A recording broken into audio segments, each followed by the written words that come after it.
story begins with a student walking home after school. The green light turns on, so he crosses the street normally. Suddenly, a bright light appears in the distance, followed by a long honking sound. Looking again, a large truck is speeding towards the student with a bang. But when the student opens his eyes again, he has already been in another world for nearly a year. When he first arrived in this other world, he would often cry alone out of fear and wanted to run away. But after learning that he could still return home, he gradually pulled himself together and formed many bonds in this other world. They fought together, maintaining justice and balance in the world. Their relationship transcended mere friendship. Just when he thought he was strong enough, a companion sacrificed himself before his eyes. With tears in his eyes, the dying companion said, "You must win, brave warrior." At this moment, he understood that only by becoming the strongest could he protect everything. Thus, in just 1 year, he became the strongest warrior in this other world. He carried the hopes of his companions toward the path to defeat the Demon King, and behind this great door before him was where the Demon King resided. He finished writing his final letter, then slowly stood up, gently pushed open the door. He hoped he could defeat the Demon King and restore his previous daily life. Finally, he successfully defeated the Demon King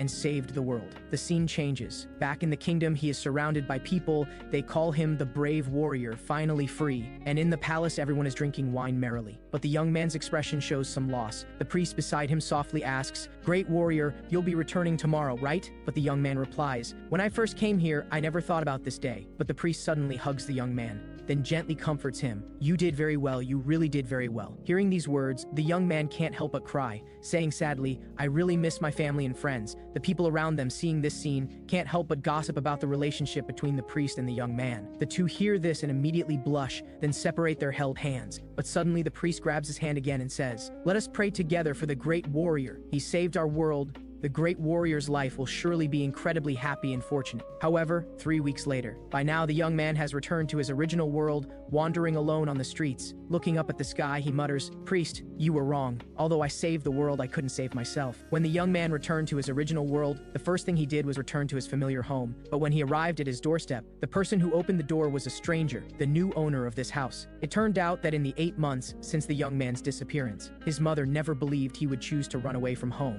While posting missing person notices, she was unfortunately struck by a car, and the driver fled the scene out of fear of responsibility. And half a month after his mother's death, his father, unable to accept the reality of their broken family, chose to end his life in overwhelming grief. Moreover, he had asked others that if news of his death became a focal point, then his missing person notice should be uploaded at the end of the news report. Now the young man can only look at his parents' photos, crying alone. Even the police classified him as a delinquent who ran away from home. The school directly expelled him, as he was a delinquent who caused his parents' deaths. Friends also viewed him as an anomaly who brought disaster. Trying to find relatives to rely on, he was kicked out of their homes, hearing his parents' siblings yell at him, "Even if you left, you should have known to keep in touch. You never contacted your family once," and ended up causing their deaths. Lying on the ground, he thought he shouldn't have saved that world. Every day he was reduced to sleeping on park benches, silently enduring. When watching others eating hamburgers, he searched through all his pockets, finally finding only $2. And not only did he lack money, but he also had no family, no education, and even lost his identity. Looking up at the sky with tears,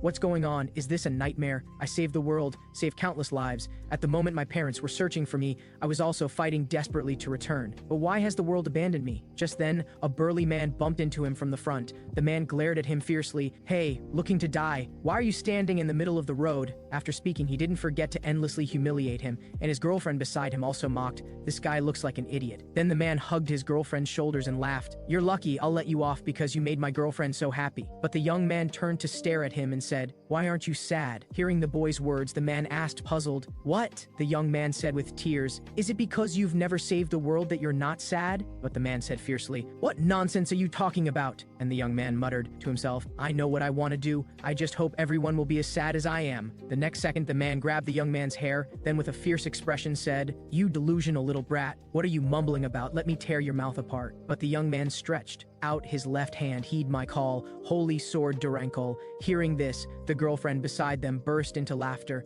The next second, a giant blade slashed down from above, instantly turning the man into minced meat. The smile on the woman's face froze. Then she let out a terrifying scream, and the young man shed tears he hadn't shed in a long time. There was no more light in his eyes. Drawing holy sword Durankel stuck in the ground. Now he had only one thought, to make the world feel pain. 2 months later, he raised the holy sword Durankel again, but this time time, the target wasn't the Demon King, but ordinary people in the world. In the center of the city, he vented his anger at will. This slash, mixed with anger, fiercely swept towards the surroundings. With a boom, overwhelming energy swept across the entire city. Countless screams of agony filled the air. The young man looked at the ruined city before him. Wasn't it said that the warrior who saved the world would have a beautiful and happy life? Then why does this world treat me like this? After the smoke cleared, the city had been razed to the ground. Only the young man stood alone on the cliff. Time flew by. 3 weeks after the warrior's rampage, city traffic began to paralyze. And in one of the fleeing vehicles, Jong-soo Park sat looking out the window. His mother said while driving, "How is the road so jammed? We can't move forward at all." His little sister also couldn't help crying, saying through tears, "Brother, where are we going? Why isn't Dad coming with us?" However, his father had already left a message for Jong-soo Park, telling them to keep driving south. So Jong-soo Park explained to his sister, "It's okay, we'll see father soon." But suddenly a police siren sounded beside the car. A motorcycle with flashing sirens quickly passed through the traffic. When it reached the front of all the vehicles, the motorcycle stopped. The police officer who got off took a megaphone and shouted nervously, "Citizens, please attention! The warrior will arrive here soon.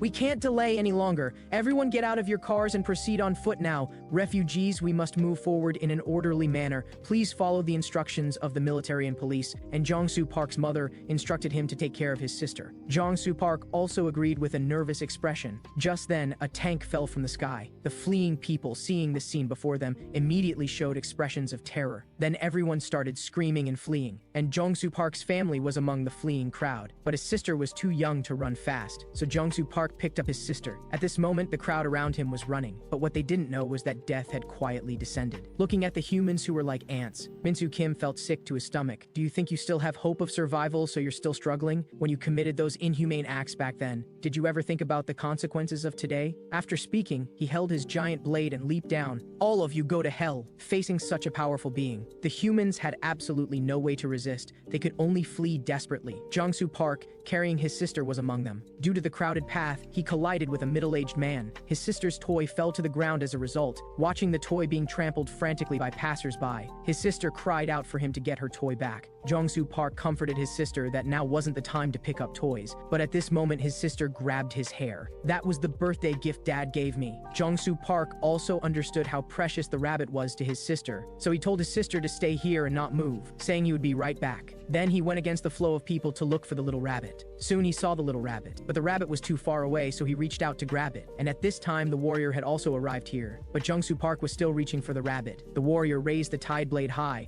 then shouted loudly, "Let us suffer together." When he finished saying these words, Jong-soo Park had just gotten hold of the rabbit, but the warrior had already slashed out. The people in front were instantly cut through. Even the buildings were split in two. Jong-soo Park also stood up at this time. The scene before him left him unable to recover for a long time. The surroundings were already in ruins with rivers of blood. Jong-soo Park called out for his family with heart-wrenching cries. At this time, he suddenly felt something under his foot. Looking carefully, it was his little sister's hand. He burst into tears. He frantically cleared away the stones beneath his feet. But the next scene he saw almost made Jong-soo Park throw up yesterday's dinner. His eyes became vacant, tears streaming down uncontrollably. Just then the warrior walked over to him, coldly speaking to him. "Your eyes look quite nice. Your eyes show the look of someone who has lost everything, just like mine, with no dreams, no hope." Jong-soo Park angrily shouted at him, "Did you do all this?" The warrior coldly responded with a sound, and Jong-soo Park grabbed a steel bar nearby, then fiercely struck at the warrior, "I'll kill you!" But the next second he was grabbed by the throat by the warrior. The warrior looked at him and said fiercely, "What can you use to kill me?" Then ran a sword through Jong-soo Park, and Jong-soo Park, due to excessive blood loss, his consciousness began to slowly fade. In his final moments, his mind recalled his little sister, mom, dad, and grandmother. But just as Jong-soo Park was closing his eyes, a strange voice suddenly reached his ears. Great warrior, please wake up." The great warrior finally opened his eyes, looking up to see a girl wearing a magic hat. Then Jong-soo Park became the warrior hated by all. 1 year after the warrior's rampage, all cities completely fell. Min-soo Kim also became an existence that no one in the world could shake, and then other warriors successively awakened and joined Min-soo Kim in taking over K-Country. They chose to follow Min-soo Kim for their own reasons. Now K-Country from top to bottom was divided and ruled by Min-soo Kim and the warriors. And this world changed its appearance because of this. The scene changes to Z Island, the Golem warrior's jurisdiction. A stone in the shape of an eye monitored everything on the island. One of the girls, unable to bear this kind of life, started complaining. "I want to die. Living in this world has no meaning at all." But the girl opposite her comforted her with tears. "Don't say such depressing things. Didn't you come to this island because you wanted to live?" Just then, the door was suddenly pushed open. A giant hand walked in, This was the Golem Warrior's special ability, specifically used to monitor and urge civilians to work diligently. People stood in the square as usual with rumbling stomachs. Suddenly footsteps reached everyone's ears, and those hand monsters formed a set of stairs. That mysterious man stepped on the monsters, walking step by step towards the high platform. It turned out this man was the Golem Warrior, Sunggujeon. He snapped his fingers. The sand on the ground began to float, finally condensing into a huge speaker. Then he began speaking with passion. Today's tasks are: women prepare food, men go to the palace for construction work. But seeing the wooden expressions of those below, Sunggujeon's face instantly darkened. Why are you all so depressed? Below, Sunggujeon cursed in her heart. You garbage. Who wants to work for you? But Sunggujeon continued saying, you should thank me. If you went to areas controlled by other warriors, you might become test subjects or fanatics. But below was still silent. Obviously, he had lost the crowd. Suddenly, his expression changed. Then he said viciously, have I been too merciful to you lately? After speaking, he made a finger-snapping gesture. Those below immediately showed expressions as if they'd seen a ghost, then frantically ducked and ran. At this time, the giant stone fingers also all made snapping gestures. Following Sunggujeon's snap, the stone hands shot out terrifying shockwaves. Many who couldn't escape in time lost their lives. And at this time, Sunggujeon coldly watched all this. She was already used to it. Another girl at her feet also stammered. So Salmon, looking at her companion before her, Sunggujeon felt no sadness. She just closed that girl's eyes. Is it too unlucky? In the end, only I am left. But the warrior Sunggujeon on the platform shouted loudly, if you don't want to die, then hurry up and move, you bastard! The scene changes. In the orchard, Sunggujeon was doing today's picking work. At this time, an old grandmother came over. Seeing Sunggujeon was quite young and had lost a close companion today, so she let Sunggujeon take her collected fruits. Let Sunggujeon go feel the sea breeze to clear her mind. Looking at the grandmother's kind smile, she could only accept graciously. When leaving, the grandmother also told her to be careful of the thing above. After hearing her speak, Sunggujeon started walking towards the direction of the sea. When she saw the outline of the sea, after eating a sour orange, she couldn't hold it in anymore. Squatting down and crying loudly, she felt remorse for her own powerlessness. Just then, movement from a haystack in front caught her attention. Looking over, it turned out to be a man in military uniform who came over, asking Sunggujeon if she could give him some food. Sunggujeon gave him all the food she had, but the man expressed that this wasn't nearly enough. The man grabbed her hand and asked if there was more food, because there were crew members waiting for him on the ship. They were all working hard to defeat the warrior and take over this island. After hearing the man's words, Sunggujeon looked up at the eye above. If she returned fast enough, the eye wouldn't discover her from this angle. Then she patted her chest. Please be sure to take back this city. I will definitely bring you food. Sunggujeon used her fastest speed to bring back a basket of fruits. On the way, her heart kept crying out. She didn't want to live on like this in misery. She wanted to resist. But when she returned to the seaside, she was shocked by the scene before her, because she saw Sunggujeon and a group of giant hands. And Sunggujeon turned his head at this time. You've come, little rat. Then a giant hand reached out to grab Sunggujeon, and Sunggujeon was easily trapped, but Sunggujeon wasn't resigned. What's going on? I clearly avoided the eye's surveillance. Why was I still discovered by you? Sunggujeon tilted his head. You think there's only one? Deactivate invisible mode. As soon as the words fell,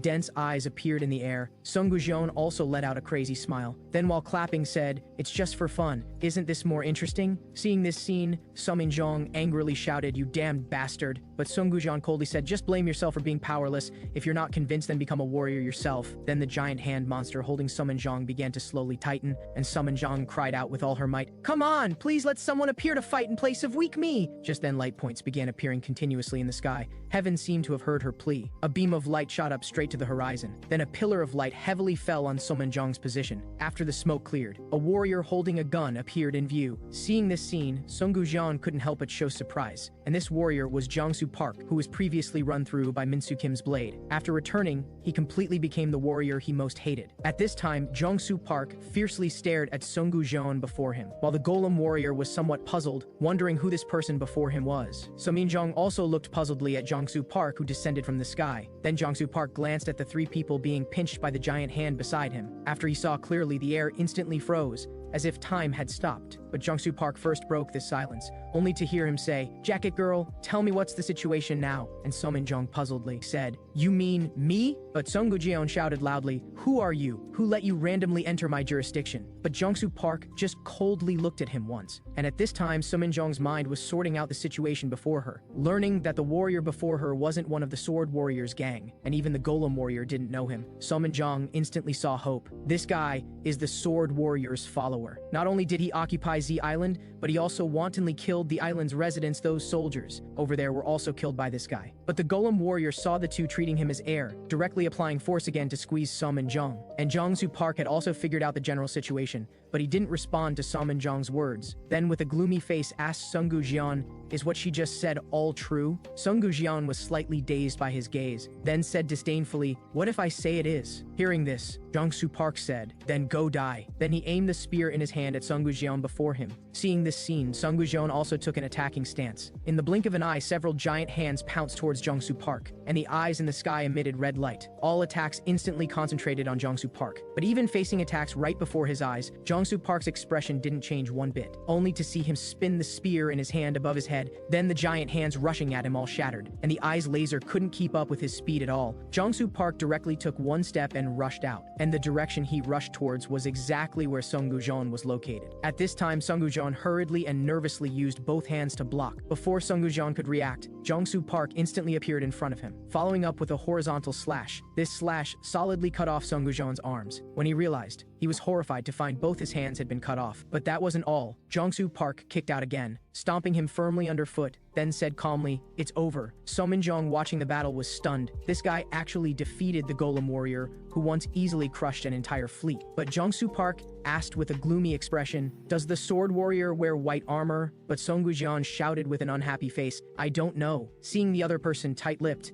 the next second his foot flew off. Then Jungsu Park said coldly, "Every time you say you don't know, I'll cut off a part of your body." Under the coercion of force, Sungu Jian tremblingly admitted. Jungsu Park asked him again where the Sword Warrior was. Seeing he still wouldn't answer, another slash and another foot flew off. This time, Sungu Jian was completely disabled. He begged Jungsu Park to spare his life. But Jungsu Park coldly responded, "No one can save your life, but if you answer quickly, I can let you die quickly." But just then Sungu Jian grinned and said, "I was waiting for my skill. What were you waiting for?" Only to see giant hands continuously attacking towards Jungsu Park from behind. Suminjong's position was also attacked. As the ground burst open, after the smoke cleared, two giant hands also slowly pulled Sungu Jian up into the air. Looking at the devastating scene on the ground, he couldn't help but have tears appear in his eyes. The scene changes to when this man crossed over to another world. If he didn't save that world, then the world he used to live in would become the Demon King's next target. But after he saved the world and returned to Earth again, he was spurned by everyone. Not only did he not receive a single word of thanks, even his birth father wouldn't acknowledge him as his son. With nowhere to go, he went to an orphanage full of hope, but was rejected because he was too old. Even when he went to do odd jobs, he was bullied by the boss, threatening not to pay him wages because he was young. But he was a hero who saved the world. He didn't ask for much. Even just a thank you would have been fine. Now he was like a stray dog, with no one willing to welcome him. These were all the Golem Warrior Sungu Jian's previous experiences. He had finally occupied Z Island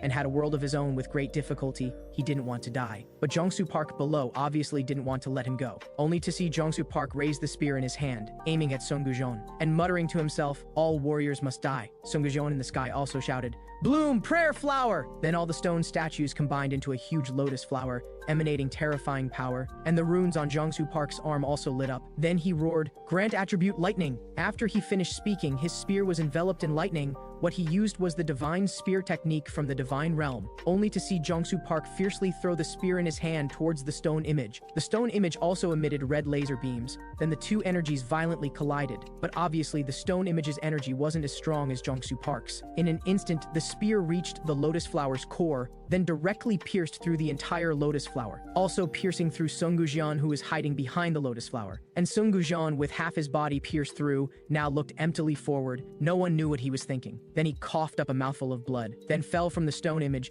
The Golem Warrior who had destroyed Z Island and the fleet ended his life's final moment just like this. The scene changes to the world that the Golem Warrior had saved. The priest's voice came from the square, only to hear her say, "A bit to the side, a bit more to the side. Yes, right there." Only to hear a boom, as if something heavy had fallen. Then the priest muttered, "This way we've finally repaid the warrior. Let us pray together for the warrior." It turned out that the people of that world had erected a statue for the Golem Warrior, Sungu Jian, who had saved them. Finally, the priest said joyfully to everyone, "May the warrior find his own happiness." However, reality was cruel irony. All he got was endless pain. At this time, Sungwoo was already near death. He just looked at the sky with tears in his eyes and an empty gaze. With Sungwoo's death, Z Island also welcomed peace. These civilians hugged each other and cheered. Jung-soo Park looked at these warm scenes. He couldn't help but think of his own parents. He had no home at all. And just at this time, Samin came over asking him to come down. The civilians all wanted to see who had saved them. But Jung-soo Park refused, saying, "Those who eliminate warriors won't be welcomed. It will only make them afraid." Moreover, he hadn't acted to save people. Samin laughed after hearing this.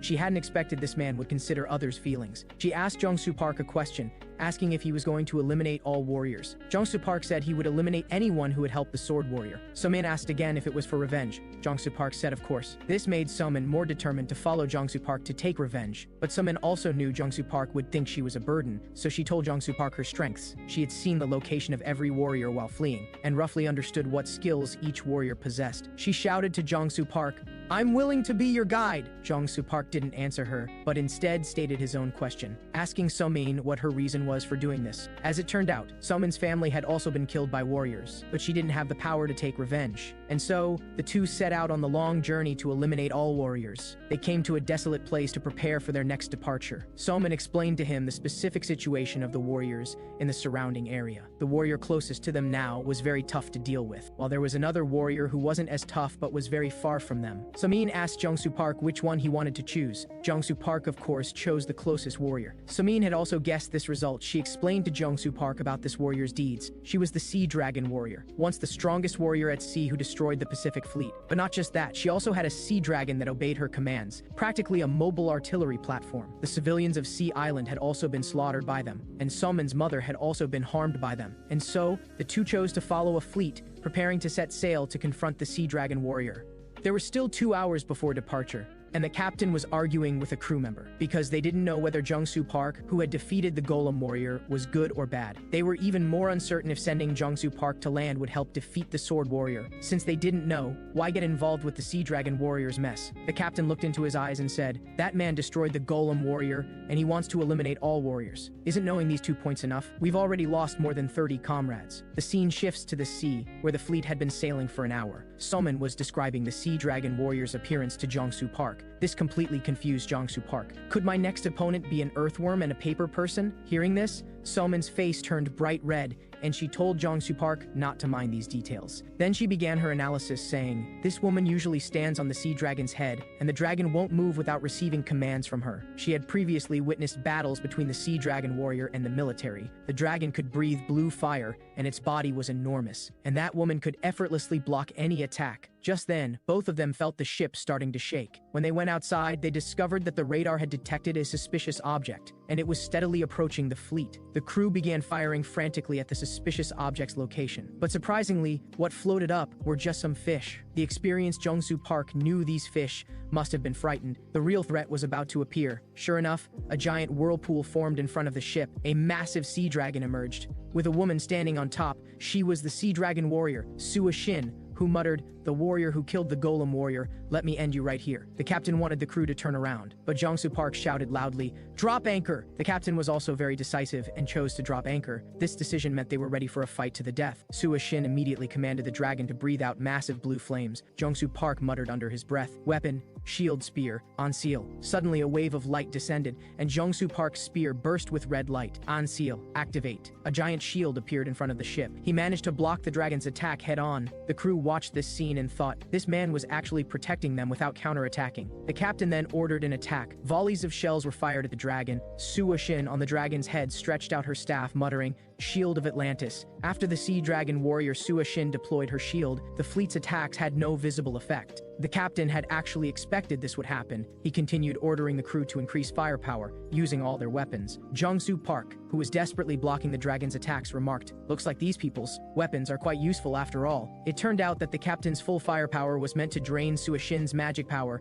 If they could deplete her magic, they'd have a chance to get close to her. As Jung-soo Park gradually moved forward, Sua Shin also sensed something was wrong. but she wasn't concerned. She simply raised her spear of Atlantis. Then she threw it in Jongsu Park's direction. The spear pierced straight through the missiles, but to everyone's surprise, halfway through its flight, the spear suddenly changed direction. While Jongsu Park was still confused, Suashin began her true operation. Threads of magical power wrapped around her. The spear of Atlantis began wreaking havoc on the ship, and her final target was Jongsu Park, who was desperately resisting the dragon's attack at the bow. Suashin muttered, "Dragon in front, spear behind, nameless warrior, you're dead for sure this time." But just then, a man rushed out to shield him. Suashin was stunned. The man told Jongsu Park not to let them down, then fell. At that moment, he saw his former comrades. Crying, he said to them, "I'm sorry I'm late, but until the very end, I never ran away." Jongsu Park grabbed the spear of Atlantis and said softly, "Thanks," then shouted, "Grant attribute, freeze." Across from him, Suashin screamed, "Not everyone can wield that spear, give it back." Jongsu Park coldly responded, "Fine, I'll give it back. Watch how I use your spear to destroy you." At that moment, he dropped his defense. Glacial spear skill, Path of the Frost, he launched the spear. The spear penetrated all attacks. Suashin panicked. She told the dragon to stop attacking immediately.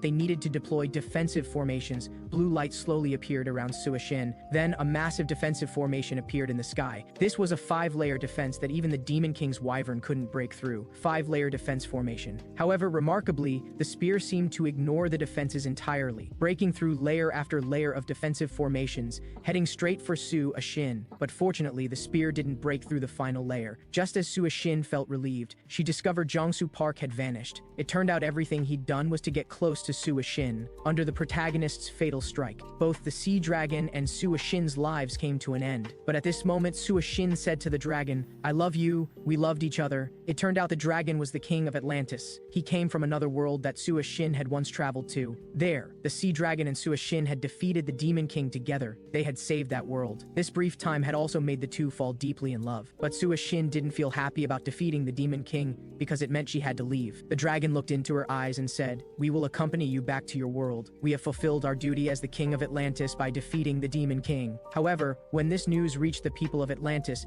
it met with countless objections, because the human world was different from theirs. But the dragon didn't care about any of this, saying loudly, "If warriors can adapt to this world, why can't I?" He had already found a successor and had defeated the Demon King, who threatened the world balance. He wanted to spend his remaining time with Suashin, and so, the dragon returned to the human world with Suashin. However, it seemed the dragon truly couldn't adapt to the human world. Gradually, he couldn't even maintain his human form. Faced with Suashin's questions, the dragon could only pretend nothing was wrong. But as time passed, Suashin also realized he really couldn't adapt to this world. She hugged the dragon tightly and said, "I still have money. I'll take you to an uninhabited island. There are no humans there. You won't have to suffer like this anymore. We'll build a little house by the sea together." But by the time they reached the port, the dragon could no longer resist transforming back to his true form. He said, "I'm sorry," then was forced to reveal his true appearance. Just like that, the government labeled them as terrorists like the Sword Warrior. They were forced to become villains, targets for elimination, as humans opened fire on them. But Suashin no longer cared. In the other world, the dragon had protected her. Now it was her turn to protect the dragon. The timeline returns to the present, where Suashin has perished. The sea dragon cried, saying softly, "I love you too. Yes, we loved each other. We saved the world together." The scene changes, showing Jongsu Park repeatedly reviving and killing the Demon King. The Demon King admired this warrior, but never expected that after killing him, the warrior would revive him. The Demon King thought the warrior also wanted to become the next Demon King, so he laughed, "You want to fall too, right? You want to become the Demon King, right?" But unexpectedly, Jongsu Park just picked up his spear again and walked toward him, muttering, "Get up. I need to keep fighting you. Keep getting stronger." The Demon King was dumbfounded. And so, as time passed, the Demon King had been killed countless times, revived countless times. Trembling, he begged Jongsu Park, "Kill me, please." At this point, the girl rushed up and hugged him, saying, "Stop, you're strong enough, don't push yourself anymore. We're willing to help you get revenge. If this continues, you'll become a monster." It turned out that Jongsu Park had never been interested in saving their world from the beginning. Among all the spear warriors who had crossed over through countless years, he was the one who demanded the most from himself. He practiced constantly, repeated endlessly. He felt he was too weak. He wasn't anywhere near the sword warrior's level, and it was because of his weakness that his sister died. He had faced countless dangers, gone through madness, but each time he could stand up again, because he needed revenge for his sister, his grandmother, his mother. His actions could no longer be described as those of a warrior, but rather those of a sinner or revenge ghost. Once, when the girl was bandaging his wounds, she asked Jung-Soo Park if being so relentless didn't hurt or tire him. With so many scars, when he returned to the human world, his family would surely be heartbroken. But Jung-Soo Park said he no longer had any family, they were all dead, and his rush to defeat the Demon King and return to the human world was because he needed to go back to kill someone with his own hands. Someone very powerful who had destroyed everything Jung-Soo Park had. Jung-Soo Park wanted to surpass him, then torture him endlessly, use every cruel method to make him suffer unbearably. These were all experiences of the spear warrior Jung-Soo Park. The timeline returns to the present, where Jung-Soo Park has eliminated the Sea Dragon warrior. This made Somin think that perhaps this newly returned warrior really could eliminate all the warriors. The scene now moves to the sword warrior's location. A man came before him. He was Song Jun-Lee, the resurrection warrior. He came to deliver news to the sword warrior, saying that the recently returned warrior, that is, Jung-Soo Park, had already eliminated 2 warriors. This also meant humans had hope again. Do you want to let this world drowning in sorrow shine with light again? Are you going to just watch as that returned warrior destroys the world you've dreamed of? The sword warrior finally stood up. The resurrection warrior smiled. Now that's more like our warrior lord. After defeating the sea dragon warrior,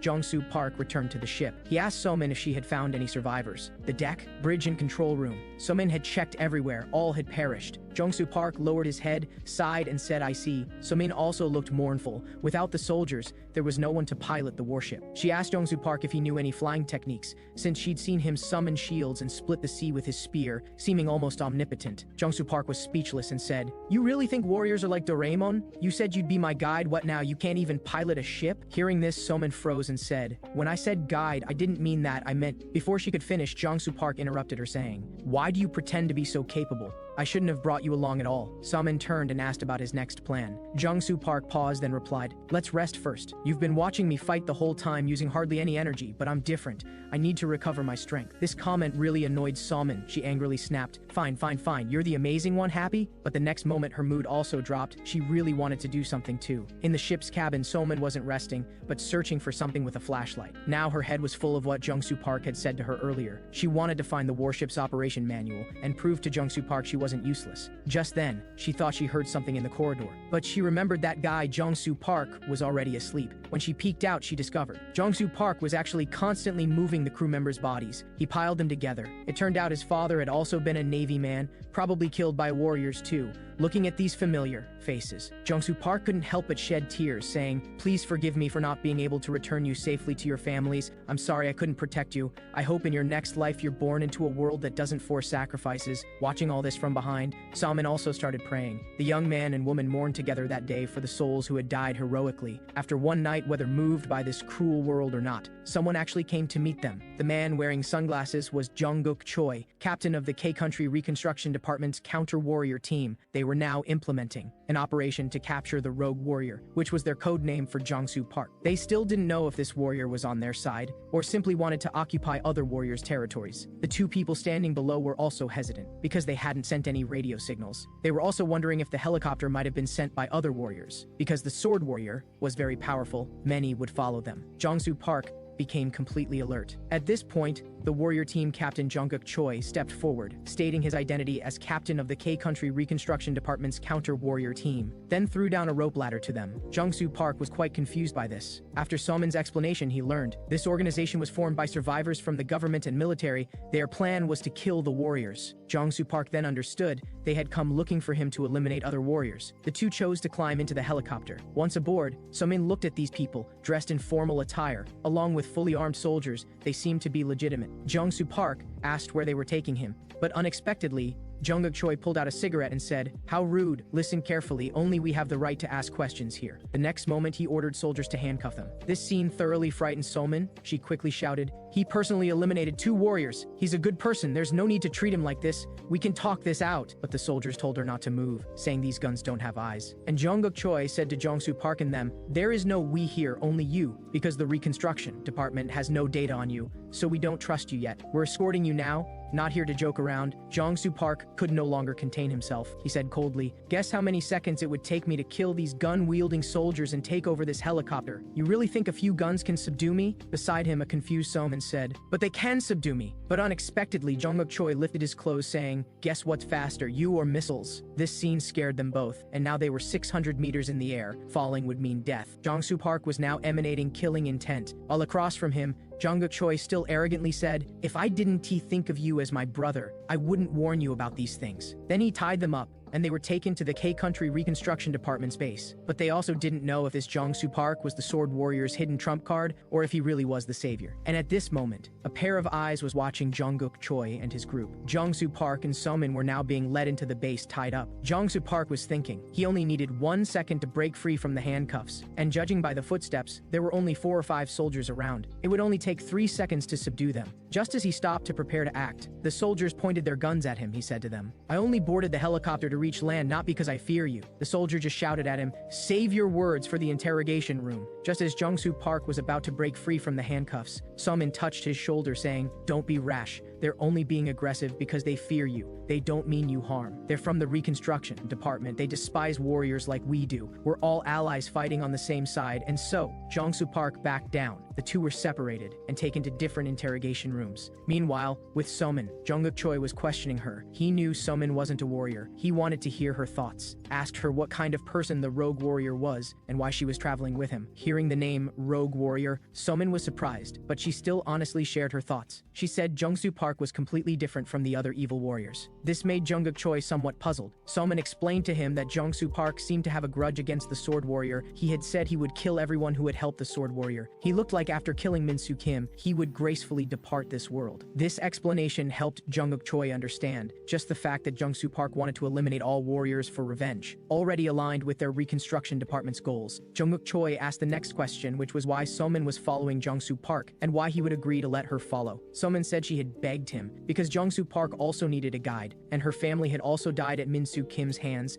so she wanted to seek revenge with Jong-Soo Park, even though she was still weak now. Somin pressed her advantage, saying, "This is great. With the help of you Reconstruction Department and military personnel, we can defeat those warriors and restore the world to what it once was." But before Somin could finish, Jungkook Choi interrupted her, saying, "Little one, you're thinking too simply. Our goal is to eliminate warriors, not drive them away. We never thought about helping the rogue warrior attack the sword warrior unless there's something different about him that would let us control him." Jungkook Choi fired off a series of questions. Do you trust the rogue warrior? How much do you know about him? Do you know what his plans are? Is he really as powerful as the sword warrior? And do you think he might waver? Moreover, many survivors were now spreading word of a warrior who had defeated many others. The rogue warrior was gradually becoming the survivors' hope, but asking them to trust and help him unconditionally was too risky for them. If the rogue warrior failed, they wouldn't have enough people left to rebuild the department again. So given the current situation, eliminating him or controlling him were the most beneficial choices for the Reconstruction Department. Somin was shocked, speechless. Meanwhile, on Jong-Soo Park's side, he had been waiting here for 3 days.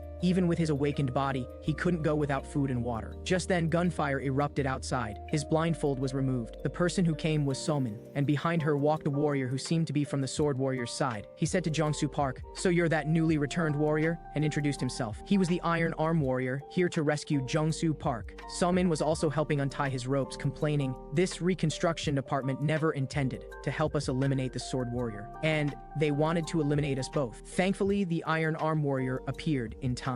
The Iron Arm warrior laughed, saying, "Even if the world hadn't been occupied by warriors, the department wouldn't be a good place. They won't casually extend olive branches." Somin kept bad-mouthing the Reconstruction Department. Just then, Jong-Soo Park broke his ropes himself, summoned his spear. "All right, enough talk." Just as Jong-Soo Park was about to attack the Iron Arm warrior, Somin told him to stop, asking why he was attacking him. But Jong-Soo Park just grabbed her mouth, saying, "Didn't you say you wanted to seek revenge against warriors? I don't see your determination. I thought you were on my side. I trusted you so much." At this point, the Iron Arm warrior spoke up. "You misunderstand. Warriors aren't really evil. We were just born in the wrong era." Jong-Soo Park shouted, "Shut up! Misunderstanding or mistake, I don't care if I become the villain. You've already crossed that line, so anyone who gives up being human must die." Jong-Soo Park released Somin, telling her to disappear quickly, or die here. At this moment, Somin cried out to those behind her, "Is this not enough? Do you need to see someone die before you'll appear?" To Jong-Soo Park's complete confusion, Jungkook Choi walked in, saying, "Pass." It turned out 3 days ago, Somin had discussed with Jungkook Choi about putting on a show together to confirm Jong-Soo Park's determination. This was all an act, prepared to prove whether Jong-Soo Park was a warrior killer worthy of the department's trust. This Iron Arm warrior was also an actor they found who matched the real one's appearance. Jong-Soo Park asked what would have happened if he had agreed to go with the Iron Arm warrior. Jungkook Choi gestured below them. There were piles of time bombs underneath. Either way, the show was over. They were now allies who could absolutely trust each other. Next, Jungkook Choi brought Somin and Jong-Soo Park to the K-Country Reconstruction Department's massive shelter. It was an underground city,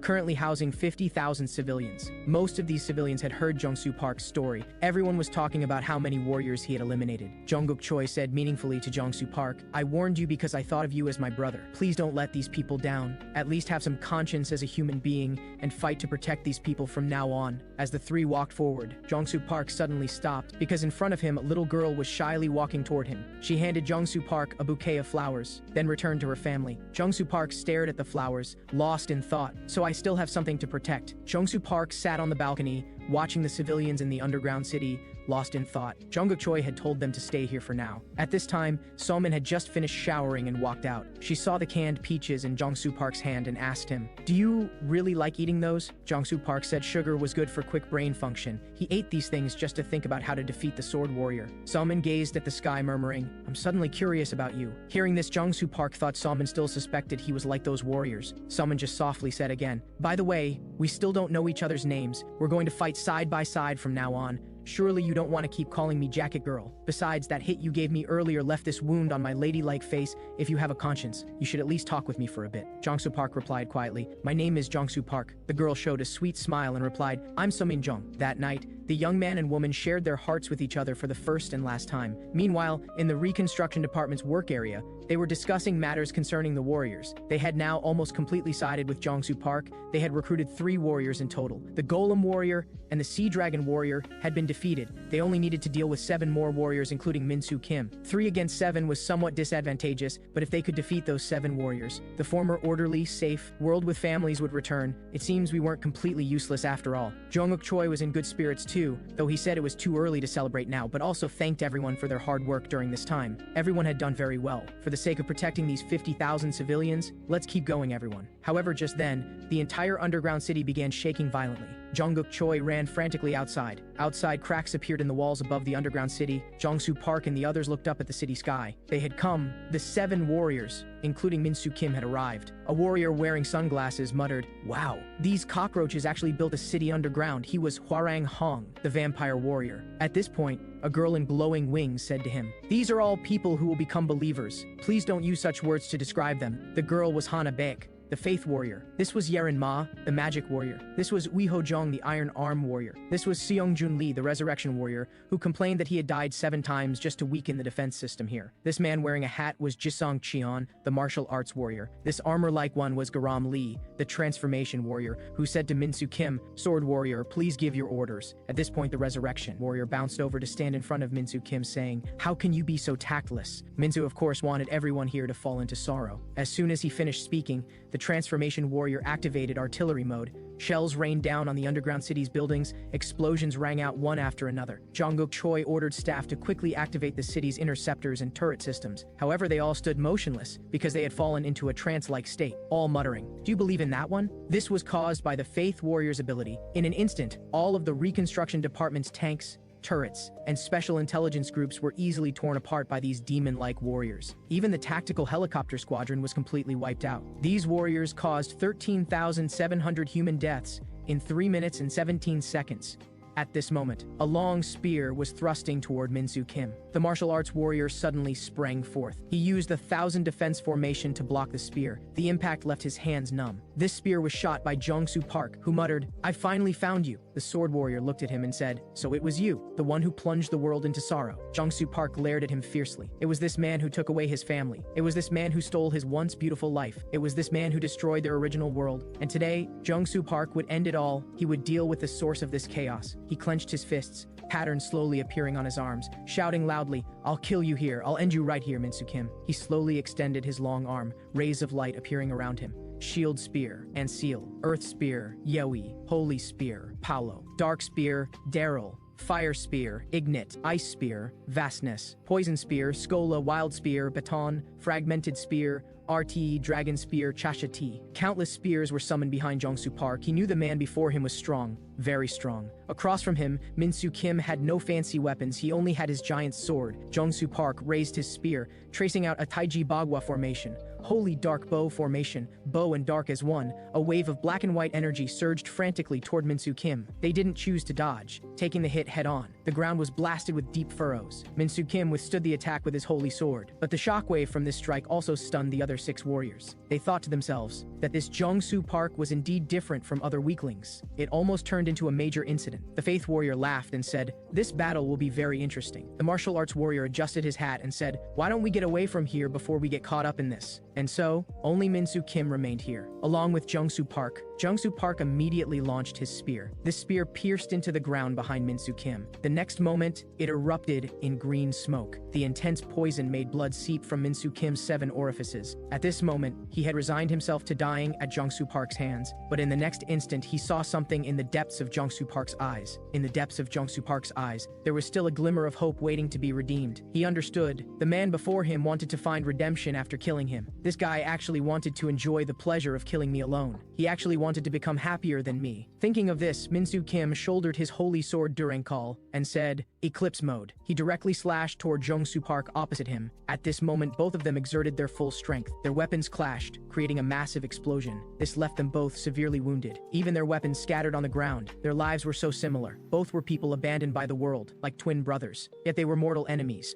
Jong-soo Park had to destroy him, regardless of the consequences. He shouted, "Dark armor, Didantium." Min-soo Kim also murmured, "Bless me, goddess Seraphine." At the same time, divine light radiated from both of them. Also at the same moment, both were encased in heavy armor. At this moment, Jong-soo Park only wanted to destroy this man who had ruined everything for him, who had ruined everything in this world, while what Min-soo Kim wanted to destroy was this world's hope. After donning their armor, the two fought frantically, their weapons constantly clashing. Each skill release was Jong-soo Park's path to redemption. Each slash was Min-soo Kim's disappointment in this world. The civilians in the underground city, and the combat personnel from the reconstruction department all watched these two men. This sword warrior who would level cities whenever he appeared had finally met his match, because there was a man desperately trying to prevent new tragedies from occurring. They saw hope in Jong-soo Park. Perhaps he really could defeat Min-soo Kim. Jungkook Choi also said, "This is my last trump card, and our task is to desperately hold back the other warriors. As the weak, we must stand up. Let's end this crazy world with our own sacrifice." And so they took action. On the Iron Arm warrior's side, he had already dealt with matters here and was preparing to go help Min-soo Kim. But at this moment, a shell came flying toward him. It was a soldier telling the Iron Arm warrior not to leave. Then he took up his remaining pistol and fired frantically at him. Although the Iron Arm warrior was invulnerable to blades and bullets, the soldier still cursed and shot at him frantically. "Damn it, you bastard, don't think about leaving." Meanwhile, with the other warriors, they encountered similar situations. These civilians and reconstruction department personnel were all burning their lives. They wanted to exchange their sacrifices for time for Jong-soo Park to fight alone. But after several rounds of battle, Jong-soo Park still hadn't gained the upper hand. Min-soo Kim across from him said, "Though you're strong, that's all you amount to." After speaking, he raised the holy sword Durenkal in his hand. Activating daybreak mode, the holy sword Durenkal erupted with waves of light, surging frantically toward Jong-soo Park. He had no way to dodge. This fierce attack directly split the ground with a huge crack, and Jong-soo Park's left arm was also cut off. Min-soo Kim looked at Jong-soo Park falling toward the ground from the sky and said, "Do you know why you'll lose? Because your sorrow is still far from enough." Jong-soo Park steadied himself and said hoarsely, "Not enough? You're saying my sorrow, the pain I've experienced still isn't enough? My family was slaughtered by you. The once beautiful world was also destroyed by you. The trajectory of my life was also crushed to pieces by you. A murderer. Even this isn't enough?" Jong-soo Park patted his chest and roared frantically. At this moment, every warrior, every civilian was moved by his roar. Jong-soo Park charged toward Min-soo Kim with his broken body. At this time, Min-soo Kim had removed his helmet and was walking toward him. In an instant, Jong-soo Park's fist arrived before him, but Min-soo Kim turned his head and dodged, then landed a punch on Jong-soo Park's chest. "Not enough, still not enough, you're still not as pitiful as me." Throwing punch after punch, Min-soo Kim kept saying, "Not enough, still not enough. You still have a chance. You can still find redemption, while I have nothing." Each of Min-soo Kim's punches caused Jong-soo Park unbearable pain. But what was even harder for Jong-soo Park to bear were Min-soo Kim's words. At this time, Jong-soo Park also spoke with difficulty. "What unforgivable things did people do to you? And what did I do wrong?" Min-soo Kim attacked Jong-soo Park frantically while answering his questions. "You shouldn't be happier than me, shouldn't have eliminated me, shouldn't have left me behind, shouldn't have misunderstood me, shouldn't have excluded me, and you shouldn't become these humans' hope. You're trying to destroy the shackles of sorrow I've worked so hard to build." At this moment, a bullet shot toward Min-soo Kim. It was Somin who shouted at Min-soo Kim, "You're right, that guy's our last hope. And you?" Jong-soo Park told Somin to run quickly. At this time, Min-soo Kim said, "Your hope is really useless. Just like how you deeply believe you can kill me with that gun." Somin looked at Min-soo Kim getting closer and closer, her trembling body saying, "I know I can't kill you, but I believe, someday, as long as we stand up and resist like today, we will definitely defeat you." Meanwhile, on Jungkook Choi's side, he was already at his last breath. He fell to his knees with a thud. He connected to all the speakers. He had final words to say. At the same time,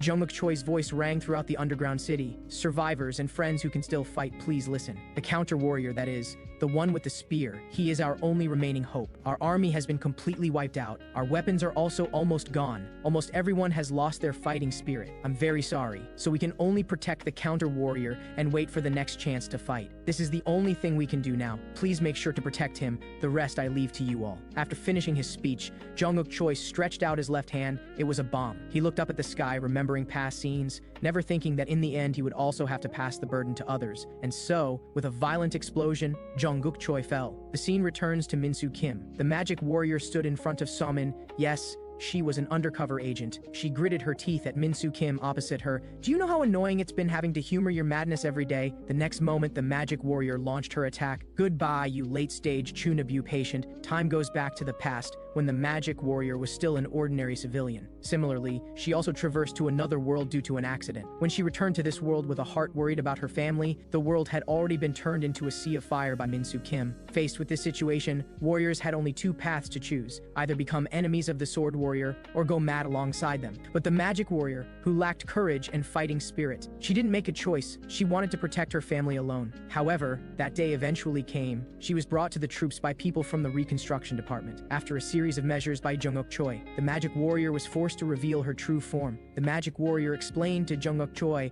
why she didn't fight back, because every warrior's strength varied, and the symbol of their strength was the power of the Demon King they had defeated. And the Demon King that Min-soo Kim had defeated was more than 100 times stronger than any Demon King other warriors had defeated. In other words, this war was destined to be a losing battle before it even began. Jungkook Choi continued to ask, even if the world you live in has become hell, you still remain unmoved? The magic warrior replied, how could that be possible? All of this was because Min-soo Kim and her family, her mother was still sick, she didn't want to die. If she died, then who would protect her family in this chaos? Not all warriors are full of courage, but Jungkook Choi said he had a way that wouldn't require the magic warrior to die, and could also save the world. He asked the magic warrior to join Min-soo Kim's camp. They wouldn't let the magic warrior sacrifice for nothing. They would move her family overseas. There would be people guarding them personally, and they would also cure her mother's illness. The magic warrior still had no confidence. She was no match for Min-soo Kim at all, but Jungkook Choi didn't ask her to do dangerous things. He just wanted to use the magic warrior as a chess piece. When the means to kill Min-soo Kim appeared, the magic warrior would become the trump card to protect that means. The timeline returns to now. She was fighting against Min-soo Kim before her. Meanwhile,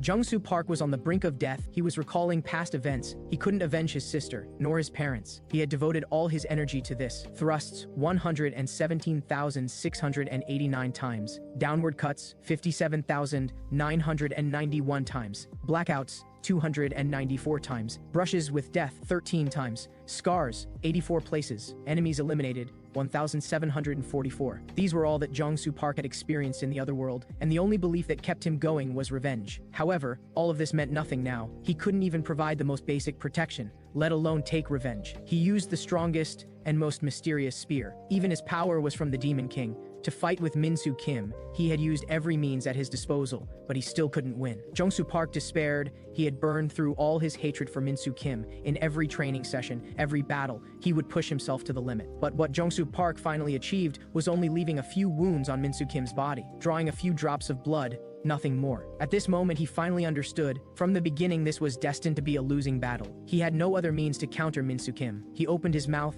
his tongue trembling. He wanted to end himself. End it quickly. Jung-soo Park shouted, I don't want my second life to be taken by Min-soo Kim too. At this time, the faces of his family members and former comrades in arms flashed through his mind. And that little girl, he mumbled. Everyone, I'm sorry, I really can't do it. With a crack, he bit his tongue to commit suicide. But at this moment, Somin appeared. Jung-soo Park looked at her with tears. Somin also said to him with tears, you must live on. And just then, the magic warrior appeared. She directly carried Jung-soo Park and flew away. She wanted to save humanity's last hope. While Somin knelt on the ground, watching him leave, the soldiers clutched grenades and kept charging toward the powerful warriors, because they needed to sacrifice themselves to buy time for Jung-soo Park to escape. He was their last hope. He was being frantically pursued by other warriors, but at crucial moments, someone would always sacrifice themselves to save him. Jung-soo Park stared blankly at everything happening before him. The soldiers shouted at him, live on! They cursed at those warriors who destroyed the world. You mongrels, let us kindly accompany you to hell. These warriors couldn't understand at all. Had these people taken the wrong medicine? People who were trembling in fear just days ago? Why had they suddenly become fearless and charged at them? Why could they be so foolish as to burn their lives for just a little time,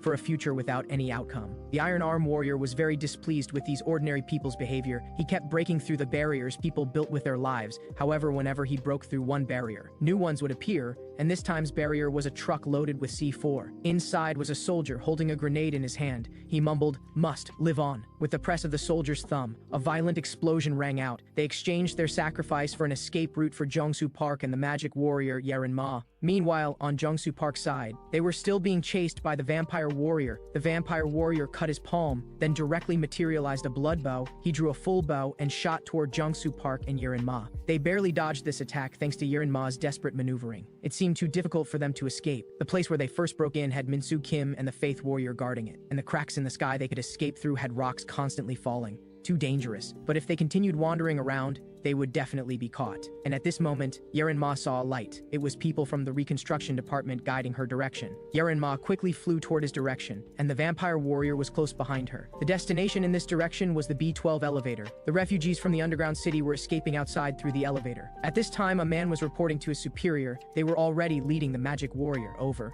The superior said he did very well. He also told him to gather all remaining forces. They would use their last strength to buy time for the magic warrior. Let them avoid other warriors and escape to the surface. But the man expressed confusion. If they use the elevator as the warrior's escape route, what about those refugees? Wouldn't they react drastically? If they were asked to give up their lives at this time, it might cause a riot. The superior said, "Leave such matters to me." And so, the reconstruction department's people stopped people from getting on the elevator again. They said this was the last working elevator. They planned to run it one last time to help the rebel warrior Jongsu Park escape from here. After he leaves, they would cut the power. Sure enough, this news directly caused an uproar among the refugees. They roared, "We who have no ability don't deserve to live." But the woman coldly said, "Actually, if you abandoned the counter warrior and successfully escaped, no one would protect you then. At that time, including me, everyone would be slaughtered. Now, our sacrifice will have two outcomes, either a period or a comma. As long as the counter warrior can survive, as long as we can save him, then we still have a chance to destroy the sword warrior. Our most meaningful action is to invest ourselves in a future full of possibilities. Please everyone,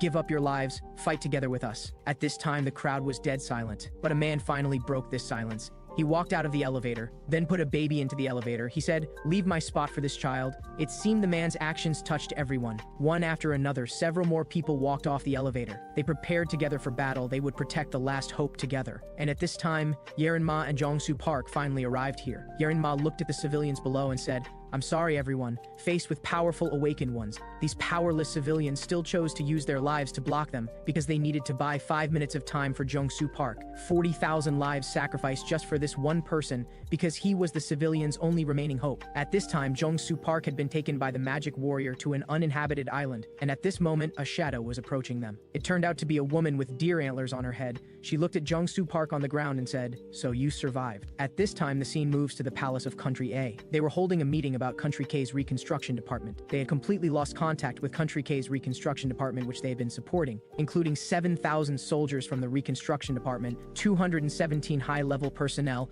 and about 40,000 refugees under the reconstruction department's protection. According to their estimates, all the people of Country K in the reconstruction department had been completely wiped out, and the culprits behind all this were those vicious warriors. However, this attack was different from what had happened before. There was a special circumstance this time. That was the appearance of a third warrior who could contend with the sword warrior. The man opened the big screen, showing footage of Jongsu Park. At this time, someone below asked, "Is this video confirmed not to be edited? And through what channel was the video obtained?" The man explained that this was sent by the assisting staff from Country K at the cost of their lives, and they had tested that it was the original video. At this time, Country A's leader also spoke, asking where Jongsu Park was now. Meanwhile, on Jongsu Park's side, the woman with deer antlers was carrying them both deep into the forest. She put the two down. Then the woman took out a seed. The next moment, the seed directly took root and sprouted. It wrapped around Jongsu Park and Yarenma. Then then slowly turned into a wooden bed, letting them lie flat. Then the trunk began to slowly emit green light. It was healing the two of them. Jong-soo Park had regained some consciousness by now. He mumbled, "Why save me? I clearly lost to the sword warrior. I couldn't protect them because I was too weak, so I got everyone killed again." The next moment, the girl who saved him directly gave him a big slap. She told Jong-soo Park to shut up. She said it wasn't that he couldn't protect them, but that they protected him. At this time, Jong-soo Park's mind was full of past scenes. There was So Min-jung and those comrades who sacrificed for him, and at this time, tears also welled up in the girl's eyes. She also remembered her former comrades. The scene returns to Country A's palace. They had located Jong-soo Park's position roughly in Country I, and currently the number of Country K refugees who had come to their Country A for asylum had exceeded 5 million. Soon the news of Country K being occupied by warriors would spread through mainstream media to every street and alley. In other words, citizens might fall into panic because of this. And not just that. Those countries that had always stayed out of it would also hear the news of Country K's demise. They might also take drastic actions. At this time, a man in military uniform said to the president, "We should strike first." The president excitedly stood up, saying they absolutely could not send troops. Citizens would definitely panic. But the man said seriously, "Country K has fallen. They are now in a state of anarchy, and most innocent citizens already have no hope of survival. We must use our final means while these warriors are gathered together. That is, the new weapon, God's retreat." And at this time in the weapons operation room, operators were busy. Because the president had just given the launch order, the world's hostility directed toward one person's malice, Min-soo Kim. The scene comes to the reconstruction department. There were tragic scenes everywhere. At this time, the last surviving person here was trembling, because Min-soo Kim had come before him. The man raised his gun toward him. Min-soo Kim brought his face directly in front of him and said, "Go out and tell all humans their hope, the spear warrior, is dead. Humanity's hope has perished. Tell them to curl up on the ground and watch this world march toward destruction. As long as you agree to do as I say, I'll spare your life." But at this moment, the man's crying suddenly stopped. He laughed and said, "You're afraid, aren't you? Are you afraid humans will pick up hope again and continue to fight against you? Are you afraid the spear warrior will come back alive again? How fortunate. Fortunate that you're not a god. Fortunate that you're just human like us." Min-soo Kim didn't want to hear these jarring words anymore. He directly ended the man's life. And at this time, the resurrection warrior also came behind him, saying the refuge had been mostly cleaned up. Other warriors were also waiting for him. The faith warrior told Min-soo Kim not to mind them as long as he could calm down. The iron arm warrior also laughed and said, "Yeah, who told them to provoke you, sword warrior?" Min-soo Kim said, "Don't act like you understand me. You're just like them. You don't understand the essence of the problem at all." The return warrior finally brought the topic back on track, asking Min-soo Kim what the next plan was. Now that the reconstruction department had been destroyed and the population had been greatly reduced, Min-soo Kim said the next step was to chase down the spear warrior. There were still many humans who held hope in him. So as long as Jong-soo Park lived, the world Min-soo Kim had built would not be accepted by the world. But the resurrection warrior said meaningfully, "What if we're not just denied by Country K's people, but by the whole world?" It turned out Country A's leader had held a press conference. The main content was that these evil warriors were full of malice toward humans, and they had already destroyed a country. So to protect world peace, to prevent soldiers' families from falling into grief again, they decided to use their final means, that is, the weapon that Country A had sealed for half a century. They hoped the international community and Country K's refugee friends would view their decision rationally. Min-soo Kim and other warriors learned of the situation. The weapon was now 2 minutes away from completely descending upon this place. They had no time to escape, but there was not the slightest panic on their faces now, as if they had some backing. After Min-soo Kim and others learned about their current situation, the vampire warrior questioned the transformation warrior, saying, "Weren't you in charge of the air defense network?" But the transformation warrior didn't know they would use satellites to bomb them. Plus, since the Allied forces had previously suffered losses at the transformation warrior's hands, they deliberately kept this hidden. At this moment, the Iron Arm warrior laughed and interrupted their conversation, saying, "What are we afraid of? We have the most powerful reset key. We're counting on you again, the resurrection warrior." The resurrection warrior then smiled and asked Min-soo Kim what his future plans were. All along, Min-soo Kim had forcibly confined them to this land because he only wanted to transform K country into the world he desired, not the entire world. But now they had become enemies with the whole world. The resurrection warrior wasn't sure if Min-soo Kim was mentally prepared for this. Min-soo Kim replied after listening, "Those guys are all accomplices now. They're all stumbling blocks." The resurrection warrior smiled and said, "Very well, then after I return, I'll really have to destroy the entire world." The transformation warrior then told him to remember after resurrection, that the weapons were launched from satellites, so he could directly hack into their satellite system. The reason the Transformation Warrior said this was because the Resurrection Warrior's ability allowed him to return to the past with his memories intact, an almost invincible power that could change all cause and effect and control any outcome. At this moment, they all sat quietly on the ground gazing at the sky, waiting for the fireworks to arrive. Finally, the god's retreat appeared above their heads. As it burst into brilliant flames, the Resurrection Warrior suddenly called out to Min-Soo Kim. Min-Soo Kim turned his head only to hear words that made his heart stop. "Since your memories will all disappear after the reset anyway, I want to tell you something now. Your parents died by my hand. What did you say?" Before Min-Soo Kim could react, they'd already vanished in the sea of fire. As the gears of time turned backwards, the timeline returned to before. At this moment, on a workstation in the reconstruction department, the Resurrection Warrior returned to when he sent the surveillance footage to Country A inside the space station. Two people were launching humanity's most precise and destructive weapon of annihilation. However, when the man pressed the button for God's retreat, there was only silence in the launch bay. At this moment, both operators were shocked. How could such an error occur? Just then, all their electronic screens began to glow with purple light. The shadow of the Transformation Warrior slowly appeared on them. His mechanical voice transmitted through, "Thank you for your weapons." In the next moment, this most destructive weapon in human history suddenly activated on its own. It flew towards various corners of the world. Meanwhile, the leader of Country A was giving a speech. Staff members seemed to have conveyed some message to him. He hurriedly ran outside, but after just a few steps, they saw the gods retreat through the window. At this moment, they couldn't believe their own weapon would turn against them. On this day, 16 gods retreats fell across the world. City P in Country F, City B in Country C, City N in Country I, City O in Country E. The world came to a complete standstill on this day. While in Country A, the president, vice president, and all congressional members were gone. Only the transportation secretary Buck Hines remained alive. All of this happened because their entire military system, including the gods' retreat, had been hacked, leading to this catastrophe. In other words, all cabinet members in the Capitol were destroyed, and the surviving transportation secretary Buck Hines would become the new president, the last leader of the cabinet. Just like that, Buck Hines became president through a simple presidential oath. Two men in military uniforms approached him with two briefcases. They placed them on his desk. The men explained, "You should recognize these weapon packages. You can see all the usable weapon locations and launch bases marked here." Buck Hines noticed something unusual. He asked what it was. The man explained, "This is a hotline for direct communication with the Transformation Warrior." Buck Hines was confused. "Isn't the Transformation Warrior a terrorist from Country K? As far as I know, he's behind this incident too.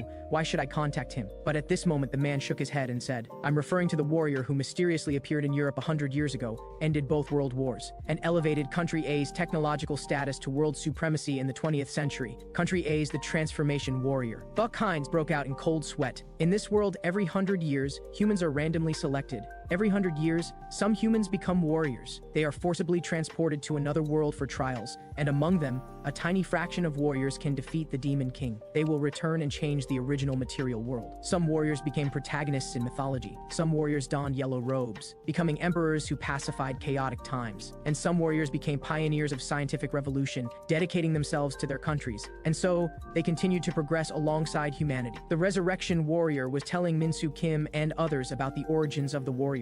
But this was just his conjecture. The Vampire Warrior raised a question at this point. "Doesn't that mean there are warriors in other countries besides Country K?" And the Faith Warrior also said, "It seems so. If that's the case, then those myths or legends could fill the gaps in history." The Iron Arm Warrior didn't care about such complicated logic. He felt that although everyone was a warrior, they weren't immortal gods. No matter how powerful a warrior was, after experiencing so many years of time's washing, they probably no longer existed. But the Faith Warrior refuted this. "Actually, some special existences are not afraid of time's washing like me, or beings like the Transformation Warrior who have shed their human shell." The Resurrection Warrior slapped his thigh and said, "The Faith Warrior is so clever. Some special existences might still be alive, they were just buried away." At this moment, the scene shifts to City S, Country A's leading technology city. The new president of Country A was staring blankly at three giants of the era before him. These were all great figures who had changed entire eras, and they were all avatars of this robot, who was the previously mentioned Country A's the Transformation Warrior. He had already guessed that this president came to find him because of the warrior's rampage. Actually, the president didn't believe him at first, but now he had no choice but to submit. He felt that only the Transformation Warrior could save them. At this moment, the Transformation Warrior walked towards them. The bodyguards beside President Buck Hines immediately became alert. The Transformation Warrior saw this and said, "The previous president refused to rely on me because I wasn't human. He always advocated that humans should rely on their own power to change the world," and the Transformation Warrior strongly agreed with his view.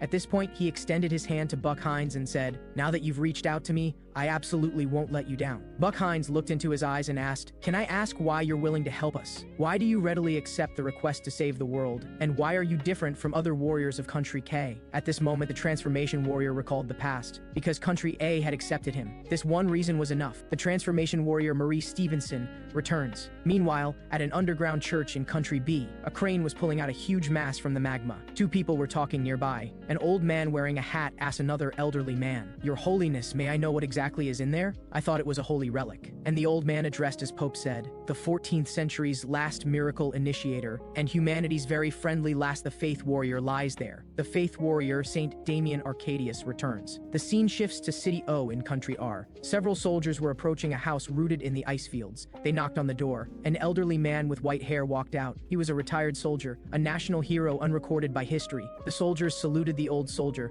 "The country and comrades need your help now." The glacial warrior Ivan Pushkin returns. The old generation of warriors returned to the stage. After the gods' retreat's surprise attack on the warriors failed, the warriors began a great sweep against humanity. This time they would purify them without mercy. The four warriors chose to act separately. At this time, Min-Soo Kim was walking alone on Country N's war defense line, facing countless tanks before him. Inside the defense line, a subordinate was reporting to the leader that the sword warrior had arrived. This result was unbelievable to the leader. The forward defense lines had all been breached by this warrior. How did he manage to walk through the minefield alone? But the subordinate choked up and said, "He's not human at all. He didn't use any abilities or tricks. He just walked through casually." The leader stood up, saying they only needed to delay as long as possible. Country R and Country A certainly wouldn't stand idly by. He had heard that Country R had a warrior buried for many years, so before that guy came to save them, whether it was the army or tank units, even if they had to fire extremely costly weapons, they must buy time. Meanwhile, outside the defense line, the tank units were launching frenzied attacks at Min-Soo Kim, but Min-Soo Kim stood motionless. The soldiers laughed with some surprise. That's right, no matter how powerful these warrior monsters are, being shelled in a place without any cover. But before he could finish speaking,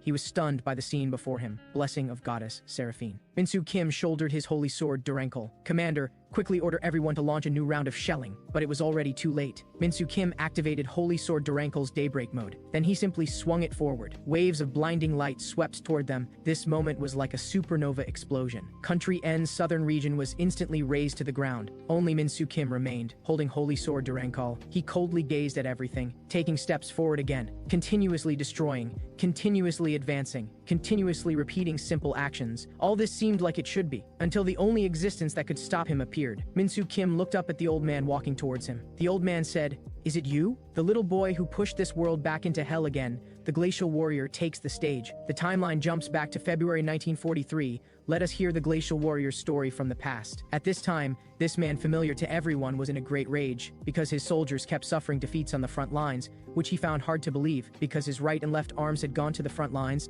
They were the golem warrior, Jonas, and the sword warrior, Siegfried. He didn't know who had defeated his invincible troops. The scene shifts to the battlefield. Everywhere were scenes of soldiers frozen in ice. At this time, a man stood in the center of the battlefield. He was the glacial warrior. At this moment, the sword warrior standing before him questioned, "Why do you, as a warrior, compromise with peace and order? Don't you have any ambition at all?" The glacial warrior responded, "Ambition? Of course I do. Ending this war early and letting comrades return to their families' embrace is my only ambition." The sword warrior mocked, "I thought it would be saving the whole world. Your ambition is quite simple." Just like that, in his youth, he maintained world peace through his own power. What the old man wanted was just a world without war, and it's still the same now. But at this moment, Min-Soo Kim raised holy sword Durenkel. The glacial warrior tried to stop him first, asking Min-Soo Kim why he was so determined to destroy this world. What could he recover? What could he gain? Min-Soo Kim mercilessly swung holy sword Durenkel down. Waves of light rushed along the ground towards Ivan Pushkin. At this time, Min-Soo Kim said, "I no longer know what I want." Ivan Pushkin finally understood. How could there be any righteous reason for indiscriminate killing? The moment Min-Soo Kim struck Ivan Pushkin, a ice turtle spat out from his mouth. Min-Soo Kim also knew this old man wasn't to be underestimated. Sure enough, Ivan Pushkin summoned a giant turtle to help him block the attack. Min-Soo Kim thought that was Ivan Pushkin's summoned beast. He disliked the magic warrior the most. But Ivan Pushkin shouted, "The game hasn't even begun yet, kid!" Ivan Pushkin took a deep breath of cold air, then directly breathed out an ice breath. This was Millennium Frost. Snow began to fall from the sky. Min-Soo Kim was frozen in place. Ivan Pushkin looked at Min-Soo Kim and sighed, as expected of the sword warrior. "If it were ordinary people who took my Millennium Frost, they would shatter instantly. Yet you haven't even changed your gaze." However, after this freezing, Min-Soo Kim could no longer use his full power. He had to use most of his strength to suppress the cold air in his body. While Ivan Pushkin must defeat him before Min-Soo Kim could dry drive out the cold air. At this time, Ivan Pushkin suddenly punched the giant turtle. The turtle charged straight at Min-Soo Kim. At this moment, Min-Soo Kim slowly raised Holy Sword Durankle in his hand, but it was already too late. He was sent flying by the incoming giant turtle. Meanwhile, he was also bound by the underground ice. Indeed, an old soldier is an old soldier, fighting with tricks at every turn. Even Pushkin asked Min-Soo Kim if he hadn't learned any abilities. The next moment, he summoned a black bear. Min-Soo Kim was constantly being squeezed by the black bear. He kept coughing blood, constantly being hammered by the black bear. If it were other opponents, they would have been finished off by Ivan Pushkin at this point. But this time, Ivan Pushkin was very careful. The man before him was extraordinary. To be safe, Ivan Pushkin summoned seagull flocks again. Ice seagulls materialized one by one. They fluttered towards Min-Soo Kim. As they approached Min-Soo Kim, their bellies swelled, then instantly exploded. Following that, the black bear pounced at him again. But at this moment, Min-Soo Kim's hand trembled, muttering, "Hear my call, Holy Sword Durankle." The next moment, the black bear was directly bisected by Min-Soo Kim's Holy Sword Durankle. At this time, Min-Soo Kim's whole body was wrapped in armor. He raised Holy Sword Durankle and slashed at Ivan Pushkin, muttering, "Just disappear completely." Under Min-Soo Kim's fierce slash, Ivan Pushkin's head left his body. This result made Min-Soo Kim a bit dazed. Because Ivan Pushkin was the magic warrior, he could keep pressuring Min-Soo Kim in battle using range advantages. Moreover, the magic warrior had various unpredictable moves. Most people would find it hard to figure out the magic warrior's attack patterns. But Min-Soo Kim was different. He had already figured out Ivan Pushkin's attack patterns, because he had experience fighting the magic warrior before. In that great battle, Min-Soo Kim relied on his invincible defensive ability Toying Sheng Sheng endure the magic warrior's attacks. Min-Soo Kim had been holding back because he wanted to make his opponent believe his weakness was small attack range and slow movement speed. However, at the last moment, when the opponent lowered their guard, he directly struck with lightning speed to wipe out their neck. This was the deceptive fighting style Min-Soo Kim took pride in. But this time when he finished off Ivan Pushkin, he felt something was strange. He felt something was slightly off, as if something precious was missing. That thing was the countless skills that a warrior who had lived for hundreds of years should have. Extraordinary insight and victories unrelated to honor. Sure enough, soon Min-Soo Kim realized, why was there no blood when he cut off Ivan Pushkin's neck? In an instant, everything was confirmed. Ivan Pushkin directly rushed out from his own corpse, then stabbed Min-Soo Kim in the chest with a sword. Min-Soo Kim directly coughed up old blood. Ivan Pushkin fiercely said to him, "You sword warriors all seem to like cutting people's necks." At this time, Min-Soo Kim also slashed at him with a sword. But Ivan Pushkin shouted again, "Your counterattacks are also extremely predictable." Ivan Pushkin directly summoned a giant squid. He directly swung and sent Min-Soo Kim flying. Min-Soo Kim struggled to get up. He felt cold air spreading from his heart. Even the goddess's protection wasn't very effective. If he stayed here, he would freeze to death. While Ivan Pushkin, opposite him, directly summoned a giant humpback whale again. It pressed towards Min-Soo Kim like a huge mountain. But under Min-Soo Kim's Holy Sword Durankle, the humpback whale was directly split in two with one slash. But Ivan Pushkin noticed. Min-Soo Kim's arms were trembling, his body had been corroded by the cold air. Ivan Pushkin opened his mouth again, saying, "Let's end the game here." He summoned pack after pack of silver wolves charging at Min-Soo Kim. Ivan Pushkin watched this scene thinking, the last sword warrior only held on until this step. Wonder if Min-Soo Kim could endure it. At this time, Min-Soo Kim was dodging the wolves' attacks. Only 30 seconds left before his body would completely lose function, so he chose to go all out. Separate, Holy Sword Durankle. In this instant,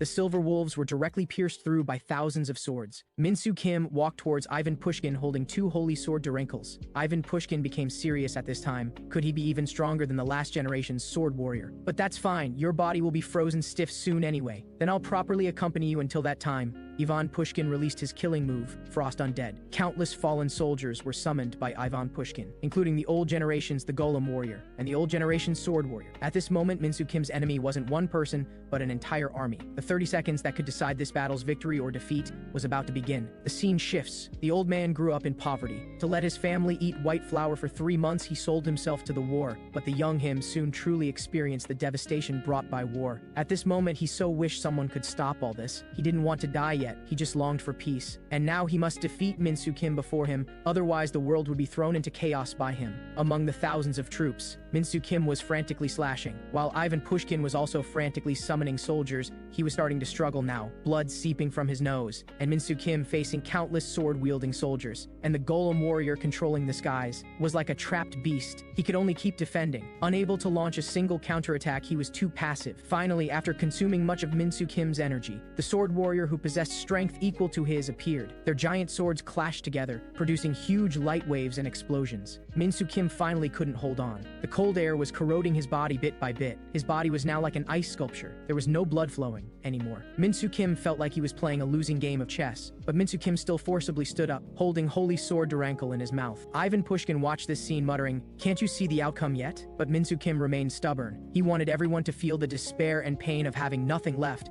after abandoning everything to return home. Min-soo Kim just wanted to be understood, wanted to vent his inner anger and sorrow. He frantically swung Holy Sword Durankle among the crowd. At this moment, he finally made Ivan Pushkin feel his madness. Ivan Pushkin couldn't watch anymore. He wanted to make Min-soo Kim calm down. He leaped forward. His palm struck Min-soo Kim's forehead. This was absolute 0 degree. Min-soo Kim was directly frozen by this strike. Ivan Pushkin was breathing heavily. He sighed. "Looks like I'm really old now." But he still stopped the war with this move. He was coughing blood heavily. However, at this moment, golden light suddenly burst from the sky and descended here. Ivan Pushkin was stunned. Why did it appear at this moment of all times? The golden light shot straight towards Min-soo Kim's position, landing on the ground, causing a violent explosion. As the smoke gradually cleared, several figures familiar to Min-soo Kim gradually emerged from within. It was his companions from the other world. Seeing Min-soo Kim frozen, they shouted out, "Warrior!" At this moment, the old man's mind went blank. He had already exhausted all his strength. Meanwhile, the scene shifts back to the Faith Warrior. She led her followers surrounding humanity's defense line. This forced humans to use firepower against them. The Faith Warrior looked at the missiles flying towards them and sighed. "These people actually fire weapons at us who are unarmed. What a vicious world." These words also reached all her followers' ears. The followers said devoutly to the Faith Warrior, "Warrior, please lead us to witness the beautiful miracle." The Faith Warrior responded, then slowly extended her finger. In the instant she acted, all weapons were turned into flower petals by her. This was truly an inhuman ability. It completely defied the laws of physics. She was a monster. At this time, the commanding officer ordered soldiers to lower the attack height and fire missiles again. But after calling for a while, no one responded. Just then, his hand slowly turned into flower petals. Then his whole body gradually dispersed into flower petals. The fighter jets in the sky also slowly turned into flower petals and exploded. For a moment, flower petals rained down from the sky. At this moment, the Faith Warrior's figure appeared extraordinarily sacred. She gazed at the sky, saying, "My martyrs, look at this sky. Isn't it beautiful? Humans can fight as brilliantly as flowers." Meanwhile, warships at sea also launched attacks against them. However, the fired shells bounced back. In this short time, they had almost been completely wiped out. This was the miracle brought by the Faith Warrior. Was this benevolent? Or perhaps the word miracle never had any benevolence to begin with. At this moment, inside the command post, a man was reporting the battle situation. Their first wave of Air Force and Navy had been completely annihilated. This was unbelievable to the man in charge. He hadn't expected this battle to be so difficult. They didn't know how to deal with this miracle. Just then, a child with a halo above his head appeared behind him, saying, "That's not a miracle. Next, I will show you a true miracle." He was the old generation's, the Faith Warrior Damien. The man questioned how he entered this place, but instead of answering, Damien continued, "I never expected you would remember me, but please believe victory belongs to us, child." After speaking, he directly crossed space, arriving at the Faith Warrior's location. He was the old generation's the Faith Warrior. He appeared during a plague hundreds of years ago. He was very benevolent towards humans, a small miracle who sealed himself away after taking away all diseases. For every village he passed through, he would make it prosperous for the orphans there. Now he faced the Faith Warrior alone. The Faith Warrior smiled lightly, so there really are other the Faith Warriors. She bowed to Damien opposite her. "Greetings, the Faith Warrior." But Damien didn't seem to welcome her. Instead, he looked at her surrounding followers. Leaving tears, he said, "The people around you are all afraid. How pitiful." This moment made the Faith Warrior recall her past. As a child, her mother was always deeply religious, to the point of fanaticism, and this also caused her faith to be very deep. Her wish was for her mother to live happily. At school, her classmates kept their distance because of this. But what could she do? Only when mother was there would she not cry alone, and the Faith Warrior could only smile then, until that incident happened. That day, she and her mother sat on a bench. The preacher suddenly appeared. He asked mother if she wasn't attending late-night prayer meeting, and so, the two entered the room, while the Faith Warrior waited blankly outside for mother to come out. But unexpectedly, after the door creaked open, mother said something to her that she would never forget. "Henna, he wants you to go in too." These were all the Faith Warrior's past. Damien's words just now reminded her of the past. She shouted angrily at Damien, "Do you know what I've been through?" The next moment, all the innocent followers around her were killed by her. Meanwhile, the sky gradually became filled with thunder and lightning, and a head slowly emerged from within. Slowly, his entire body appeared in everyone's view. This was the fallen angel Mertaniel, summoned by the Faith Warrior. The fallen angel gathered dark matter in his mouth, then suddenly shot it towards Damien on the opposite side. At this moment, Damien stretched out his hand and said, "Guardian Gatekeeper, please hear my call." In an instant, the throne angel Titaniel appeared before Damien. He blocked the fallen angel's attack for Damien. Meanwhile, inside a church, believers were watching a large screen, showing the battle between Damien and the Faith Warrior. A man was quietly asking the Pope, although I shouldn't say this, I still want to ask. If Damien loses, what should we do? Though I know you've always trusted him, but what if? The Pope interrupted him and said, he absolutely won't lose. That fake faith warrior's weapon is just the fear of millions of terrified believers, while Damien's weapon is the faith of 1.1 billion believers. Moreover, the Pope had already distributed documents to churches and believers worldwide, asking everyone to pray for Damien. We have no right to doubt. Let us pray together. The scene cuts back. The faith warrior was furious that her attack had no effect, while Damien said, isn't it my turn now? Bell that pierces the heavens,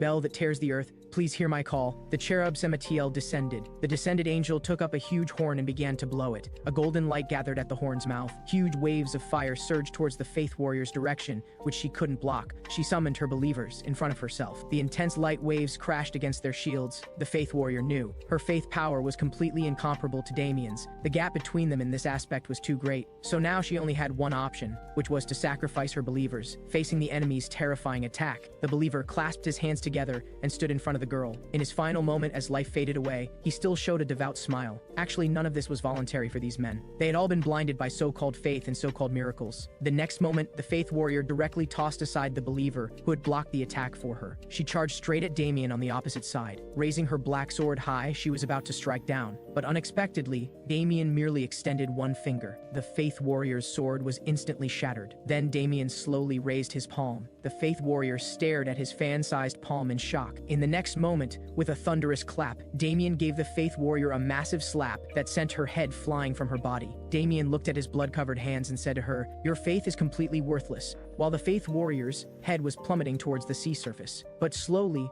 her body began to automatically repair itself. By the time she touched the sea surface, she had completely regenerated. She continued charging up to fight Damien. However, Damien didn't care about these small tricks. Before his 1.1 billion believers, the faith warrior's power seemed especially feeble, although she had lost her life countless times. The faith warrior continued to use her believers. That's right, she used her believers' lives to continuously revive herself. She never had any regeneration technique, only a sacrifice technique, and in the believers' eyes they were all willing sacrifices. The faith warrior charged at Damien repeatedly without hesitation or fear, but each time the result was the same. This scene repeated thousands, even tens of thousands of times, all achieved through the sacrifice of believers' vibrant lives. At this moment, Damien finally seemed shaken and choked out, "Do you still want to continue? Knowing the outcome, why continue this pointless war of attrition?" But unexpectedly, the faith warrior laughed and said, "Old man, listen carefully. Everything in this world exists for a reason. There are no meaningless actions in this world." Indeed, just as the faith warrior said. At this moment, the man in the hat seemed to have his faith shaken as he shouted, "Wasn't it said that the power of 1.1 billion believers could easily destroy the faith warrior? Why hasn't it been done yet?" During the time Damien and the faith warrior were fighting, these believers had all witnessed the faith warrior's invincible regeneration ability, and doubt about their faith began to appear in their hearts. Thus, the faith warrior's believers' mark slowly appeared on the Hat Man's body. Their faith was rooted in fear, and this root was slowly spreading. The former believers of Damien were gradually altered by the fearful faith, and at this moment, the faith warrior fighting felt her power strengthen. Her sword actually managed to wound Damien's face. She laughed maniacally. "Can you feel this power? Your energy source is decreasing while mine is increasing." The faith warrior was right. She was continuously devouring Damien's source of faith. Soon, the power gap between them narrowed at an extremely rapid pace. In cities and villages, as the faith warrior's believers increased, Damien's believers had become very few. Damien finally understood at this moment. It turned out the faith warrior had calculated all this from the beginning. If time dragged on any longer, his faith power would gradually dissipate completely. So while he still had the upper hand, it was time to decide the battle in one move. Damien clasped his hands and said, "Wielder of the Sword of Fire, Spirit Guide, please hear my call." In an instant, a divine court appeared behind Damien. He used the faith of 100 million believers to summon the seraphim Michael, and at this moment, the faith warrior also charged towards Damien. He commanded the archangel to destroy this false religion before him. Upon hearing this, the archangel immediately drew his sword of fire, the sword of the gods that could harm all forms of being. Even the faith warrior's abnormal regeneration ability would be useless. But unexpectedly, Damien's body suddenly felt intense pain. He turned his head to find Seraphim Michael's sword of fire had pierced straight through his body. The mastermind behind all this was the faith warrior, who mocked, "Even humans' faith in you can vanish in an instant, let alone angels." Did you think angels couldn't feel fear? Fear spreads far faster than hope. That's the law of this world. Damien's former believers had long forgotten him, and while the faith warrior might not be accepted by humans, her vicious methods had stirred up fear in people's hearts. Moreover, she planned to use this bone-deep fear as a weapon to detonate at the final moment. People in the papal chamber discovered this and then broadcast the battle to the faithful via public broadcasting. Their original intention was to get more people to pray for Damien, but unexpectedly, they ended up harming him instead. How could one person's hope and faith compare to the endless fear brought by the faith warrior? At this moment, seeing Damien's pathetic state, the faith warrior began to mock. Your frightened appearance is laughable. I thought you were so powerful, but you're just a piece of garbage forgotten by people. Just like that, Damien's head was severed by the faith warrior. At this moment, Damien kept pondering where he had gone wrong. Was it because he had slept too long? Actually, Damien failed because people had forgotten him. Just then, a white light appeared. Damien was transported to a place, and his body was restored. At this time, a nun and a group of children discovered him. They exclaimed to Damien, "The true saint has appeared!" At this moment, Damien was still immersed in shock, thinking he had entered paradise. But then he realized the orphanage before him bore his name. It turned out these children hadn't forgotten him. The timeline shifts to Damien's childhood. He was a child abandoned by his parents. Every day he endured hunger, living with other small beggars. And if he couldn't beg for food or money, he would be bullied by the older children. Before he reached 10 years old, he lost his life under a merchant's carriage. Lying on the cold mountain road, as his body gradually grew cold, he quietly thought, if given a chance at rebirth, he wanted to be born into a world where parents don't abandon their children and no one has to endure hunger. If he had the ability, he wanted to use his own hands to create such a world. He wanted to personally give children a chance, so they wouldn't have to suffer like he did. The timeline returns to the present, tears welling in Damien's eyes. Seeing these children reminded him of why he wanted to save humanity, and also reminded him that there were still people who remembered him. He stood up straight and said to the children, "Would you be willing to lend me your faith?" The children unanimously agreed, but the children didn't know how to give him their faith. Damien taught them to close their eyes and put their hands together. All three children did as told. A light slowly emerged from their hands. At this moment, Damien felt the light brought to him by the children. He promised the children, "Today you have given me your faith, and one day I will return to you a future where you can grow into adults." Just like that, Damien rushed to the battlefield with the children's light. This battle would be a fight to the death, because his enemy possessed the faith power of 1.1 billion humans. The faith warrior summoned all believers to frantically rush at the approaching Damien. Compared to the faith warrior, the faith Damien possessed was so little it could be held in one hand. At this moment, he was caught between countless believers, being torn at and bitten. This time, he had to win. He couldn't let down everyone's faith, but his chances of winning this battle were tiny. So tiny they were almost negligible, but he never thought of retreating. And just at this moment, he stared blankly at a figure before him. It was the cherub Samatiel that Damien had summoned earlier. She had now become the faith warrior's believer, and was continuously attacking Damien. The faith warrior also kept mocking that Damien was too weak now. If faith could truly be measured by numbers, then Damien would surely be defeated today. But just then, a miracle occurred. People around the world witnessed this miracle. Damien actually withstood the attack with his physical body that had no faith power, because faith cannot be defined by simple material things or numbers. The faith Damien received was different from the faith warriors. It came from centuries ago, from the seeds of small kindness he had planted in orphans' hearts. During those years, he taught children the correct values, what it means to receive, what it means to give, and what it means to share. He taught the children to become adults who understand sharing, and this belief spread through continuous transmission. Passed down through generations, it became faith. A holy spear gathered in Damien's hand. Although this faith was pitifully small, it could still emit brilliant light. Damien now raised the holy spear high and said, "This spear contains the meaning of my entire life. Can you block it?" But the faith warrior on the opposite side burst into laughter. With just the power of those few people, you think you can turn the tide? How ridiculous. Moreover, I have countless believers I can sacrifice. I just need to use their lives to block it. Just as the faith warrior tried to control those believers to shield her, she turned around to find them all crying, because they had seen the faith of kindness, and also saw how ugly their own faith was. Finally, Damien hurled the holy spear. This spear pierced straight through the faith warrior's chest, and at this moment she was in agony. But she arrogantly said,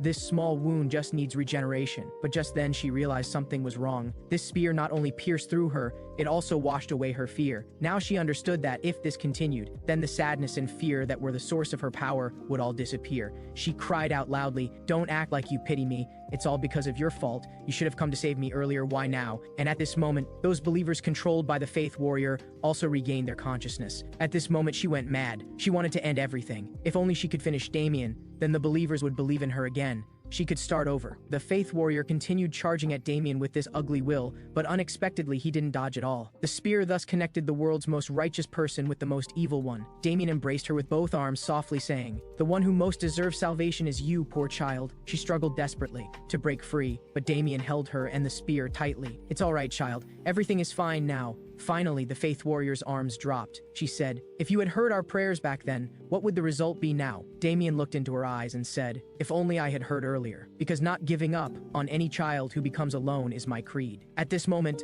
golden rain began falling from the sky. That giant bell Damien once used to seal himself appeared, and Damien carried the Faith Warrior into it. This time of dormancy would again cross unknown years. The scene now shifts to S City in Country A. The transformation warrior Stevenson was arguing with the military personnel because Stevenson actually asked them to transfer all Western military forces to the east. The soldiers kept objecting. Country K's transformation warrior is frantically approaching the west coast, yet you won't stop him and even want to let him continue advancing? Stevenson then said, "Fierce attacks aren't the only way to win battles. Your current weapons can't pose any threat to the transformation warrior. I'm suggesting this because I don't want to see these soldiers die in vain. Monsters should be fought by monsters, so I've decided to face him one-on-one." This led Country A's decision makers into lengthy discussions. Finally, the president spoke up, asking Stevenson what humans could do to help. Stevenson said, "You just need to do what humans can do, like guiding people to evacuate. After all, compared to a cold-blooded machine like me, people will unconditionally trust what their fellow humans say more." Finally, the president adjusted his glasses and said, "Very well then, Miss Stevenson. Everything from here on is up to you. But there's one point I disagree with. Please don't call yourself a monster. Everything you've done deserves to be praised as heroic." Stevenson bowed deeply to everyone. The scene moves to the skies above El City in the west. The transformation warrior had already arrived here, but after scanning the area, he found not a single soul. However, this didn't matter to him. He would level this place anyway. Just as he was about to activate his weapons, Stevenson suddenly appeared before him. Looking at her form, the transformation warrior said, "This one's appearance clearly shows she wasn't made with modern technology. Must be the old generation warrior that the resurrection warrior mentioned." Stevenson spoke first. "I know you hacked into the God's retreat system and caused billions to suffer, and now you've come here to cause more casualties." The transformation warrior also spoke. "According to my algorithmic logic, I really can't analyze your intention. Are you hoping I'll confess to you here?" Stevenson really did want the transformation warrior to confess. He had taken billions of lives, and with his technology to rebuild this world, he could still save a billion humans. Hearing this, the transformation warrior burst into laughter. "Seems you haven't been modified. What you're saying completely defies logic." But Stevenson replied, "We were originally human, and humans sometimes defy logic. So as your predecessor, I want to give you one last chance." But the transformation warrior remained stubborn. "Chances are given by the strong to the weak. You're just an old piece of junk, modified hundreds of years ago. What can you fight me with? Talking with you is pointless." The transformation warrior directly released 70% of his seal and launched his attack. Countless missiles shot toward Stevenson. The transformation warrior sneered, "Blame this world if you must, scrap metal." Violent explosions rang out. After the thick smoke cleared, Stevenson's figure appeared completely unharmed. The transformation warrior was shocked. This one could actually withstand his quantum missiles. And this barrier technology? He hadn't seen it in the other world. Stevenson said, "I've been back for so many years. Did you think I was just playing around, using the technology I brought back from the other world as a foundation? I worked together with the humans you despise to develop it in new directions. And to stop the disaster called warriors that would appear in 100 years, I prepared something special." Stevenson spoke again. "S City. Deactivating invisibility mode." Behind Stevenson, a massive structure slowly appeared above S City. A giant city appeared. This was the city-type weapon meant for the final battle with the warriors. This was what humans had prepared for 100 years for their descendants, built with countless human talents and sacrifices. "Please show respect for these during our battle." It turned out that hundreds of years ago, Stevenson had participated in Project M. Here, she worked with humanity's top scientists to prevent the outbreak of war. This also helped her mechanical body rediscover its human feelings. But the danger hadn't ended. Through unknown means, Stevenson learned that new generation warriors would appear in the future. They didn't know if these warriors would be good or evil. So after Project M, they began implementing the S City project. They also prayed that these weapons they built would never need to see the light of day. The timeline returns to the present. Country A's command center relayed a message to Stevenson that they had evacuated all personnel from El City, so Stevenson could finally fight without worrying about civilian casualties. This finally put Stevenson, far away in El City, at ease. She activated the program. Behind her, S City extended a chain. That pulled her inside. At this moment, she merged with S City, becoming one with the giant city. The S-City battle plan began. She immediately launched 12 Leozolard missiles. Across from her, the transformation warrior remained calm, wanting to see what methods these humans, obsolete for 100 years, could possibly have. He activated his shield. The missiles all landed directly on him, but after the smoke cleared, the transformation warrior was not only unharmed but launched a counterattack. Stevenson also activated her defense system. A series of circular drones appeared. They each shot out strange energy columns, managing to withstand the transformation warrior's attack. At this moment, the orb beside Stevenson was analyzing the battle situation. Drone damage rate 27%, defense successful, enemy main cannon inactive. Stevenson decisively prepared to fire the Oppenheimer-class main cannon. A series of main cannons rose up. Waves of blue light continuously fired towards the transformation warrior. At this moment, the transformation warrior grew serious. This fortress that had been invested in for 100 years was indeed formidable. According to his calculations, the victory rate for various battle modes was not high, but breakthrough combat had an 83% success rate. He decisively changed to jet propulsion mode, taking the form of a fighter jet. This made Stevenson across from him marvel. Worthy of something developed over 100 years in another world, this fluid form was truly incredible. Just like that, the transformation warrior charged straight at the fortress's barrier. Stevenson quickly had the AI send more energy to the barrier. If the transformation warrior breached the interior, the fortress would become useless. But at this moment, the transformation warrior said, "Now it's your turn, Iron Arm Warrior." It turned out the Iron Arm Warrior had been hiding inside the transformation warrior all along. This made Stevenson panic instantly. The Iron Arm Warrior began frantically tearing at the barrier. Stevenson quickly had the AI send more energy to the barrier, but the AI warned that the drones would overload and explode if they sent any more energy. Just like that, under the Iron Arm Warrior's frantic tearing, the barrier was torn open with a large hole. They successfully invaded the city's interior. At this moment, the transformation warrior sneered, "Human wisdom is completely useless before the overwhelming power of warriors. Do you know why you lost? Because you harmoniously coexist with these imperfect beings called humans." The transformation warrior fired countless missiles at Stevenson. The timeline now returns to hundreds of years ago. Let us hear the story of the old generation transformation warrior Stevenson. A girl was being beaten by a man at this time. The reason was that she had taken it upon herself to repair the factory's machinery. But just then, a gentleman interrupted him. He had already checked and confirmed that the girl had indeed fixed the machine. The gentleman was clearly someone of noble status. He sat down to chat with the girl, saying that although she had fixed the machine, its power output had greatly decreased. However, being able to make it work normally using only scattered tools from the factory, without standard equipment, was already quite impressive. "You must be attending night school?" But surprisingly, the girl said she had 6 older siblings and 3 younger ones, and only her brothers had the chance to attend school. This surprised the gentleman. The girl before him had never been to school, which meant she was a rare genius. The gentleman finally revealed his intention. He wanted the girl to work in his workshop, and as D-City's best engineer himself, he could teach her mechanical engineering. Thus, through this opportunity, they became partners. The girl's name was Marie, and the gentleman's name was Stevenson. They conducted research together, attended various academic conferences and scientific lectures together, until that day when Stevenson met with an accident and passed away. That day, Stevenson told Marie his last words. He had heard that every scientist before death thinks about leaving behind an achievement named after them, but Stevenson hoped Marie could become that achievement. Looking into Marie's eyes, he said, "I'm sorry, all my possessions, the research institute I built, and the papers I meant to leave you have now been burned to ashes by the flames, but I still want to leave you something. Take my name, Marie."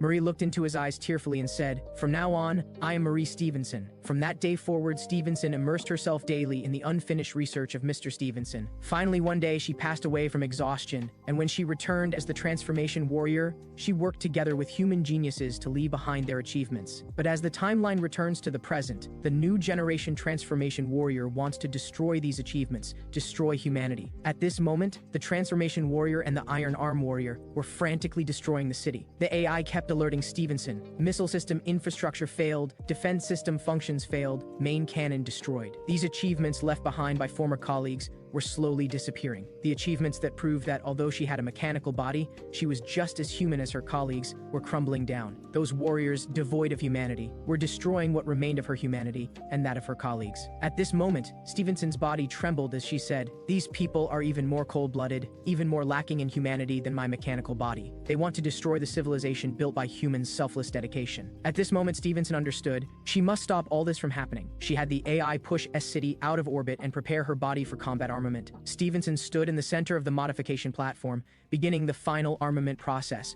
The noble battle to protect humanity is about to begin. The timeline returns to several hundred years ago. At that time, Stevenson had just arrived in the altered parallel world. However, to survive in this world, she had to abandon her humanity. The first modification began with her fingers. Then, to enhance her combat ability, her arms were modified. To increase her agility, her legs were modified. Stevenson fell silent as she looked at her body gradually losing its human characteristics. But this wasn't the end. Finally, to increase her output, her internal organs were also removed. All this pain she endured was to return to the world where someone was waiting for her, and to extend her life. However, ironically, their first act as warriors was to undergo modifications and lose their humanity. And when they finally returned to the human world, how would humans view them? As cold machines, or hideous monsters? And the transformation warrior, who went through the same ordeal as Stevenson, what she received was fear from humans and their attacks. The timeline returns to the present, where S-City has broken from its orbit and drifted into space. At this moment, the transformation warrior is ready to get serious, releasing her seal and activating 100% decompression buster mode. She fires purple lasers continuously at Stevenson, while Stevenson keeps pace. The two begin their intense battle. After a burst of gunsmoke, the two seem to reach some kind of understanding, putting down their ranged weapons. Instead, they choose to activate their protective shields. They're going to engage in close combat. The protective shields create a violent explosion due to the repulsion between their energies. Meanwhile,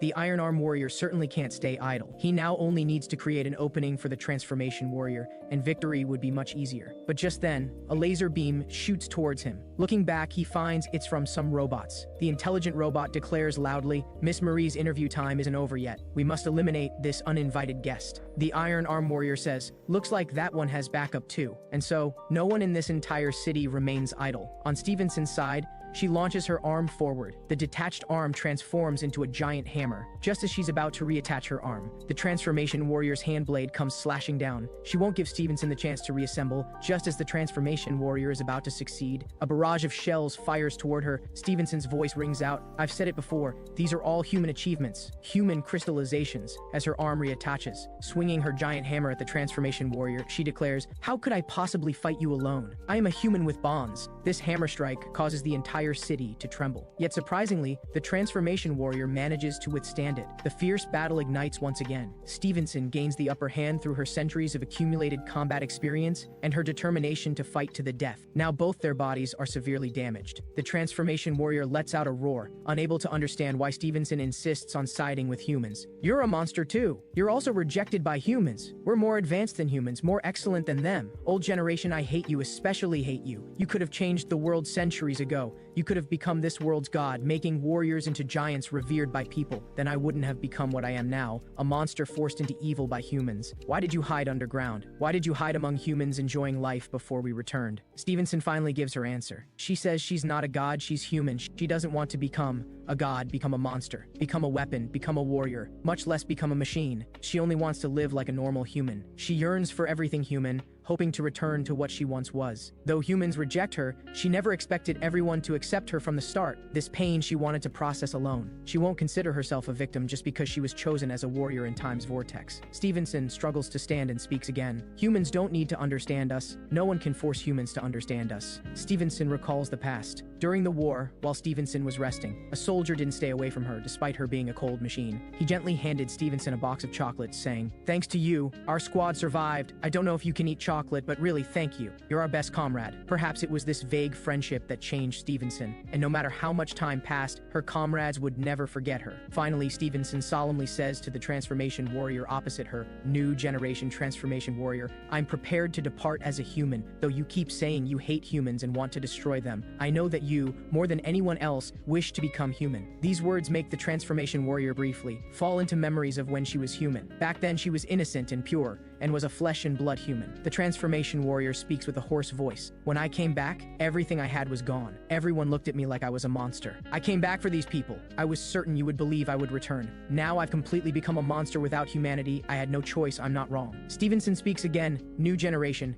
thank you for sharing your true feelings. I've decided, let's end all this." The scene shifts to the robots lost in thought. These robots are controlled by the AI, who calls Stevenson teacher. The intelligent robot conveys some information to Stevenson, saying it doesn't understand why humans hurt other humans, to prove they are human, to assert their so-called humanity, to belong to this world while burning this world. Actually, besides them, many people on Earth assert their humanity while ignoring others' humanity. They set fires, start wars, and loudly contradict others. Teacher, I've grown weary of human existence. At this moment, the intelligent robot brandishes its weapon, intending to end this evil warrior before it. But the Iron Arm warrior becomes arrogant. Oh, you dare to stop me? Looks like you're the only one left, bring it on. With that, it thrusts its sword at the Iron Arm warrior. However, this proves useless, as the Iron Arm warrior celebrates his victory, while the intelligent robot lying on the ground continues to ponder. I don't understand why you fight not for yourself, but for these imperfect beings, teacher. But why do I feel willing to fight twisted enemies to save this twisted world? Your eyes shine brighter than any I've seen before.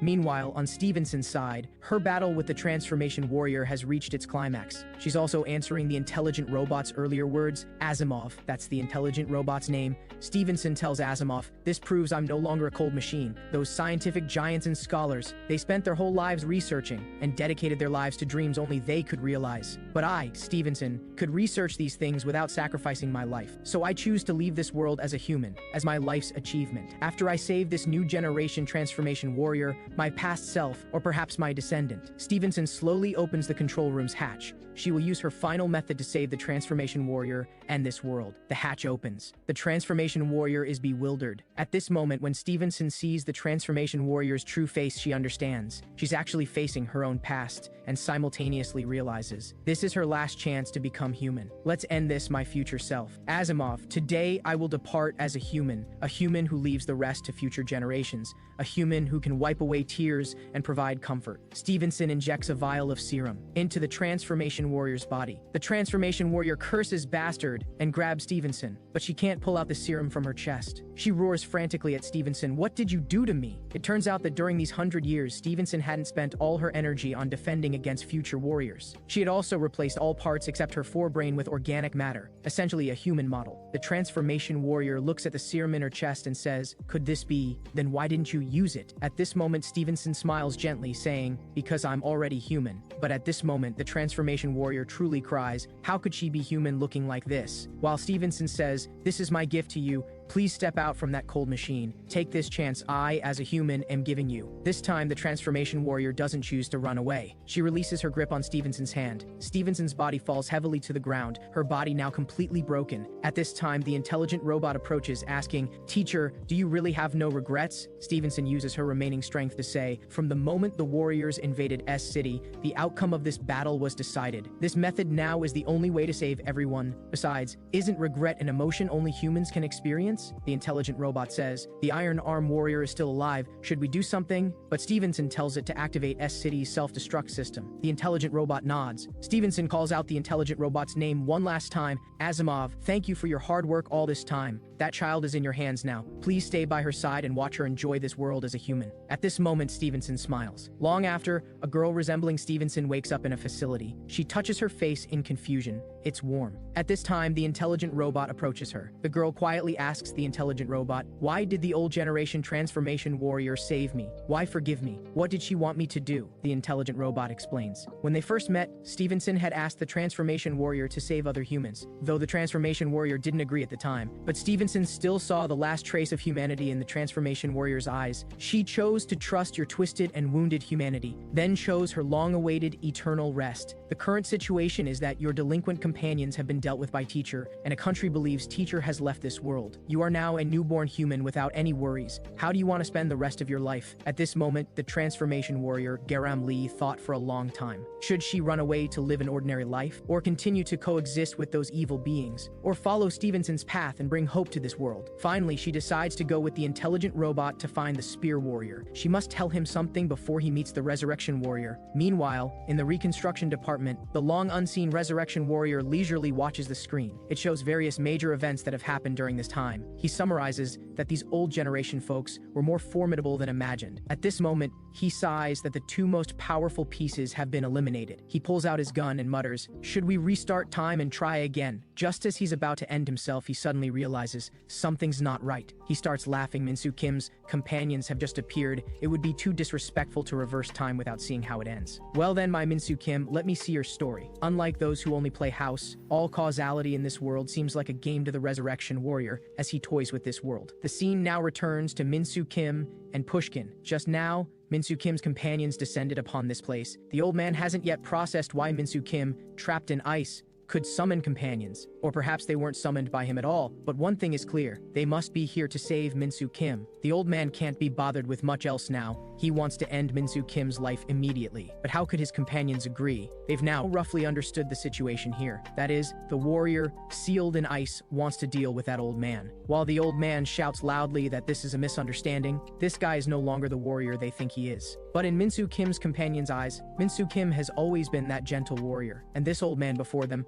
must be trying to destroy the world the warrior wants to protect. He is the demon king in Minsu Kim's world. At this moment, they regain their former fighting synergy. They want to help Minsu Kim rise again, though they don't know if they can defeat this powerful demon king before them. But whatever happens, they must give their all to beat up the warrior who saved the world. And if possible, they want to desperately save the warrior's world. And so, they all charge at the old man alone. What an absurd scene. Minsu Kim's goal isn't to save his world, but to destroy it. The timeline returns to when Minsu Kim was still in the other world. This was a scene before his departure. That night, the priestess came to his room. She wanted to cast a spell on Minsu Kim, though unsure if it would still work after Minsu Kim returned to his original world. At least she wanted to be by the warrior's side before his death. And this spell's effect was to share the other's lifespan changes. And this time, they came to Minsu Kim's world because she sensed Minsu Kim's lifespan rapidly decreasing. The timeline returns to the present. These warriors are continuously attacking the old man, while two girls are trying to free the ice-sealed Minsu Kim. At this time, the fairy called Belle asks the priestess to step back. She wants to melt the ice. She summons the fire spirit Ignite. His palms shoot out waves of fire. The fire waves splash against the ice block, causing violent explosions. But after the smoke clears, the ice block remains completely undamaged. At this time, the priestess also mutters, "Benevolent Seraphine, grant me the ability to see mana." The next moment she opens her eyes, directly seeing the formation on the ice block sealing Minsu Kim. This isn't just ice, but a sealing magic formation similar to a defense array. The priestess tells Belle to go support the other companions first, while she stays alone to break the seal. At this time, the old man is exhausted. He has no extra strength to use large-scale killing moves. He can only engage in guerrilla warfare. He summons flocks of seagulls to attack the man before him. The man's name is Jin. He only knows close combat, so he struggles against the old man. But at this time, a shield-bearing warrior stands before him. He roars, "Lord of Stone Mountain, please grant me an impregnable wall." This short man's name is Dioman, specializing in defense. They are longtime battlefield companions, working together with excellent coordination. However, the old man in front of them is the Demon King who defeated Minsu Kim, so they can't be careless. At this time, one of Minsu Kim's female companions shoots an arrow into the sky. She says, "Sorry everyone, wasted some time understanding this world situation." This arrow forms a giant formation in the sky. The girl mutters to the sky, "Fall, steel rain." Suddenly, countless arrows shoot from the formation. This makes the old man sigh. "Why do you children try to stop me from dealing with this world-destroying Demon King?" The old man spits out the giant turtle, barely withstanding this attack. Fortunately, this block absorbed their large-scale technique. The old man wants to wear down their energy this way, then eliminate one when they can't quickly support each other. Just as the old man plans to act, Jin, skilled in close combat, charges at him. The old man fell for it. They're all battle-hardened veterans. Jin's body materializes a giant fist. This is the ultimate heavy fist. The old man quickly summons the giant turtle to defend. However, the old man has no idea how powerful Jin's fist really is. This strike nearly killed the old man. His giant turtle shattered completely. At this time, Jin flexes his wrist and jokes, "Back then, though the sword warrior was the damage dealer, but it was my super penetrating self who broke the Demon King's armor." Just as Jin wants to completely end the old man's life, Minsu Kim's companions all stop their actions. Even the snowflakes dancing in the sky freeze. At this moment, it's as if something froze time, and before them appears a girl who alone can move. She flies to the dying old man and softly says, "A cruel fate indeed, my last warrior." The old man struggles to speak her name, the Witch of the Snow, goddess of the frozen realm. The snow woman gently strokes the old man's forehead, murmuring, "You're at the end of your rope, left with only this aged body. How pitiful." At this time, the old man asks why she calls him her last warrior. It turns out this generation's frozen warrior lost to the Demon King, and in her world, everyone except the old man was destroyed. The old man laughs bitterly, "Only coming to find me when I'm the last one left. What a fickle girl. Are you just bored now? Coming to watch how I die?" The snow woman looks into the old man's eyes and says, "Though you're about to die, your eyes are full of hope. Do you have unfinished business? Do you want to destroy the enemy before you?" The old man mutters, "Please grant me the power to protect this world." But the snow woman asks what he can give her in return. The old man struggles to speak. "Lifespan, soul. Whatever you want, I can give you, as long as I can protect my world, as long as it remains safe, as long as I can stop this calamity, as long as I can prevent this war, I can give you everything I have. But now the Snow Woman changes her tone. You're at death's door. What lifespan do you have left? And I have no way to take souls. However, I must take something from you. So how about giving me your memories? Frozen warrior, give me those glorious histories of your past, the old man softly says. Then take them. After all, from beginning to end, I never yearned to become a warrior. I lived on, persevered for only one purpose, to protect this world, to let humans love each other, not kill each other. At this moment, the Snow Woman also sheds warm tears, saying, though you're now old and frail, with white hair, your conviction still moves me so. You truly are my finest warrior. How you spent these years doesn't matter anymore. From now on, I will become your tool to end this war. Finally, Min-soo Kim's companions return to normal. They don't know what just happened, but they all saw that woman. Though they don't know who she is, what they do know is, she must have been buying time for the old man just now. At this time, Jin somewhat suspects the old man just had his strength restored by that woman. He immediately charges toward the old man's direction. He must confirm. While Dio Man behind him tells him to come back, this is too rash. And just then, Jin stands frozen in place, telling Dio Man behind him to quickly escape, because the old man has completely transformed into a monster. The two of them are like ants before him. Even just standing face to face with him, they can feel. He is a monster beyond common sense, surpassing even the sword warrior. Jin shouts for Dio Man to run, saying he can only hold out for 10 minutes. Dio Man also speaks up, saying without the sword warrior, they can't defeat this monster, so they must guard his side until the sword warrior breaks free. Finally, Dio Man retreats first, telling Jin he only needs to hold out for 1 minute, then can quickly escape. Finally, only the two of them remain here. He activates the ultimate array, 8 trigrams. The old man, now merged with the Snow Woman, also extends his finger. The next moment, piles of human ice skeletons appear. This pressure makes even Jin struggle to breathe. Jin is still calculating. His 8 trigrams is an optimal virtual boundary that can increase body reaction speed, technique connection speed, and power by 8 times, while reducing stamina and energy consumption speed by 8 times. If the monster opposite stays still, then Jin has a tiny chance of victory. At this moment, his body continuously bursts with waves of fire, continuously launching heavy punches at the monster opposite. At this moment, he holds nothing back. Then next, let us tell the story of Min-soo Kim's companion Jin. This boy had just learned to read when he defeated the Bear Man uncle who was to be the next head. At 12, he cut off the head of the Demon King army commander who invaded the village. On the day before coming of age, he became the youngest head ever, single-handedly defeating 127 fellow disciples. He was so powerful that no one dared to practice with him. His name was Jin. He was the leader of the Beast Tribe, a mixed-blood child born from union with the War Empress. And today, a group of people came to the village. The leading man asked for directions, and when Jin first laid eyes on him, he could tell he was an extremely powerful man. So he clenched his fists. Without a word, he charged at him, and it was in this encounter that he met his first defeat. To pursue strength, Jin chose to join this warrior's ranks. However, in their countless days together, he found no opportunities to grow stronger, because the sword warrior Min-soo Kim was simply too strong. Each battle refreshed Jin's understanding of him. As time passed, Min-soo Kim continued to grow stronger, while Jin could only live in this powerful one's shadow. But it was also this man who gave him a different life,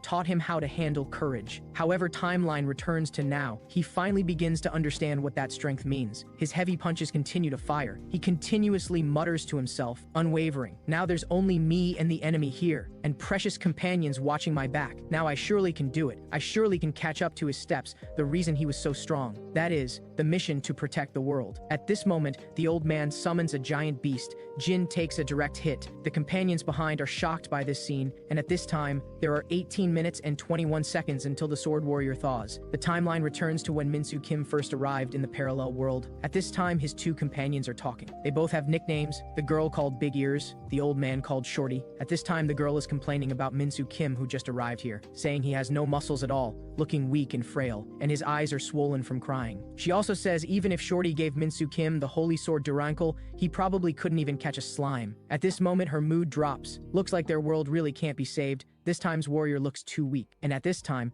Shorty recalls what Min-soo Kim once told him. I want to help you with all my might, then return after everything is over. Shorty asks Big Ears, if it were you, would you sacrifice everything to save a world that has nothing to do with you? Big Ears says of course not. Who would want to become a sacrifice to save a world that's not their own? Actually, even Shorty, who spent half his life on battlefields, might not be able to do it. He would unhesitatingly protect his hometown, but if asked to leave home to defend others' homelands, he wouldn't want to either. Yet that guy had already made up his mind. Shorty believes just for this point alone, Min-soo Kim deserves to be a warrior. Big Ears asks Shorty, so does this mean you've chosen to fight alongside him? The short guy nodded. He didn't want kind people like Min-soo Kim to fall into the hands of villains and meet a tragic fate. Big Ears stood up at this moment and joked, "For such a small dwarf, you sure talk cool. I might as well join in too." The timeline returns to the present. Everyone was shouting Jin's name. Now the priestess is breaking the formation. It will still take a long time to complete, but their teammates seemed unable to hold on any longer. The short guy shouted, "Remember why we came here even though we knew we couldn't go back." At this moment they all shed hot tears. They were to become the sword warriors' last line of defense. From the moment they chose to come here, they had already prepared for a one-way journey. Big Ears fell into deep thought. The priestess solemnly stated their purpose for coming here. It was to save the warrior, yes, nothing more. If it weren't for the warrior, their world would have collapsed long ago, so their arrival was for the warrior's sake. No matter how strong the enemy, no matter how cruel the outcome, as long as we can save the warrior, that's enough. Everyone, take up your weapons. Now it's our turn to save the warrior. The short guy shouted loudly, "O Lord of Steel, O Empress of Mountains, and my 100 warriors who successfully held back 20,000 Demon King troops. I, Dioman, the rightful guardian of travelers, earnestly pray to you. Please grant this land unbreakable iron, unshatterable glass, and soil that never scatters." At this moment, the short guy directly summoned a giant steel fortress, while the old man who had become a monster summoned swarms of ice skeletons that came surging toward this place. They seemed to retain their consciousness, climbing up the ice ladders toward the top of the fortress. But the fortress summoned by the short guy was no pushover, with batteries of cannons continuously bombarding the ice skeletons. The scene moves to inside the steel fortress, where they no longer need to worry about defense now. They need to consider seizing air superiority and finding the right moment to attack the Demon King. Big Ears shouted to Belle behind her, "Release it! Release it!" Belle heard this and nodded solemnly, mumbling, "O loving elf dragon, please use my small body as a vessel and descend." At this moment, Belle's wings radiated a unique brilliance. Then she transformed into an elf dragon. Big Ears immediately leaped onto her back. Today they would risk their lives and exert power beyond themselves. However, their power seemed so futile before the glacial warrior. In an instant, the short guy, Big Ears, Belle, all sacrificed themselves. Only the priestess, who was still breaking Min-soo Kim's seal, remained. Now the steel fortress was also in ruins. This place had become ground that could be trampled at will. The old man looked down at everything happening below, extending his finger and whispering, "It's finally over." The sword warrior. Slaughter this source of calamity. A brilliant light burst forth from the old man's direction. The monster he summoned continuously charged toward the priestess. The priestess extended her staff, using her final protective magic. Then she threw her staff heavily to the ground. At this moment, she gently placed her hands on Min-soo Kim. She softly said, "Warrior, actually, before you came to our world, I hated you to the bone. This time, let's listen to the priestess's story." The girl had been dedicated to the warrior who would save the world since childhood. She couldn't be a woman, a wife, a friend, or a disciple. Her life, purity, and soul, everything belonged to the warrior. If she didn't obey orders, she would be beaten severely. Because this matter concerned the safety of 100 million lives in this world, she couldn't refuse. Obedience was her only life. Finally, she accepted reality and became a priestess. Throughout generations, priestess would accompany warriors, comforting their homesickness. Sometimes they would use false love. They would even sacrifice their chaste bodies to give warriors the determination to protect their world. So before Min-soo Kim came to this world, the elders had been pressuring the priestess, forcing her to have a fake romance with Min-soo Kim. Every day she ate food that was hard to swallow, learning all sorts of messy things. She didn't want to be any priestess. What did warriors have to do with her? But Min-soo Kim was different. He was so unique. Not only was he not enchanted by the priestess's beauty, he never forced her to do anything. Moreover, he always managed to give the priestess warmth and security at crucial moments. After each failure, Min-soo Kim would attribute the errors to his own lack of strength. And Min-soo Kim, just because he believed the priestess would stay by his side, he saved this world. So as the timeline returns to the present, the priestess cried out, "This time, let us save you!" At this moment, the seal on Min-soo Kim finally began to break. However, the ice skeleton summoned by the old man also surged toward this place. At this moment, the priestess smiled. This was her last smile for her beloved. She softly said, "Warrior, there's something I want to tell you. These words weren't finished as the priestess fell, while Min-soo Kim awoke from the seal. Now his hair had turned completely white, and his only companions had sacrificed themselves for him, including the girl he loved. At this moment, he was in too much pain, his eyes brimming with tears. He couldn't accept any of this. During the time he was sealed, he had a nightmare. In the dream, he was taken to a strange world. If he wanted to return home, he had to defeat the Demon King and save this world. He spent a year growing stronger and also gained companions. Together, they finally defeated the Demon King. Min-soo Kim succeeded in saving the world and returned to his homeland, but when he got home, he found his family had left him. Relatives, friends, even the whole society Not a single person would accept him. At this moment, he was grief-stricken, not just with heart-piercing pain, nor with sobbing pain, but with a pain that made life worse than death, as if his heart was being cut by knives. At this moment, he walked the streets like a walking corpse. He couldn't understand or forgive everything that had happened to him. He felt it was all unfair. In his extreme grief, he put on his former battle armor, then slowly raised the giant blade in his hand. But how could this armor that could withstand the Demon King's fierce attacks bear his sorrow? His tears fell from within the armor. Actually, doing these things couldn't disperse the grief in his heart. And on that day, he became the enemy of the entire world. In the time that followed, anyone who came to hold him accountable, people who were happier than him, and those who came to dissuade him, were all eliminated by his own hands. At this moment, he was so grief-stricken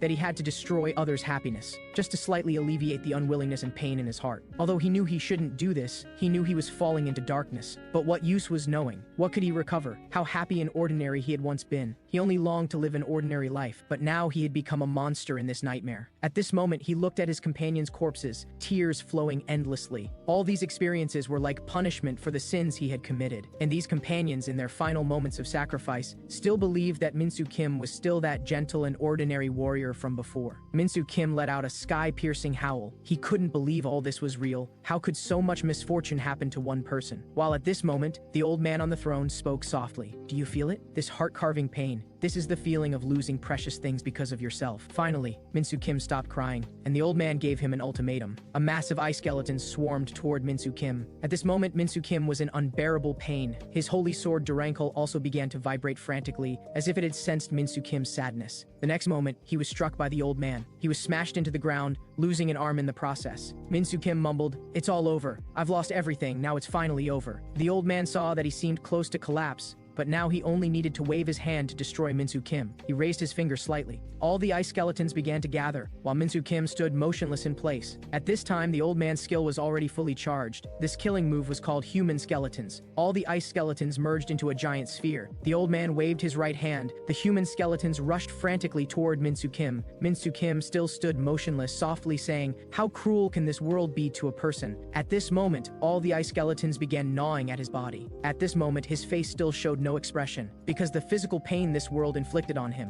was far less than the grief in his heart. Now he seemed to fall into the abyss again. He cried out, "Indeed, this tragic world should never have existed, because no one has suffered more than me. Everything should be destroyed. Anyway, I have nothing left now. I will eventually become alone, so everything just disappear." In Minsu Kim's world, there were originally no warriors or demon kings. People here could only become warriors through being chosen, then return. But here, on this day, this world's demon king was born. Minsu Kim's lips curved slightly. He slowly rose. At this moment, he seemed to have become another person. He muttered, "Answer my call, Holy Sword Durankle." At this moment, Holy Sword Durankle was enveloped by waves of blood-colored light, rapidly reforging itself, while Minsu Kim's damaged body was continuously healing. The battle armor also slowly materialized on his body. This world's true demon king had finally been born. He decided to completely annihilate this world. "Heed my summons, Holy Sword Durankle." At this moment, tens of thousands of skeletons were destroyed by Minsu Kim's Holy Sword Durankle. The old man summoned ice dragons again, charging straight at Minsu Kim. But Minsu Kim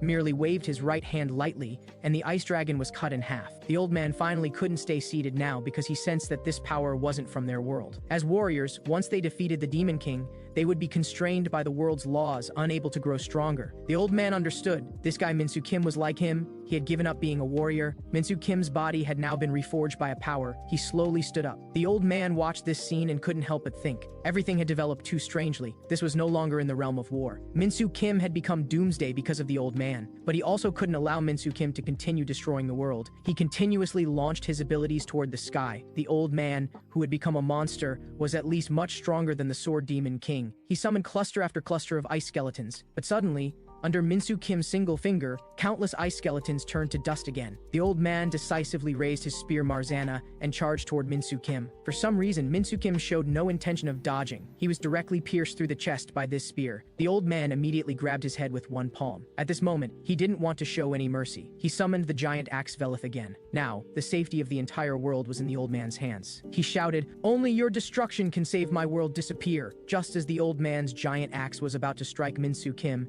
his body was suddenly entangled by golden threads. The next moment, the old man's body was torn into pieces. The old generation's glacial warrior had fallen. Min-soo Kim's body fell heavily to the ground. He whispered, "There is no salvation in this world. No, it never existed." At this moment, the scene shifts to the long unseen resurrection warrior's position, where he was sobbing at the screen, holding a large bag of popcorn. He wasn't watching a tearjerker drama, but watching the result of Min-soo Kim's battle with the old man. He had waited too long for this moment. He had experienced 374,581 returns, cycling through the river of time for 150,000 years. Now, he had finally succeeded. He had finally created a demon king in this world. Now Min-soo Kim's power was beyond the realm of warriors. Wherever he stepped, blood flowed like rivers. Wherever he went, all life was destroyed. The world once again became what Min-soo Kim desired, and everything the old generation of warriors sacrificed had come to nothing. The demon-slaying warrior finally became the demon king, slaughtering lives at will, treating life as worthless grass. At this moment, Stevenson's sacrifice, the old man's sacrifice, and Damien's sacrifice all seemed insignificant. But this story isn't over yet, right? Jong-soo Park? The scene moves to an island in country On. At this time, the spear warrior, Jong-soo Park, was recovering his injured body. That deer-horned girl was also by his side, asking Jong-soo Park about his arm. Jong-soo Park said it was fine, he had almost adapted to it, and it seemed even stronger than his former arm. The girl pointed to the horns on her head and said, "Of course, it's made from my horns." But then Jong-soo Park sighed again, saying he had lost all his spears. Without the spears he had made in the spear world, he couldn't use other spears for weapon exchange. Actually, the girl had already thought this through. She was planning to retrieve all the spears buried under the reconstruction department's building along with other warriors' equipment. However, Jong-soo Park interrupted her, saying, "Aren't there still a group of followers and evil warriors guarding that place? Will the strategy work?" But at this moment, the girl said Jong-soo Park didn't need to act. He just needed to defeat the sword warrior. Jong-soo Park had just been through a major battle and couldn't strain himself mentally or physically now. Jong-soo Park was confused by these words. The girl explained that some people would desperately help them lay all the groundwork. We need to trust them. Meanwhile, the scene shifts to a plaza. On the wall in front of the crowd was a mural of the sword warrior Min-soo Kim. These people were currently being indoctrinated by a man. The man was giving a loud speech, the main content being that they should submit to the warriors, so they could become happy citizens of the new world. At this time, someone was monitoring everything from a nearby building. The woman wearing an eye patch was the reconstruction department leader,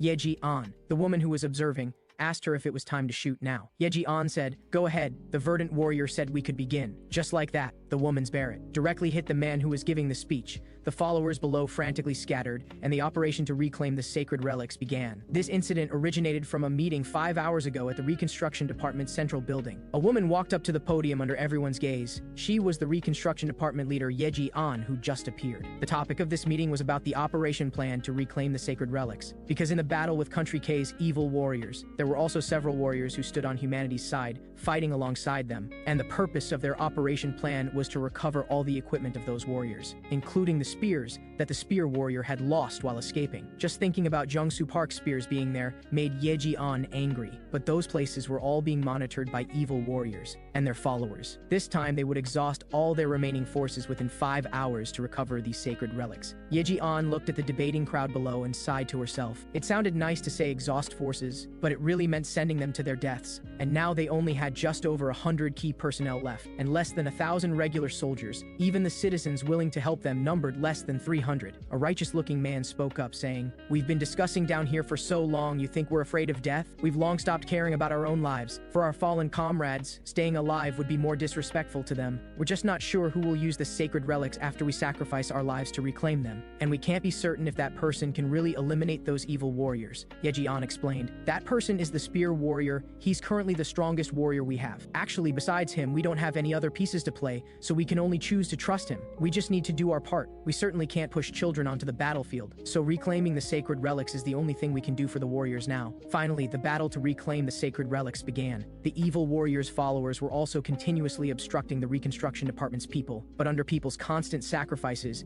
they recovered most of the sacred relics. And the spear warriors' spears were also found in the former Reconstruction Department's super large shelter. They achieved success at the cost of about 500 lives. However, they seemed to have forgotten about the existence of some people. When they tried to move the sacred shield, they were suddenly attacked by something. And that shadow was none other than the long-absent martial arts warrior. 15 minutes after the battle to reclaim the sacred relics began, these evil warriors' forces began to counterattack. These red-capped people, and the old man lying on the ground, were all followers of the evil warriors. At this time, the dead old man suddenly came back to life. A soldier beside him fearfully said to the old man, "I heard you injected the vampire warrior's blood, but seeing this scene in person is still a bit nauseating." The old man scolded him, saying this was disrespectful to the warriors. Then the old man asked the soldier what had happened during the time he was lying on the ground. The soldier reported that the reconstruction department's people were searching everywhere for the warrior's lost weapons, while the martial arts warrior had gone to where the shield was. At this time, the old man noticed there was a figure on the opposite building that clearly wasn't one of their people. The old man asked the soldier where the resurrection warrior was now. The soldier said they couldn't contact him, only heard that he was still in the reconstruction department's large shelter. At this time, the old man finally roughly understood the situation. He tied his shoelaces. Then, with a powerful kick of one leg, he charged straight ahead. He had the vampire warrior's power boost, and his target was the figure on the building he had seen earlier. But when he rushed to the top of the building, he found the figure had already disappeared, leaving only a time bomb. So the old man who had just appeared briefly went offline, and that figure from earlier was actually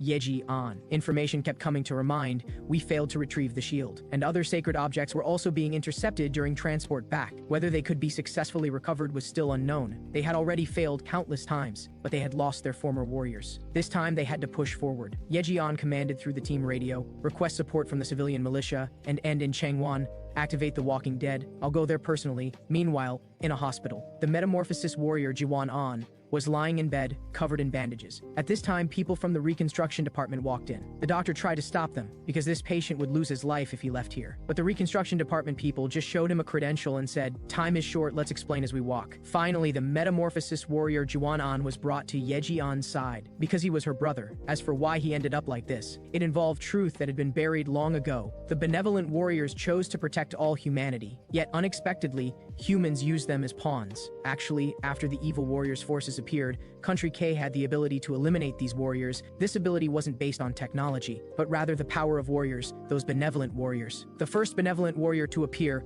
was the Golem warrior. Through him, people learned that most of the chosen warriors were students who had disappeared a year ago. Among the returned missing students, the investigation bureau's people screened out those presumed to be warriors. They found those warriors, and these benevolent warriors also didn't want their world to perish. Moreover, whether they were active or passive, they were willing to fight against the evil warriors. But the problem ultimately lay with the authorities who used human resources. They didn't let these benevolent warriors become partners to fight together against the evil warriors. Instead, they chose to throw them into the battlefield one by one, just like an arena. And Yeji-an strongly disagreed with this approach, because this was undoubtedly sending the benevolent warriors to their deaths one by one. She found the executor of this plan, but unexpectedly, the man said these were all methods given by superiors. They didn't just want to eliminate the evil warriors, they wanted to make the greatest effort to reduce other warriors, that is, the benevolent warriors, because they were also potential time bombs. They couldn't guarantee these warriors wouldn't fall into a berserk state after many years, only by eliminating them one by one through the arena method. This was unacceptable to Yeji-an. These returning warriors, these students, they could have lived well with their own abilities,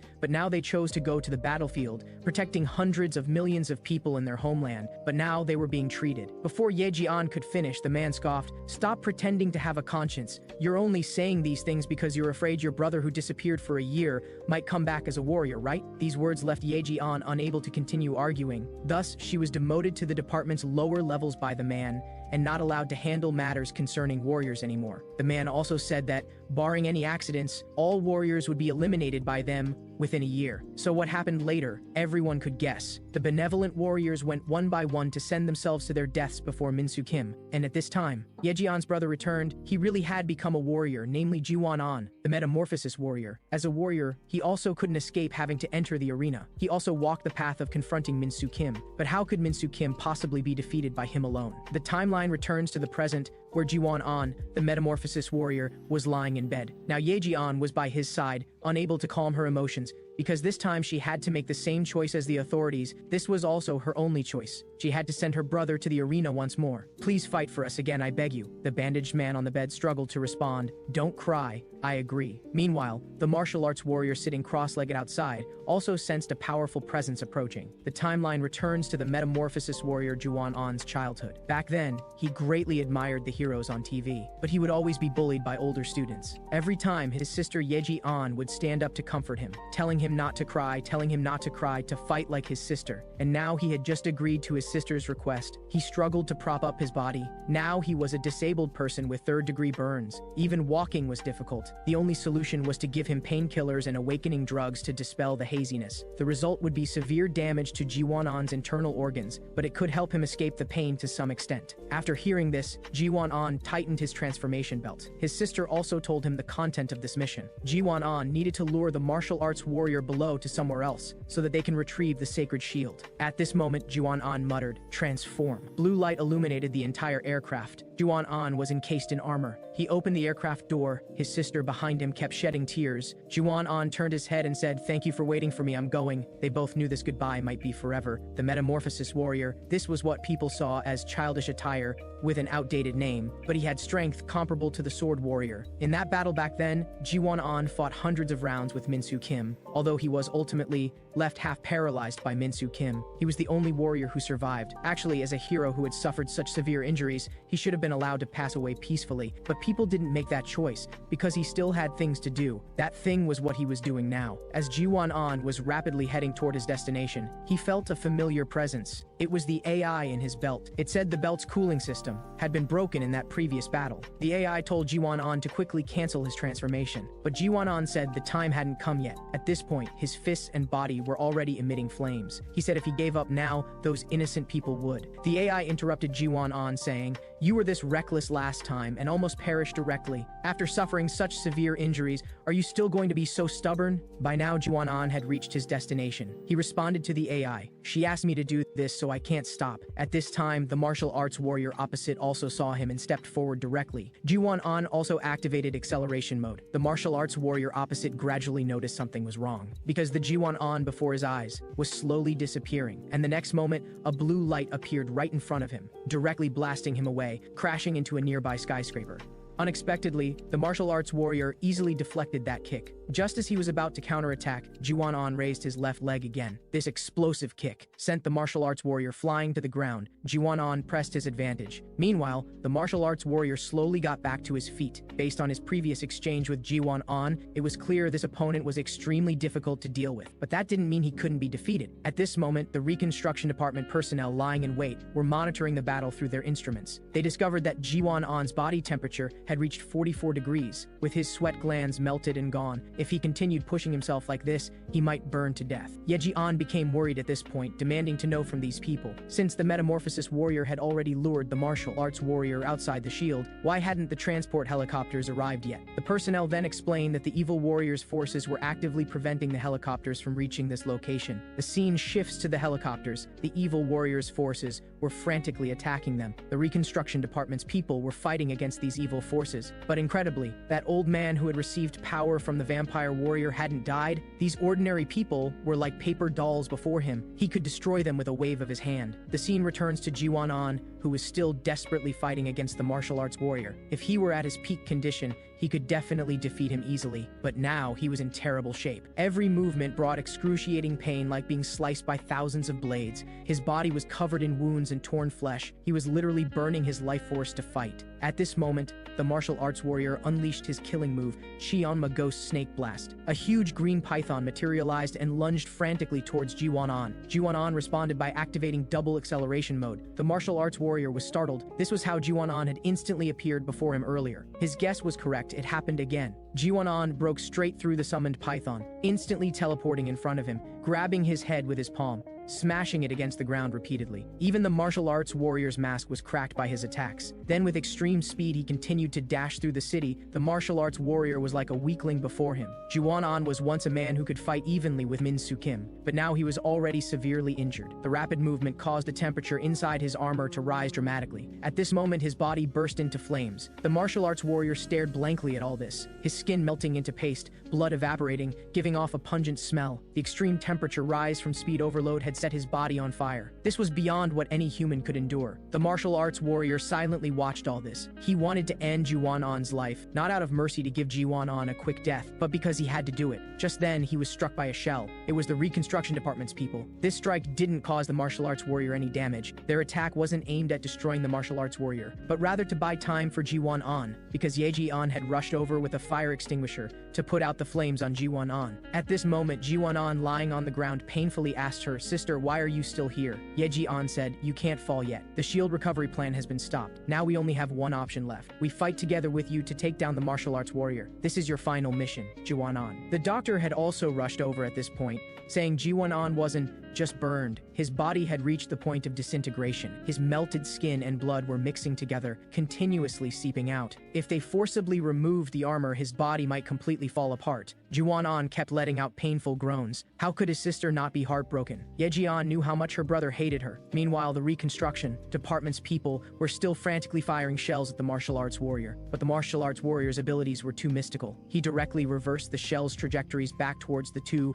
reconstruction department personnel. In that moment, they first felt despair, then completely vanished in an explosion. At this time, Yeji-on was still blaming herself for being so useless, but she still decided to fight on, because the tragedy must end with us. The martial arts warrior watched all this and said, "You people are really playing tricks. Why make these meaningless struggles?" The next moment, he charged directly towards Jiwan-on and the others. Yeji-on decisively drew her gun, standing in front of Jiwan-on, firing continuously at the martial arts warrior. But these attacks couldn't even break through his chi shield, let alone stop his advance. Now, as the martial arts warrior was about to strike Yeji-on's face, Jiwan-on, watching this scene, fell into deep memories. The sunset that day was especially bright. Young Jiwan-on had just been bullied by the older students. With tears in his eyes, he secretly glanced at his sister. He saw his sister's face covered in wounds, all injuries she had received while trying to get revenge for him. He asked if she was okay. His sister softly replied, "I'm fine." But Jiwan-on wasn't a 3-year-old anymore. He apologized to his sister with tears, saying, "I'm sorry, sister. I shouldn't have let you fight for me. I was too weak and could only watch from the side." These words made his sister pause in her steps. She stopped and held Jiwan-on's hand, saying, "I fought back with a punch, so it's okay now. What matters is that I fought against them. Winning or losing isn't important anymore." This moment made Jiwan-on feel his sister was like a hero from TV. His sister then held up her finger and said, "If you really feel sorry for me, do you want to make a promise with me? When you exercise seriously later, eat well, and become strong and powerful, fight once for your sister?" Timeline returns to the present. A hoarse voice emerged from the dark smoke. "Don't touch her. It's not over yet." Even though he had reached the point of complete exhaustion, he still had to fight desperately to protect the person he cherished. How is this battle any different from that previous battle of the gods? Remember back then, Min-soo Kim had asked Jiwan-on a question. "Our powers are so vastly different. This battle is destined to be your defeat. So why do you still fight to the death? Why? What reason do you have?" At this moment, Jiwan-on laughed and replied, "Your words are really ridiculous." Suddenly, Jiwan-on's right hand pointed at Min-soo Kim,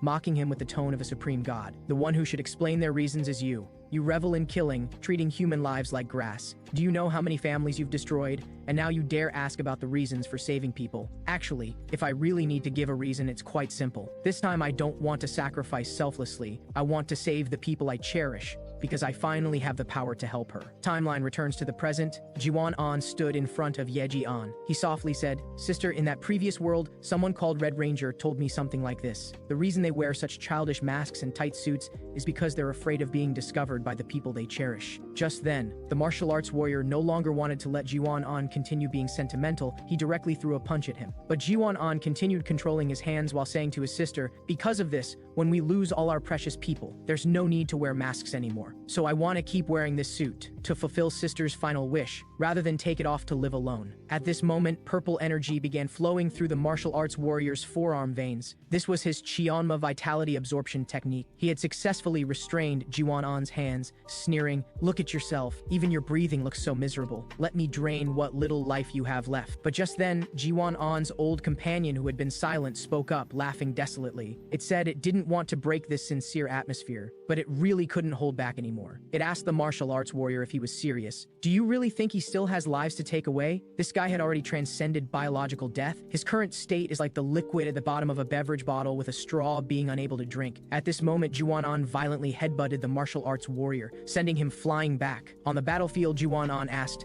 How much energy do we have left, old friend? The old companion spoke up. Is there any point in asking that now? Let's shine our final light. Let's take him down together. In this moment, massive pressure erupted around Juan as he activated triple power. The martial arts warrior's display was no less impressive than Juan's. Waves of energy exploding around his body. This was true innate chi. He hadn't planned to use this, but he was really disgusted by this repulsive corpse before him. And so, Juan's final battle began. Energy waves continuously exploded around him. The surrounding force field seemed to change due to his pressure, turning into a gray-white tone. The next moment, he instantly teleported in front of the martial arts warrior. At this time, a green snake slowly appeared on the martial arts warrior's arm. But in an instant, the green snake multiplied into dozens, directly pouncing towards Juan. He punched at extremely high speed to defend, while the martial arts warrior also continuously cast spells to pressure him. After a huge energy explosion, this round of battle ended. The martial arts warrior again joined his hands. He gathered these dozens of snakes together, merging them into a giant python tens of meters long,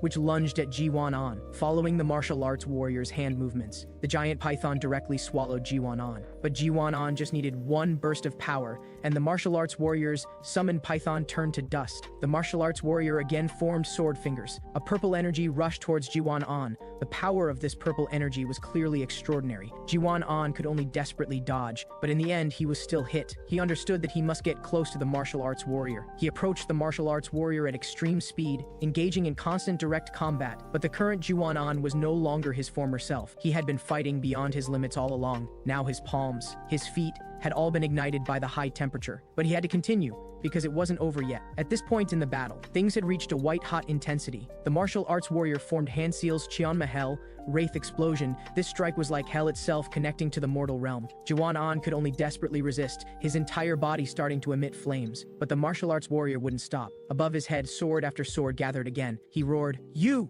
who are about to breathe your last, disappear." As the martial arts warrior's sword fingers descended, the swords all stabbed towards Juan. Outside the battle, his sister anxiously observed the situation. Juan's final battle had also ended. His and the martial arts warrior's last clash caused an explosion, and now both their bodies were set ablaze by the battle's flames. His sister kept calling out Juan's name. Finally, Juan walked towards her, dragging his charred body. He softly said, "I kept our promise, sister." Scene changes. The martial arts warrior returned to his home with his battered body, but his home was as broken as his body. Inside lived his grandmother who had passed away long ago. The martial arts warrior said softly, "Grandmother, I'll make you food after treating my wounds." Just as he was about to get up, a figure darted out from behind, one of Yeji-on's subordinates. She raised a sniper rifle and aimed at the martial arts warrior. At this moment, he was powerless to resist, no time to turn around. A gunshot broke the silence of the small house. The one who had been acting as the antagonist, his life finally came to an end. So let's hear the martial arts warrior's story. He was abandoned by his parents from a young age, left with his grandmother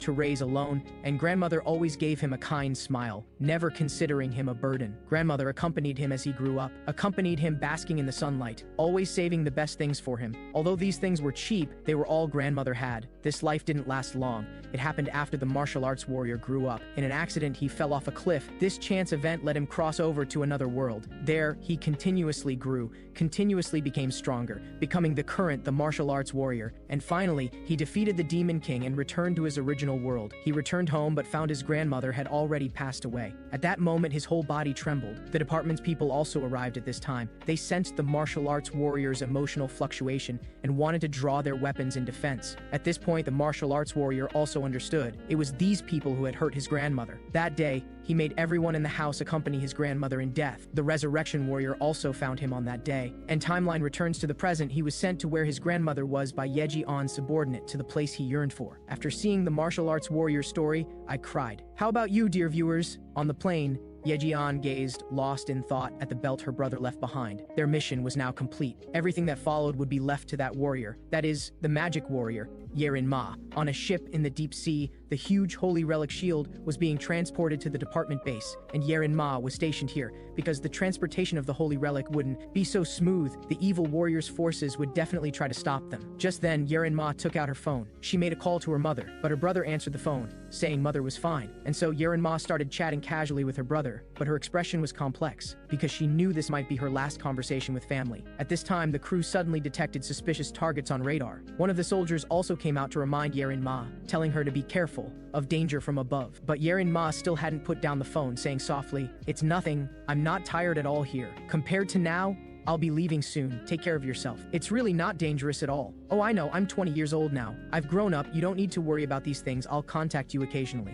I love you too. Finally, Yeren Ma finished her phone call. She raised her staff and launched an attack towards the sky. Because the vampire warrior was charging towards the ship, he cursed Yeren Ma as a traitor. But Yeren Ma coldly replied, "Does someone like you have the right to judge others?" With a thunderous boom, Yeren Ma shot out a huge beam of light towards the vampire warrior. But the vampire warrior's move was even more spectacular. Countless blood mists circled around him, then erupted into a blood pillar. The vampire warrior's attack directly met Yeren Ma's light beam. Seeing her attack neutralized, Yeren Ma summoned her Nyankaron and had it power up. The originally cute little cat instantly transformed into a muscular figure, Nyankaron. While the vampire warrior's blood pillar shot towards them, Nyankaron directly grabbed it forcefully, but was still pushed back. At this moment, Yeren Ma threw her staff into the air. It transformed into the shape of a hammer. She told Nyankaron to let go of the blood pillar. The freed blood pillar rushed towards Yeren Ma, but was unexpectedly scattered by one strike of her hammer. The vampire warrior hadn't expected she could still fight this well. And now Yeren Ma charged over with Nyankaron. The vampire warrior sneered, "You're ganging up on me? Well then you're finished." Blood wolves continuously materialized around the vampire warrior. These were blood iron magical beasts. At this time, the vampire warrior inexplicably covered his eyes with his hand. The next moment, his entire being turned blood-colored, like the Grim Reaper, then charged towards Yeren Ma. But unexpectedly, these blood wolves were like 3-year-olds before Nyankaron, easily dealt with. Yeren Ma's hammer also continuously suppressed the vampire warrior. After several exchanges, she successfully found the vampire warrior's weakness. Magic power continuously erupted from her body. The ground beneath the vampire warrior began to crack. The next moment, a huge pit appeared. Below was a pool of boiling liquid. This was Yeren Ma's pre-prepared lava cake caramel. The caramel from the pit shot upwards.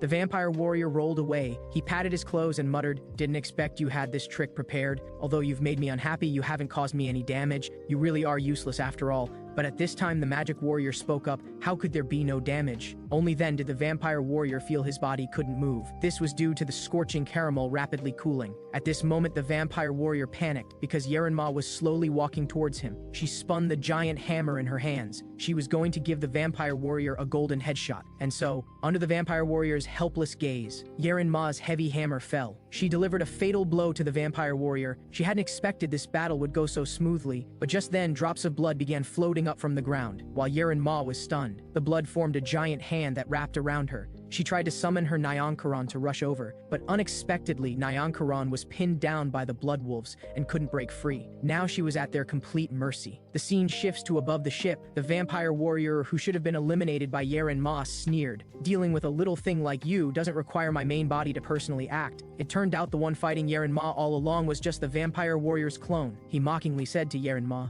"I didn't expect you'd fight so long with just my clone. No wonder the reconstruction department had you act as a spy, because you don't have the ability to fight against warriors." After hearing this, Yeren Ma spoke softly, "That's right, you stinking fellow, I am weak. But so what? Even if I'm weak, I haven't abandoned people, haven't betrayed them like you." At this point, the vampire warrior interrupted Yeren Ma's scolding. He sneered, "You little brat keep talking about betrayal. I've never betrayed anyone. Because from the beginning, I was born as a demon king meant to destroy the world. And besides, the original owner of this body, the exorcist warrior, always held firm to his beliefs. So I've never betrayed anyone. We just stand on different sides." These words shocked Yeren Ma deeply. So let's go back in time to hear the vampire warrior's story. Back then, the vampire warrior was still the righteous exorcist warrior. He was facing off against the resurrection warrior and the transformation warrior. Their cooperation was extremely formidable, with abundant firepower, and they had cheat-like regeneration abilities. In this battle, without doubt, the exorcist warrior was destined to lose, but the resurrection warrior didn't kill him, because he felt the exorcist warrior's abilities could be useful. The exorcist warrior knew he was powerless to change the situation, but he still had one last measure, a mutual destruction move. He took out 2 vials of blood. This blood came from the vampire demon king he had once destroyed. The next moment, the exorcist warrior injected the vampire demon king's blood. He knew his personality might be taken over, but this was the only chance. And the resurrection warrior watched this scene excitedly. Finally, the transformation warrior launched an attack at the exorcist warrior. After a violent explosion, a figure walked out of the thick smoke. At this time, the vampire warrior's demeanor had changed. He actually surrendered. The resurrection warrior also had the transformation warrior halt his attack, because he sensed that this guy's power and aura had completely changed. He was now a different being. And at this time, the exorcist warrior laughed loudly. "I am the vampire demon king vampire. This is the vampire warrior's story." Yeren Ma's heart was now in turmoil. She understood. They wanted to win. Humans wanted to win, but it was as difficult as climbing to heaven because before her was a demon king, and now, the power within her was rapidly disappearing. The vampire warrior opposite directly shattered her weapon, continuously mocking, "Without this gem, you're completely useless. Look at the original owner of this body,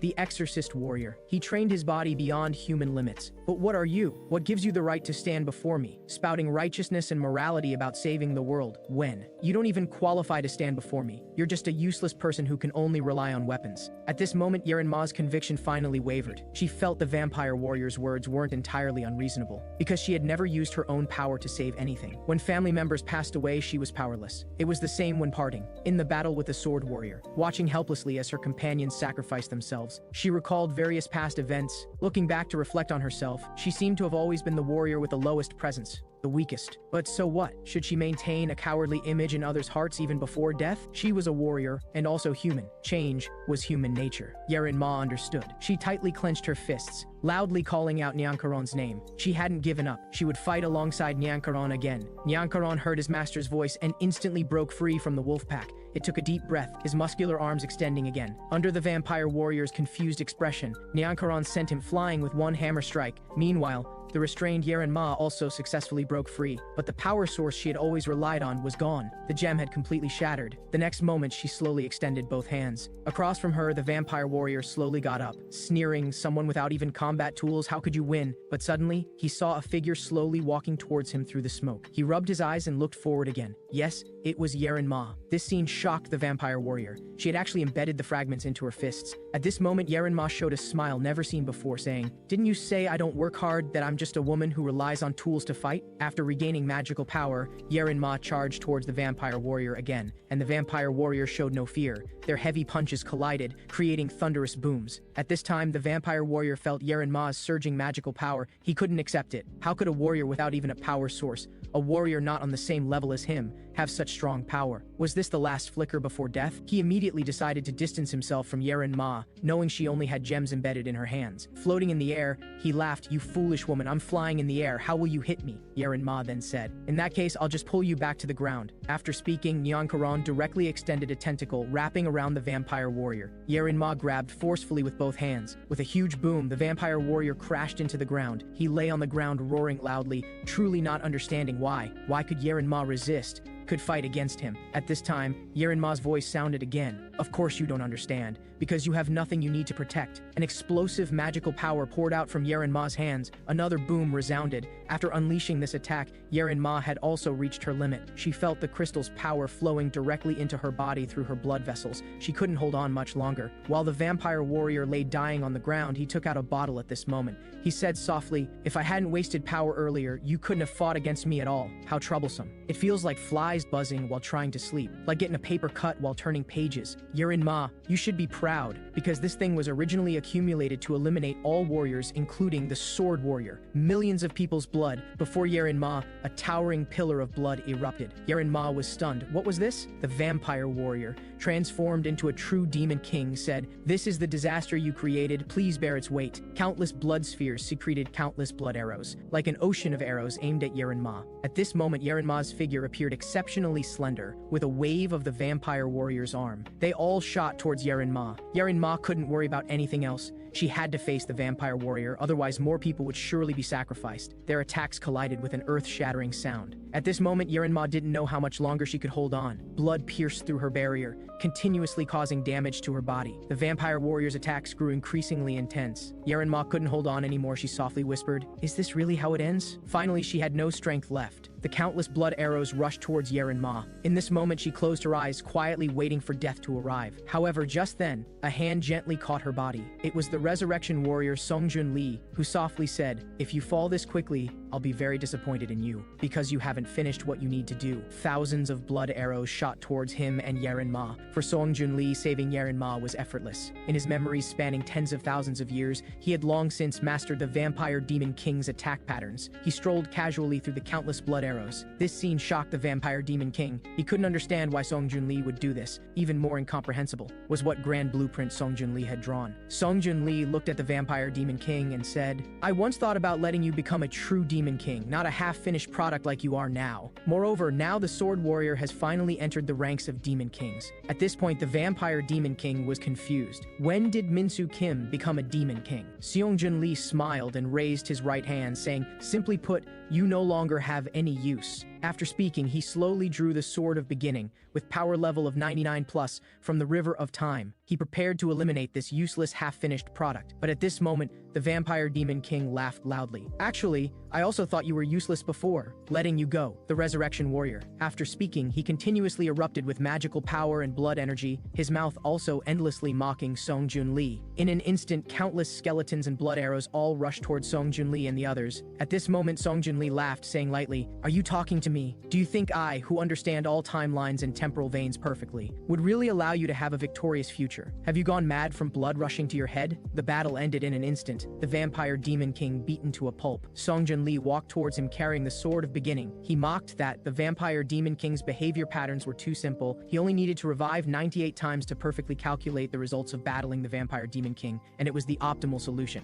Moreover, he said that the original owner of the Vampire Demon King's body, the Exorcist Warrior, had easily made him revive over 100 times back then. The Vampire Demon King didn't understand why Seongjun Lee would do this. He thought Seongjun Lee just wanted to make this world burn, which was why he gathered warriors like them. At this moment, Seongjun Lee laughed, answering, this wasn't my goal. I was just watching you all destroy the world from the sidelines. All this was to accumulate retribution and causality rates for creating a Demon King. The reason I gathered you all was also so I wouldn't easily die before the Demon King's birth. After all, if those warriors ganged up on me, I would easily die before the Demon King was born. At this point, the Vampire Demon King was completely stunned. He asked again, then why did you go to such lengths to create a Demon King? Is it to conquer the world? At these words, Seongjun Lee burst out laughing. What did you say? Conquer the world? Don't joke around. But you're right, you have the Demon King's personality, so that's all you can think of. Since you're going to die anyway, I'll tell you, my ultimate goal is to save my world. After speaking, Seongjun Lee prepared to kill the Vampire Demon King with one sword strike, but at this moment the Vampire Demon King became afraid. He asked Seongjun Lee to stop, saying that if he died, the original owner of this body, the Exorcist Warrior, would also perish with him. At this moment, Seongjun Lee's face grew gloomy. The Vampire Demon King had never seen such an expression from him. Seongjun Lee said, Exorcist Warrior, if you can hear me inside his body, then listen. I'm truly sorry, this is the only choice I could make. You were truly excellent warriors. At this moment, Seongjun Lee even shed rare hot tears. With the fall of the Sword of Beginning, the Vampire Demon King and the Exorcist Warrior met their end. Seongjun Lee's face was covered in blood. Yerin Ma limped over to him. Seongjun Lee turned and smiled. You heard everything, right? Then I don't need to explain anything to you. At this point, Yerin Ma was also stunned. She really didn't know if what Seongjun Lee said earlier was true, but one thing she believed, that was that Seongjun Lee was a madman, a complete psychopath. Seongjun Lee couldn't be bothered to explain anything to Yerin Ma. He said, after everything ends, you'll understand. He put down the Sword of Beginning. He didn't want to fight with Yerin Ma. He raised both hands and said to her, let's go to where counter-warrior Jongsu Park is and give him the sacred relic. The scene now moves to outside Earth, where the Iron Arm Warrior had fallen asleep. The last battle hadn't killed him. He looked up towards a space station opposite, then charged straight in. After entering, he threatened the operator to activate the command to return to land. Finally, after the operator entered the command, the Iron Arm Warrior cruelly ended her life, and he even laughed loudly, saying that righteous warriors would always find a way to survive. However, after her apocalyptic resurrection and rebirth, the girl felt no fear. Facing the humans who hated her, she calmly admitted that she was the Metamorphosis Warrior who had bombed City A. Just moments ago, a group of robots escorted Li Jialan to Country A's combat zone. Country A's soldiers immediately became tense and prepared for battle. The man said, please identify yourself and your affiliation. This is Country A's military combat area. The lead robot explained, this is Scientist Steven, who defeated the new generation of modified robots. Hearing this, Li Jialan interrupted, no, that's not my true identity, the robot said in confusion. If humans know you were once an enemy, they definitely won't trust you. They might drag you out and take your life. If that happens, Miss Steven will have sacrificed herself in vain, and this war's victory will be meaningless. Li Jialan still firmly shook her head and said, redemption cannot begin with lies. With that, she walked forward and said, although I've changed bodies not long ago, I was still the Metamorphosis Warrior who bombed City A. Hearing this, the man gritted his teeth. He drew his gun and aimed it at the girl's forehead. He said, why would a monster like you come here? "Are you tired of your killing game again?" Then he took out a phone and said, "In this contact list there are 380 people, including my relatives,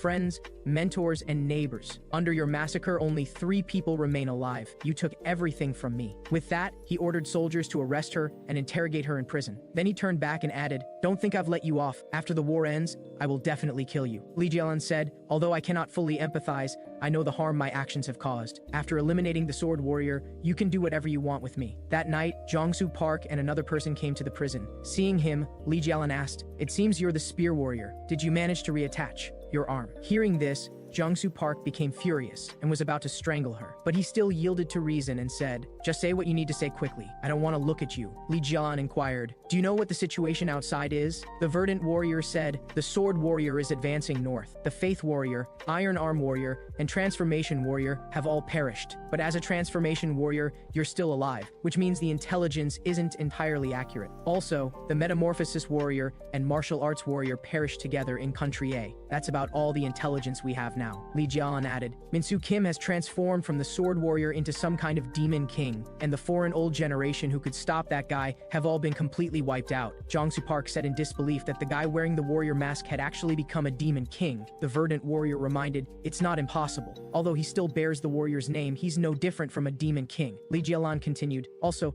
the resurrection warrior seems to have been using him all along to achieve this result. I once asked him a question. Although I'm filled with anger toward this damned world and engage in endless destruction, why would you join us?" Song Jun Lee explained, "I don't want to see a world burn to ashes. I want to see what you all become afterward." Jongsu Park was about to continue questioning when he heard intelligence reports from outside. The ship carrying the holy relics had returned, but there were some complications. On the ship, Song Jun Lee held a gun to his head and said, "Forces opposing the warriors don't even think about capturing me, otherwise I'll make the holy relics and the ship all sink to the bottom of the sea." Jongsu Park gritted his teeth in anger and immediately wanted to rush forward. His companion quickly stopped him. "That guy's ability can immunize him against almost all attacks. Even if you knock him down with one strike, he can reverse time and avoid that damage." At this moment, Lee Jialan said, "Let me talk to him. After all, we were once in the same camp." With that, she immediately came to the ship's side. Song Jun Lee asked doubtfully, "Who are you? You shouldn't be an ordinary person." Lee Jialan recounted everything that had happened in detail. Song Jun Lee smiled slightly and said, "How can you prove what you're saying?" Lee Jialan said, "The first time we met, I was holding my parents who had died in artillery fire. I was crying bitterly in the flames of war. Facing my indiscriminate attacks, you still made a self-introduction. You said you were Seong Jun Lee, a warrior who had also lost everything after returning." Seong Jun Lee said, "You really are Lee Jialan. So after recovering your body, you chose to join the opposing camp?" Lee Jialan said, "That's right. Although you might think I'm shameless with blood on my hands, but I've currently decided to join the ranks of those stopping Minsu Kim." Seong Jun Lee put down his gun and said, "Well, that's quite a coincidence. I'm also here to stop Minsu Kim." Jongsu Park could no longer hold back and said, "You monsters! Killing people and then coming to repent." He ignored his companions' attempts to dissuade him. He grabbed Lee Jialan by the throat and said, "This is getting more and more outrageous.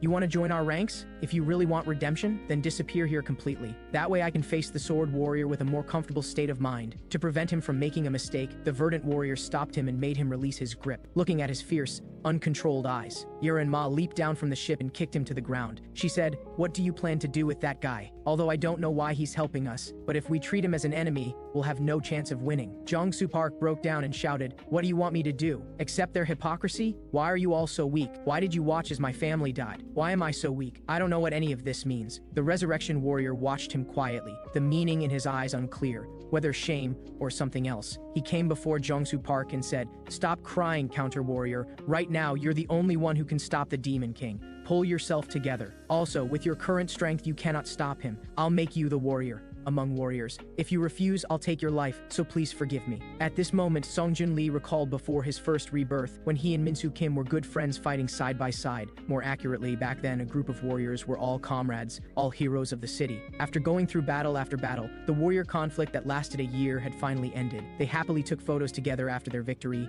Although he couldn't save everyone, he had already saved most people through hundreds of time reversals. The kind-hearted man shed tears and said, "I'm sorry I couldn't find a way to save everyone." After After the war ended, he was revered by all. People built statues for the warriors who had given endlessly. After the war ended, the warriors who hadn't forgotten their original intentions fought again for peace. Even so, over 10 years, people's memories of the warriors gradually faded. In ordinary life, they returned to being ordinary humans, and Seongjun Lee found the person he loved. He married happily and had a child with his beloved. He occasionally recalled the past and complained a bit, but the happy life continued. Just like that, we grew old little by little, until he reached the end of his life on a hospital bed. There was no need to reverse time anymore because he had no regrets about this life. It should have ended just like that. But the scene shifted, and he was reborn again. At this moment, he remembered his special ability. What he had obtained was an S-rank exclusive ability, Infinite Regression. So this ability means dying returns you to the starting point in infinite regression. In that case, I can go home right away, right? Not only can the warriors go home quickly, we can also take down the Demon King, killing 2 birds with 1 stone. But remember, if you die because of the Demon King,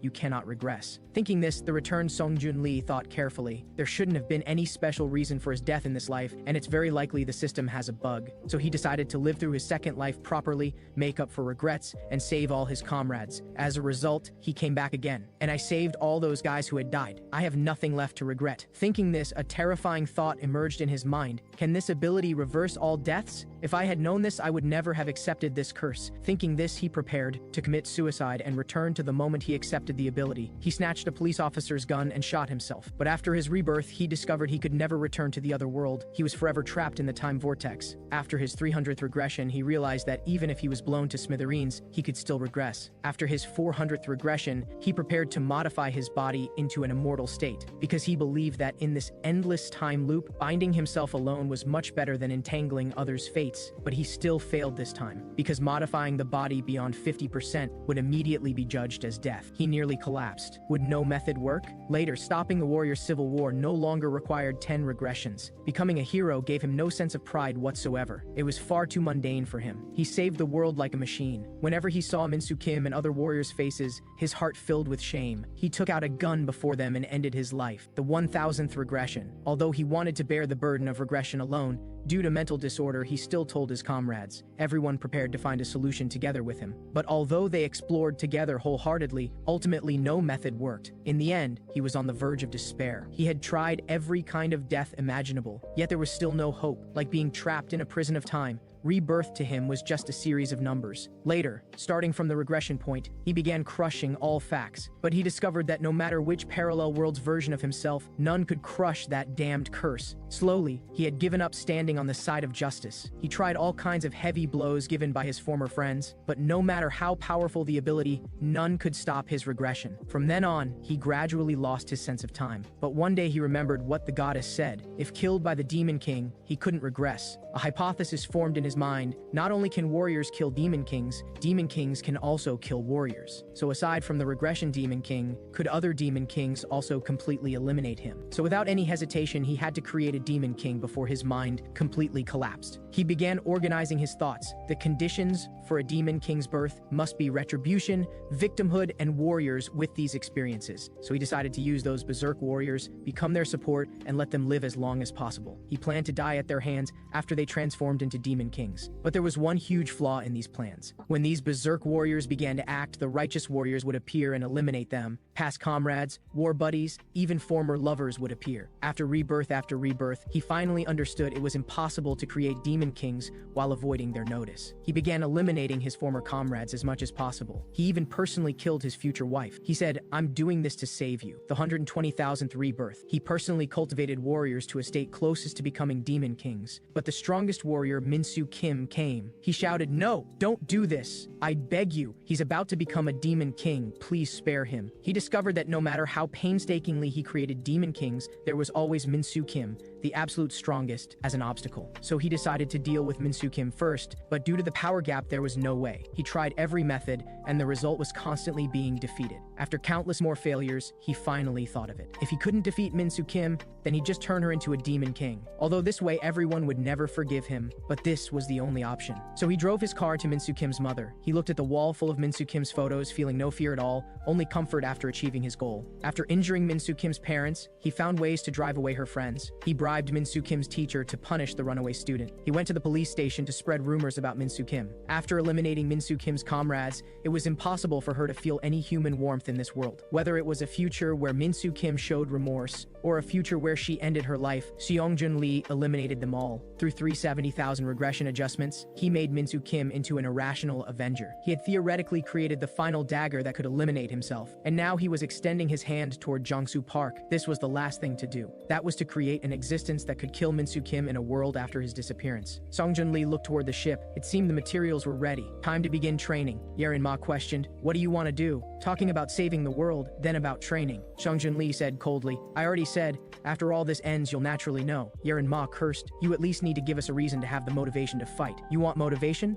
Of course." Seong-jun Lee took out the detonator for the holy relics. He said, "If the counter-warrior doesn't cooperate with my training, I'll detonate this ship." Seeing this, the verdant warrior began comforting Jong-soo Park. "Just as you said, we're very weak. Once he's determined, not only can he detonate the ship, he can take our lives. So as long as you can become stronger, even if he's fickle, it doesn't matter." Hearing this, Jong-soo Park stood up firmly and said, "That's right. I'll only vent my emotions on Min-soo Kim. Come on." Seong-jun Lee smiled slightly and said, "Then the first challenge begins. On the condition that you don't fight back against me, eliminate me 100 times with your bare hands." His reason for choosing Jong-soo Park was actually quite simple. Although his time as a warrior was very short, compared to others he absolutely possessed overwhelming strength, and he was also the person with the greatest potential among all existing warriors. So he began continuous combat, and performed time reversals. About what I expected. Training has exceeded 3 digits, and he can take off my head. Just a few hundred more times and I should be able to find most of the problems that might be exposed before Min-soo Kim. Alright, the first test is complete. Although you might think this is the first time, it's actually already the 1000th time, so don't have any complaints toward me. You're skilled at fighting people and your movements are concise. Aside from some lack of coordination in your upper body, there's nothing to change. I'll organize the specific details into a document and send it to you. With these, in a situation without equipment, taking down Min-soo Kim before she became a demon king shouldn't be a big problem. But what you're facing now isn't human. In other words, using skills meant for fighting humans against him might have very obvious limitations. Seeing this scene,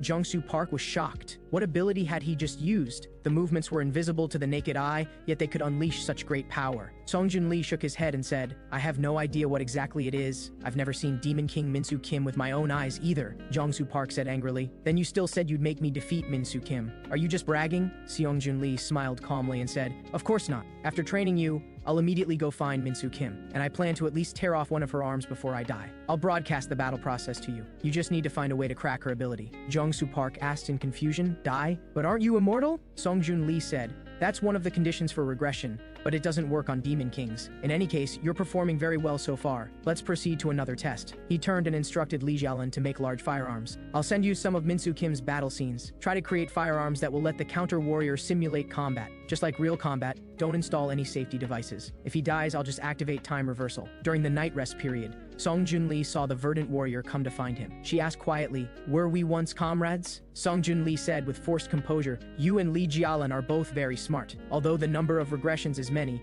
we were indeed once war buddies." The verdant warrior said, "You chose to end yourself because you couldn't bear your own ability because of guilt, right? The cycle. You made Min-soo Kim become a demon king to break the cycle. Was Min-soo Kim also once our comrade?" Facing the verdant warrior's series of questions, Seong-jun Lee's inner defenses slightly crumbled. The sudden concern stirred a storm in his heart, but he still said with forced composure, "The timeline when we were comrades has long since disappeared due to deviation from its track. You're a warrior, and I'm a villain. If our relationship can only be like this, Jong-soo Park must eliminate both the demon king and the resurrection warrior who instigated all this, and become a hero." The verdant warrior lowered her head slightly and said, "That's too pitiful." Seong-jun Lee said with tears streaming down his face, "Kind soul, I accept your compassion. I want to entrust you with something. After I die, please give this booklet to someone." At the same time, the huge shelter of the reconstruction department was conducting rescue operations. Survivor Jung Hyo-min was discovered and rescued. At this moment, in the distant otherworld saved by the spear warrior, the summoner was puzzled. Half a month had passed, yet there was no news from the 10 spears sent out. Had the warrior already achieved revenge? Or was it? She suddenly slapped herself and said,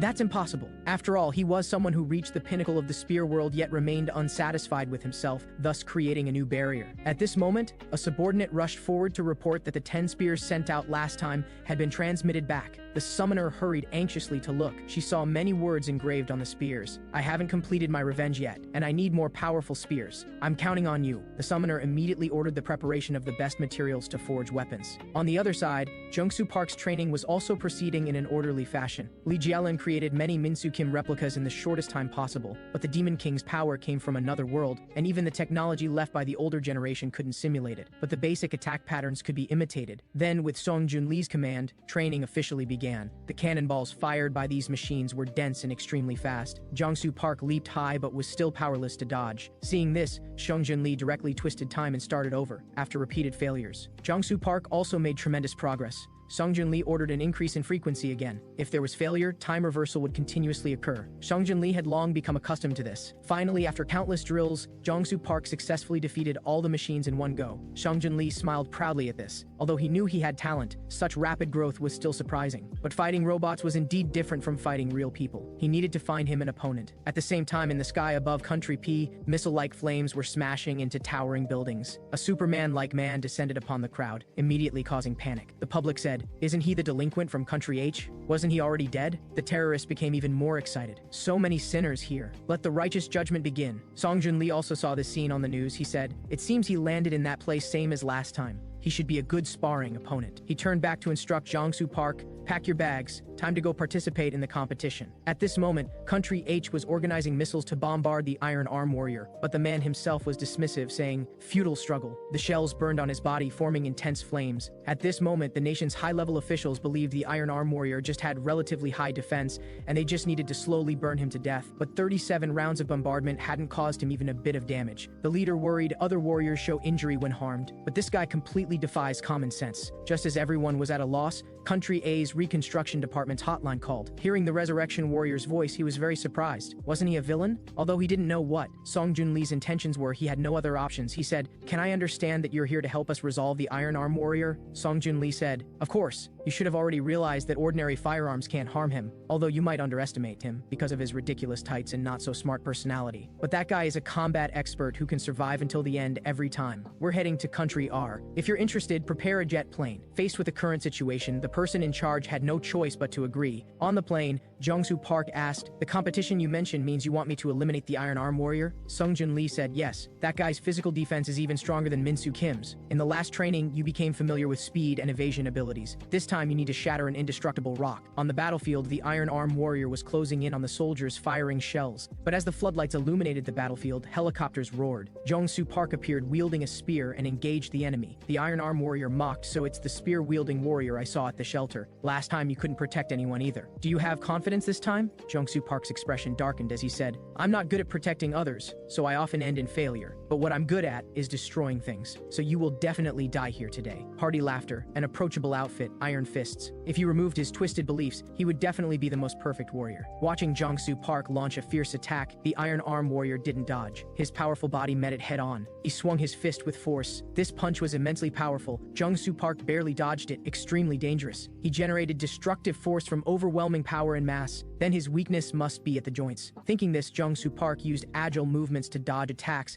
and locked his neck from behind. Despite exerting continuous force, the Iron Arm Warrior was completely unharmed. He laughed triumphantly, "That's useless. Come up with the next strategy." Jungsu Park roared and transformed his long spear into a short spear, trying to find a breakthrough from his opponent's neck. But before he could make his next move, the Iron Arm Warrior suddenly lowered his body, then leaped high into the 100-meter-high sky. He said, "You troublesome insect, I'm going to flatten you." Under this tremendous pressure, Jungsu Park quickly switched weapons, while blocking the damage with a shield. He fired a shockwave that sent the Iron Arm Warrior flying. Then he summoned the golden spear again, coordinating it with the shield. Offense and defense united. A shockwave containing immense power shot forth. This move sent the Iron Arm Warrior flying hundreds of meters. The observers were shocked. Was this unbelievably powerful firepower meant to eliminate the Iron Arm Warrior? But things weren't that simple. The astonishingly powerful strike was still withstood by the Iron Arm Warrior's diamond-hard body. He charged with accumulated force, smashing toward Jungsu Park. The two fought intensely with all their might. Wherever they went, Sand and stones flew, dust rolled. As the spear and iron fists continuously collided, the summoner from the other world discovered that all the spears transmitted back were broken. The summoner said, "The opponent he encountered must be very strong. Please supplement the number 1 spear position with a new spear." The scene returned. In Jung-Soo Park's hands, the black spear stood majestically. That was the Iron Horse Spear Black Earth. Since ancient times, people had continuously evolved weapons for combat, from fists to sticks, then to swords and spears. Among them, the king of cold weapons was the mounted spear cavalry. The spear Black Earth, made for powerful breakthrough force. Its activation command was called March Forth. At this moment, Jung-Soo Park shouted loudly, and purple-black magic power instantly enveloped everything. After the light dispersed, a purple-black unicorn horse quietly appeared. Song Jun-Lee chuckled lightly and said, "The guys from the spear world aren't completely brainless. They created a weapon that maximizes Jung-Soo Park's advantages, not only solving the speed problem but also concentrating the power usually dispersed throughout the body at the spear tip." Jung-Soo Park was also slightly stunned. Could this weapon he'd never seen before really defeat the enemy before him? But he immediately became resolute, thinking, if my choice were problematic, the Resurrection Warrior would tell me not to choose this. That means he thinks this is correct, and it's the correct choice for eliminating Min-Soo Kim. The Iron Arm Warrior in the distance mocked, "You third-rate warriors even bring out your toys now. Stop making a fool of yourself and disappear already." Jung-Soo Park showed no fear and directly charged on horseback. The two were evenly matched, and the collision erupted with intense pressure. Even the helicopters in the sky were affected by this tremendous energy. Under continuous collisions, Black Earth's spear tip actually began spinning crazily, emitting a humming sound. The Iron Arm Warrior's arm also began bleeding from this sharp spear tip. Realizing something was wrong, he fiercely gripped the spear tip before him. But he still underestimated the spear tip's power. Under the powerful rotational force, his steel-like arm was twisted into a pretzel shape. Then his entire body flew backward uncontrollably. Too late to resist, the powerful force pierced through his heart. After a violent explosion, a huge hole was punctured in his chest. The Iron Arm Warrior's consciousness gradually faded. He seemed to see a girl walking toward him. Covered in blood, she said quietly, "Is this all your strength amounts to? Didn't you promise me you'd eliminate everyone, including yourself?" The Iron Arm Warrior said weakly, "A righteous warrior will definitely keep his promise." Iron Arm Warrior Jung Yi-ho's memories drifted back to 3 years ago when he was an obese shut-in. He was looking through comics about justice warriors, occasionally letting out silly laughs. Suddenly, the table in front of him was kicked over. The red-haired school bully before him cursed at him. "I already told you, you fat pig, not to read comics in the classroom. I already hate the stench emanating from your body. When you read comics, you make disgusting expressions, so it's even more revolting." Jung Yi-ho could only lower his head and say, "I'm sorry, it's break time now." The red-haired bully said, "You damned fat pig, you even dare to talk back." The school bully then gave him a merciless beating and made him strip naked and be ridden like a pig in front of everyone. He said, "Don't just crawl, make some noise." Seeing Jung Yi-ho's humiliated tears, the bully got even more excited and said, "Make some noise, you pig head." Under pressure, Jung Yi-ho could only cry out. Immediately, the mocking laughter of the bullies filled his ears, along with the pretended indifferent laughter of the bystanders. Jung Yi-ho gritted his teeth, thinking, "One day, I'll wipe you all out." After school, he walked alone under the setting sun, feeling like every day was like being in hell. He said, "I need to become a hero, just like a justice warrior." He walked weakly on the road, having daily hallucinations of himself becoming a justice warrior, but then a girl with glasses caught up with him and said, "Wait, you dropped the new standalone issue of Justice Warrior." The girl said, "Because this is a hero that hasn't been adapted into film yet, I thought no one would read it. I'm happy to meet someone with the same interest. I'm sorry I couldn't help you just now, but I brought this, so please forgive me." Jung Yi-ho couldn't help but burst into tears. His hero had appeared. She was called a ghost in class with no presence. But Jung Yi-ho knew she wasn't that kind of selfish bystander. While he was lost in thought, the bully slapped him hard on the head again. The bully said, still smiling there, "How unlucky. You want me to stuff money up your nostrils." But even though he faced bullying every day, Jung Yi-ho's soul was greatly comforted by this girl's existence. That girl had the kindness to quietly comfort others. She silently put a band-aid on him and said, "I'm sorry I couldn't help you this time." That kind of low-key kindness allowed him to endure infinite torture, but such days didn't last long. This day, he was bullied as usual. The girl saw this scene and could no longer bear it. She stood up angrily and shouted at those bullies, "Hey, stop bullying him!" But what greeted her was a pair of desperate eyes and a pair of vicious eyes. The bully said, "Are you dating this pighead?" So, on this stormy night, the two of them were taken by this group of thugs to an abandoned building. The bully said, "You two look well matched, so I've prepared an opportunity for you. You two have sex right here." Hearing this, Jung Yi-ho kowtowed hard and shouted, "No, if you want to do something, come at me." But the bully remained unmoved by this scene. His face showed a fierce light as he said, "Hurry up and have sex." At this moment, the phantom of the Justice Warrior seemed to appear before Jung Yi-ho's eyes. He cried out, "This kind of thing is unjust." He was answered by the crazy mocking laughter around him. "Are you escaping reality?" He pleaded bitterly to the hallucinated Justice Warrior, "Please, just help me this once." There was no time for fantasy. The bully's heavy punch smashed into his face. He said, "What justice? It's because you disgustingly read manga all the time that your sense of reality has decreased." With that, he punched Jung Yi-ho repeatedly, saying, "I'm telling you, power is justice. Like your girlfriend challenging people with power and influence is injustice." Jung Yi-ho only felt dizzy, with the girl's crying face flashing before his eyes. He remembered that the reason he had been obsessed with manga since childhood was because he firmly believed that, at least in manga, justice existed. But after being beaten, he recalled that those guys never told him what justice was. They would only use force to punish people weaker than themselves. Instead, it was the thug beating him who told him the correct answer. The strong are justice because only the strong can protect their own justice. And the bully in front of him said even more impatiently, "Stop yelling about justice, have sex now. Otherwise you'll wait here for me to beat you to death." After comprehending the meaning of justice, only two paths lay before him. Either bring endless harm to the girl or cause endless harm to himself. He chose the second one, but he didn't want to be beaten anymore. With that, he pushed the bully away and rushed alone toward the high-rise, and jumped down from the building. He escaped,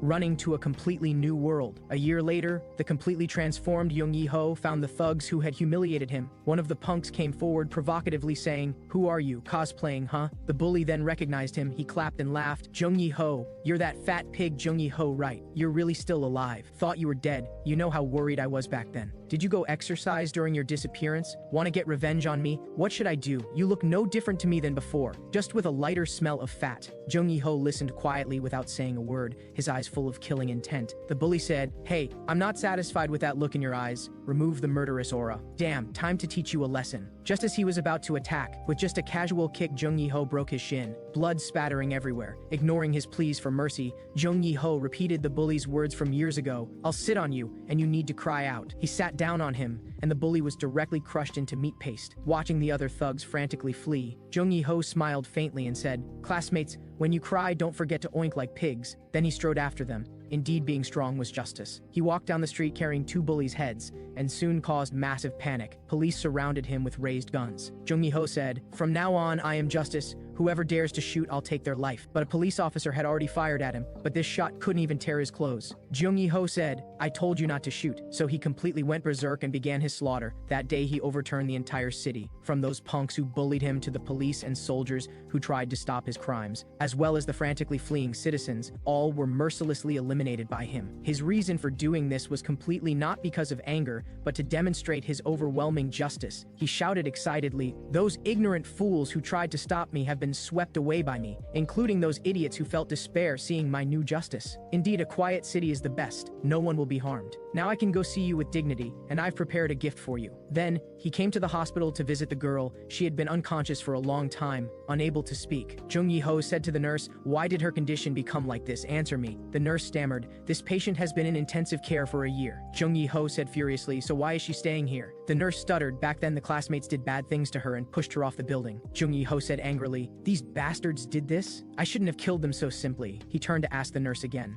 Then, "Does she still have consciousness? Can she speak?" The nurse said, "She occasionally has consciousness. If you wait, perhaps you can talk to her." So Jung Yi-ho dismissed the nurse and waited quietly by the girl's side for her to wake up. At night, the girl finally woke up. She looked at the person before her and asked weakly, "Who are you?" Jung Yi-ho's heart jumped, thinking she really can't recognize me. So he said, "You're awake. I'm Iron Arm Warrior. I'm the justice judge you've been waiting for. Look at the gift I brought you. I've eliminated them all. No one will bully you anymore. Not only that, I've crushed all the bystanders too." The girl on the hospital bed laughed and said, "This must be a dream, but even if it's a dream, I feel relieved." Jung Yi-ho held her hand and said, "This isn't a dream, I promise you. For you, I'll use this power to judge anyone." Looking at his face, the girl's pupils suddenly dilated and said, "Jung Yi-ho." 2 tears flowed down her cheeks. She continued, "That bastard. He left me alone in hell and escaped by himself. You must judge him too. I didn't choose to escape, but faced it with him. But he abandoned me. I hate him." After saying this, the girl's heartbeat completely stopped. Holding the girl's hand, Jung Yi-ho's heart ached like a knife, saying, "Okay, I promise you. After I've judged all the perpetrators, hypocrites, bystanders, and sinners, I'll eliminate myself with my own hands." The scene returned to the battlefield. At this moment, Iron Arm Warrior was pierced through the entire chest. He seemed to see that girl's face, and the Justice Warrior in his hallucination said, "If she thinks you're already dead, then you can escape now, right?" Escape? That's indeed what I'm best at. Countless times I've been running away, giving up everything. Please don't look at me with that hateful gaze. This time I won't run away anymore." With that, he stood up. Park Jong-soo realized something was wrong and turned around, to think he could still stand up after being injured like that. Jung Yi-ho stood up and crushed an energy device. His flesh was miraculously regenerating. He said, "Before I finish my judgment, I can't die yet." Regeneration? The information on Resurrection Warrior didn't mention this. In the technologically advanced other world, this capsule fused all scientists' life's work. The Demon King was the most vicious existence in this world, so this couldn't be considered a risky investment. But if the unrefined serum spread throughout the body, it would trigger a rampage. But before your body overloads, you'll gain all the hero's abilities. At this moment, Jung Yi-ho had already swallowed the capsule and fallen into a complete rampage state. Park Jong-soo thought, Resurrection Warrior clearly didn't tell me he had a second phase. Before he could think further, a devastating beam of light shot toward him. Seeing him dodge the attack, Jung Yi-ho directly lunged at him, and in an instant slammed him hard with a suplex, saying,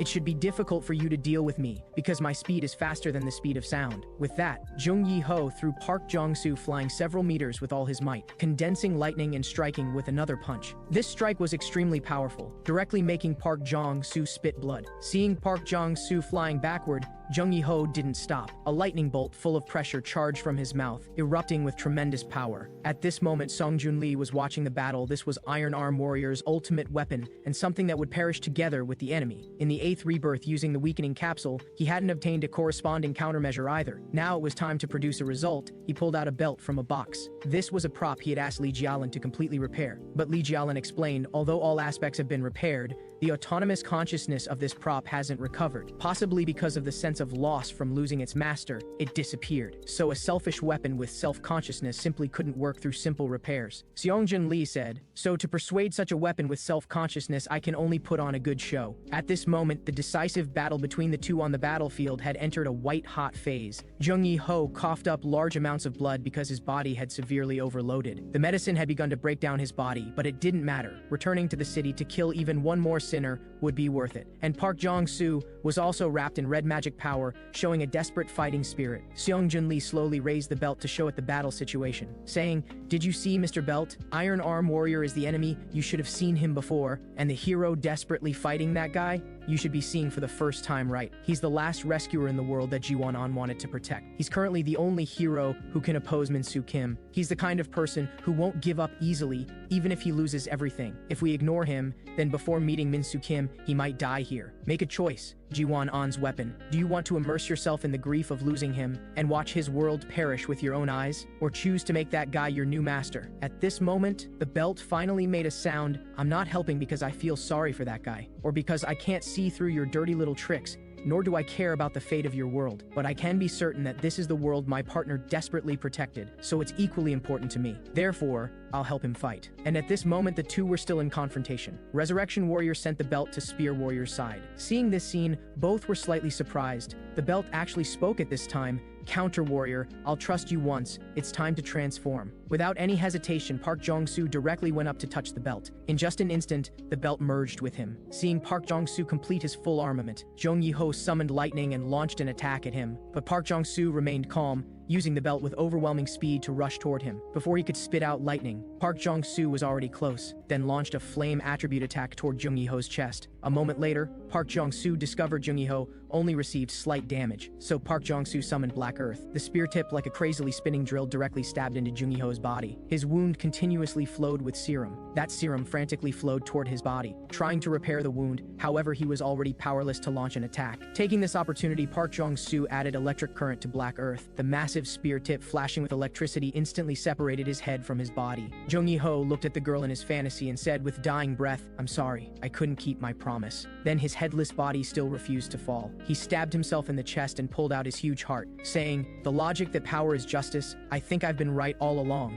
So from now on, you are justice." Jung Yi-ho never received anyone's understanding to the end. This was a worse ending than when he was immersed in manga back then. This was also a suitable ending for him, but in the end, he still kept his final promise. This time he didn't choose to escape. At the same time, in central Luo country, countless houses had turned into ruins. The places sword warrior Min Soo Kim passed through were filled with the smell of burning, as well as the smell of blood and decay. Under the commander's orders, countless planes and cannons were moving toward Min Soo Kim's direction. The commander said, "This can't be called war or natural disaster. I can truly feel her malice." So the commander-in-chief sent approval to the authorities, saying they would use all warheads to attack her. The response received was that even if the eastern and central parts could no longer be inhabited, they had to completely eliminate Sword Warrior. So all of Luo country's bombers and missile launch bases began to mobilize. In an instant, hundreds and thousands of dangerous warheads had already risen before Min Soo Kim's eyes. As Min Soo Kim's blood-red pupils opened, the 37th offensive against her began. This time officials announced over 2,000 warheads. Just as you directed your malice toward all humanity, this time all humanity's malice was directed at you. But such malice seemed still too weak for Min Soo Kim. Her finger lightly traced through the air,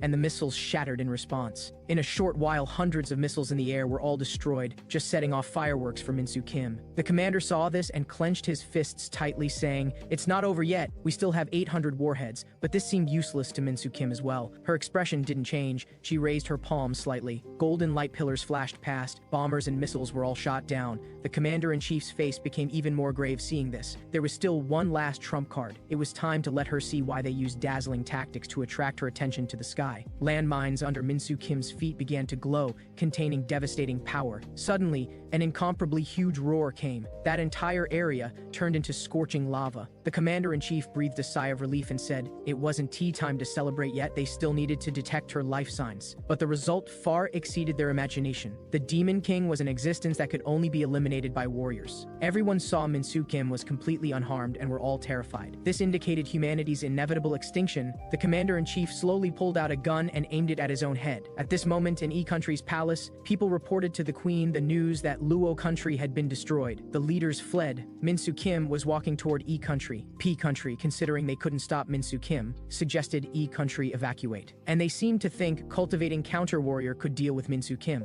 But if they waited for that guy to grow up, Min Soo Kim would have already turned the world into a sea of fire. So various countries hoped the E Country queen would release that person. Faith warrior Beckus, who was sealed by Jewel Warrior in the 20th century. The queen heard this and took out the key, saying, "Let the leaders flee to E Country and release Beckus there. I hope this decision won't bring shame to my deceased father and Jewel Warrior." During World War II in G Country, leaders and citizens frantically encouraged war. Outside, enemies feared Sword Warrior Jegfried and Golem Warrior Johnson. These two heroes were just comeback warriors who changed the war situation. But what they should really fear was Faith Warrior Beckus, who grew by devouring G Country's madness. In other words, without the siege of other heroes and allied forces, the war would have expanded madly in scale because of Beckus. At that time, multiple heroes paid the price of being severely injured to seal Beckus. The severely injured Jewel Warrior gave the key that sealed Beckus to the princess, and instructed her to keep it. If E Country had problems in the future, this key could also become a strategic means. At this moment, above the border of Luo country, a plane slowly circled. A soldier asked the team leader, "Is it really okay to release this demon down there?" The team leader said, "Yes,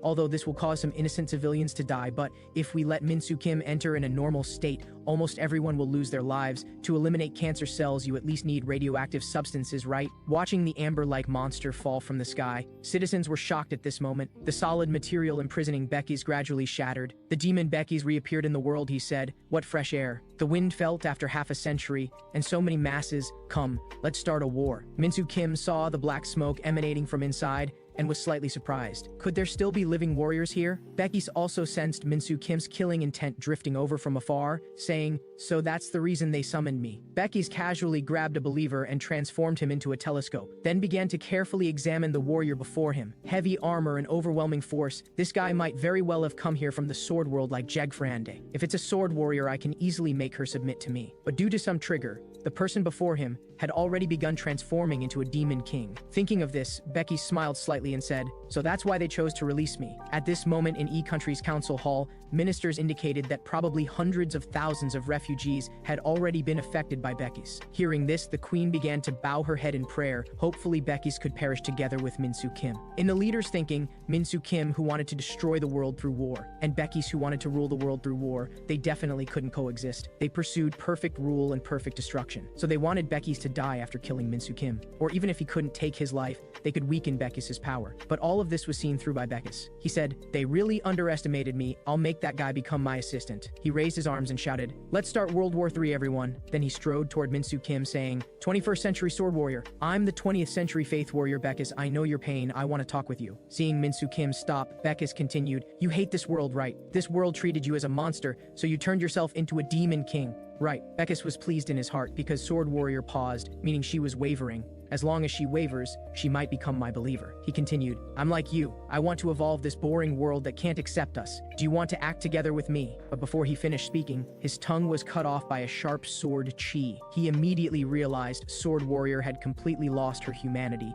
He shouldn't have tried to incite her. The next moment, Minsu Kim raised her palm slightly, and in an instant, Beckus was slapped into a blood mist. But Beckus's second authority activated. He could revive using believers' bodies. He said, "Although I don't want to cater to those guys trying to use me, but I can't let you destroy this world where I can enjoy myself. And judging from those humans' actions, as long as I kill you, there will be no one left to stop me." With that, Beckus activated his third authority. Countless believers' bodies mutated into cannons, planes, etc. in no time. His surroundings were filled with various military forces. Countless tanks began firing human-composed shells at the Demon King. They went through the Demon King's sword formation without hesitation. The soldiers who survived by chance were then possessed by Beckus. He found an opportunity to get close to Minsu Kim. Although his head was cut off with one sword, he left a slight scratch on the Demon King's face. Beckus said proudly, "Seems you're not invincible either. I only sacrificed a dozen believers to scratch your face." Beckus revived again, launching troops to attack the Demon King. The reason he was the strongest hero in the 20th century was because he could wage war alone. He didn't need to consider weapons, trained soldiers, and supplies at all. But now the situation had changed. Countless believers who sacrificed their lives, cannons, and planes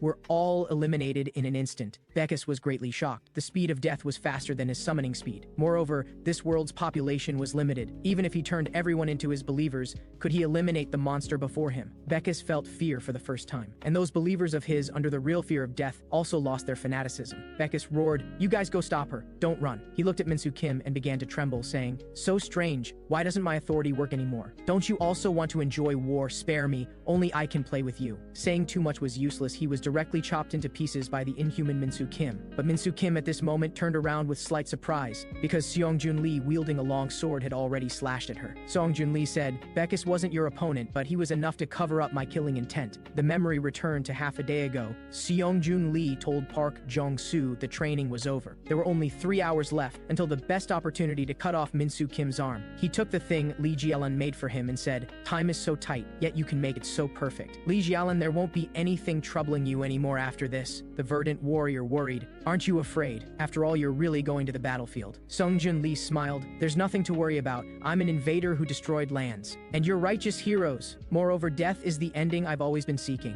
Finally, he turned to instruct Park Jong-soo again, "Remember, you must become the warrior among warriors." The scene returned to the battlefield. Seongjun Lee slashed at Minsu Kim's arm, but didn't harm her. The primordial sword in Seongjun Lee's hand was a special item for new heroes, but it could reduce the target's defense to 1%, and the more it was tempered, the stronger it became. And his sword, after experiencing countless rebirths and tempering, had become indestructible. And this swing was also the best timing he found after thousands of attempts. However, although Minsu Kim's arm sizzled with blood, there was still no sign of breaking. She immediately wanted to raise her hand to counterattack, but found her arm was restrained by a huge monster. Seongjun Lee said proudly, "In my world, dungeon masters would throw out magic cubes at a certain probability. However, due to a bug, they would summon the dungeon master at an extremely low probability, and their attack targets were the strongest one. So all the dungeon masters locked on their target and killed toward Minsu Kim." Minsu Kim calmly responded. She just lightly raised her hand, and in an instant killed one. Seongjun Lee took out 2 max-level weapons from the equipment library, saying, "Let me have a good time with you, just like before." The dungeon monsters kept swinging weapons at Minsu Kim. Taking advantage of Minsu Kim's hasty dodging, Seongjun Lee fought fiercely with her. His max-level weapon broke in response before Minsu Kim. Then a black flame sent him flying, but he didn't give up. While summoning weapons again, he released 2 strong sword blades. This move was powerful. Even Minsu Kim retreated several meters. With Seongjun Lee's continuous attacks, this battle looked evenly matched. Only Songjun Lee himself knew he had already died countless times in this battle. He breathed heavily, must hold on until her arm falls off, to reduce Park Jong-soo's pressure. At this moment, Songjun Lee had already died 10,000 times. Being killed by the Demon King indeed made it impossible to return, but he installed explosives made by Lee Jialan on himself. Even just touching this bomb a little bit would cause spontaneous combustion. So he had been using such bombs to end himself, to avoid being killed by the Demon King. Theoretically, this battle could proceed in a direction of not losing, and he could cause even greater damage to Min Soo Kim. But that battle was equivalent to performing acrobatics on a tightrope between life and death. The final ending he had waited countless years for was right before his eyes. Songjun Lee's spirit began to collapse.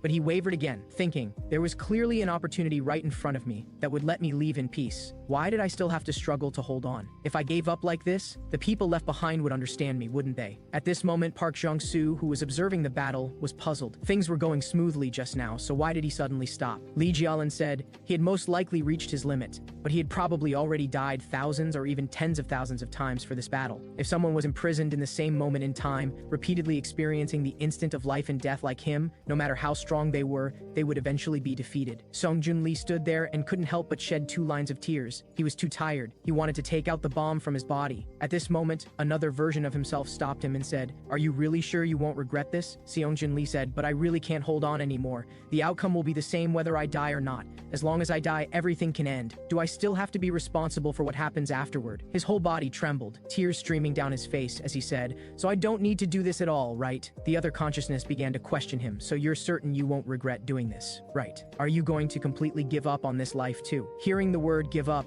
countless versions of his past self flashed through Songjun Lee's mind. The aged version, the disheveled version, the sick version, the dejected version of himself, the version of him who saved the world together with his colleagues, the version of him who got married and started a family. Whether fortunate or unfortunate, he had buried them all under the excuse of creating better value for them. From the moment he chose this ability, he had been like a child playing games at an arcade machine. In game after game involving death, he failed again and again. "I never want to do this thing that insults life again." Thinking of this, Songjun Lee threw down the bomb and said, "This is the last time. No regrets. Let's do this." He opened all the weapons in his inventory, ready to give it his all. As the dazzling light dissipated, he changed into crystal-colored battle armor. This was the legendary evolved magic armor. In people's stereotypical impression, the resurrection warrior was generally weak and powerless, simply because they didn't have dazzling techniques and had no need to become stronger. All sacrifices were just to gain experience for the next attempt. To maximize the use of that death ability, he often chose to end his own life. The version of him back then always treated his current self as a sacrifice for future development, but now he only had one chance,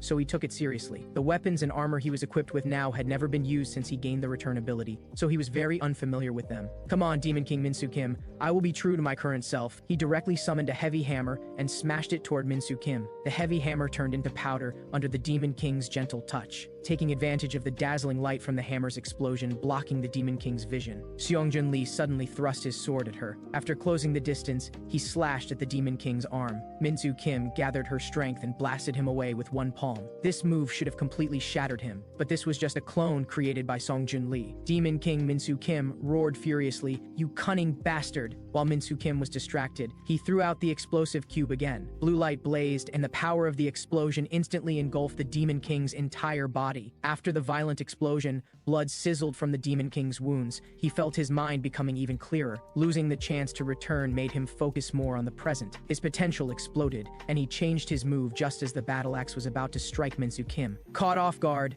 Min Soo Kim's injured arm was struck by the sharp sword once again. His eyes were full of excitement, feeling that his life was incredibly meaningful. But the Demon King was obviously even more enraged, and kicked Songjun Lee's legs off with one strike. Songjun Lee excitedly said, "Since I've already given you my legs, it's not too much for you to give me one hand, is it?" With that, he raised his right hand high and smashed it toward the Demon King's body. With a loud crash, the Demon King's arm was severed, and the resurrection warrior lying on the ground returned to the past once again. He comforted his sad companions, got along harmoniously with the warriors who had already died. The bits and pieces of fragments were his final sweetness, experiencing life for the last time, drinking and laughing heartily with his family. Finally, he stayed with his wife at the movie theater, at the amusement park, under the Ferris wheel gradually dyed red by the sunset. At night, the fireworks were brilliant and dazzling. The wife looked at him with a blushing face and said, "Today was really happy, wasn't it?" The two were perfectly matched, and when they were about to kiss, Songjun Lee gave up again. He sighed, "Even though I knew I shouldn't do this, I still wanted to see it one last time." time. Before the girl could wonder what he meant, he opened the Ferris wheel door and jumped down. To die, the resurrection warrior had tried countless methods. Only those who felt the present moment was meaningful would experience regret. But this time he felt regret. On the snowy ground, Seongjun Lee had already lost the ability to resist. Min-soo Kim sensed something different about him and said, "Your expression is no longer composed. It seems you're really going to die." After saying this, she kicked the sword on the ground towards Seongjun Lee. She said, "End it yourself. Please return to before my friends died and stop their deaths. If you do that, maybe I wouldn't have been pushed to this point." Seongjun Lee refused. "You know what? Thanks to you, I just went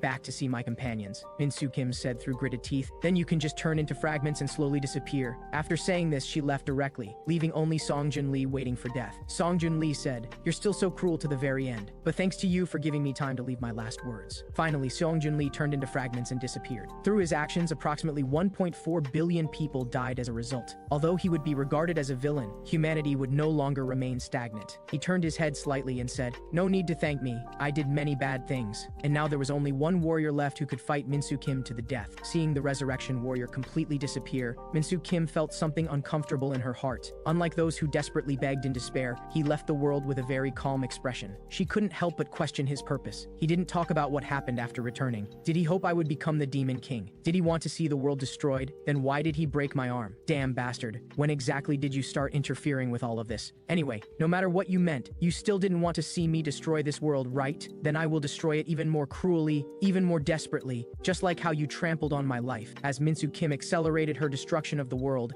citizens began continuous evacuations. The commander-in-chief expressed to the queen that he wanted to abandon the civilians and preserve part of the army's combat strength. The queen said calmly, "Only nations that protect civilians will earn respect. I hope you won't have any regrets." Meanwhile, Country H had summoned 110,000 soldiers who were ready to sacrifice their lives to fight against the Demon King. An Yi-ji, who was in charge of training the counter-warrior, reported to the president that all training had been completed. On Park Jong-soo's side, with Lee Jialin's modifications, he was fitted with 2 powerful mechanical arms. Although this kind of modification could possibly cause the brain's central nervous system to die, now all worries were meaningless. Everyone at the door was ready to begin the final joint training. When Min-soo Kim was still a warrior, she stayed in another world with her companions. The sleepless elf girl suggested conjuring up some food to solve the problem of hunger. Min-soo Kim thought for a moment, and what came to mind was banana milk. It was milk with a banana flavor, contained in a bottle that was narrow at the top, wide in the middle, and narrow at the bottom. And at this very moment, Min-soo Kim destroyed the entire city. The milk in front of her didn't awaken a shred of consciousness. Not long ago, the city's leadership was discussing how to deal with Min-soo Kim. What's going on? In less than an hour, the defensive camp had already been completely wiped out, just as they were chattering and debating endlessly. An Yi-ji from the intelligence department said with a darkened face, "A bunch of incompetent old men."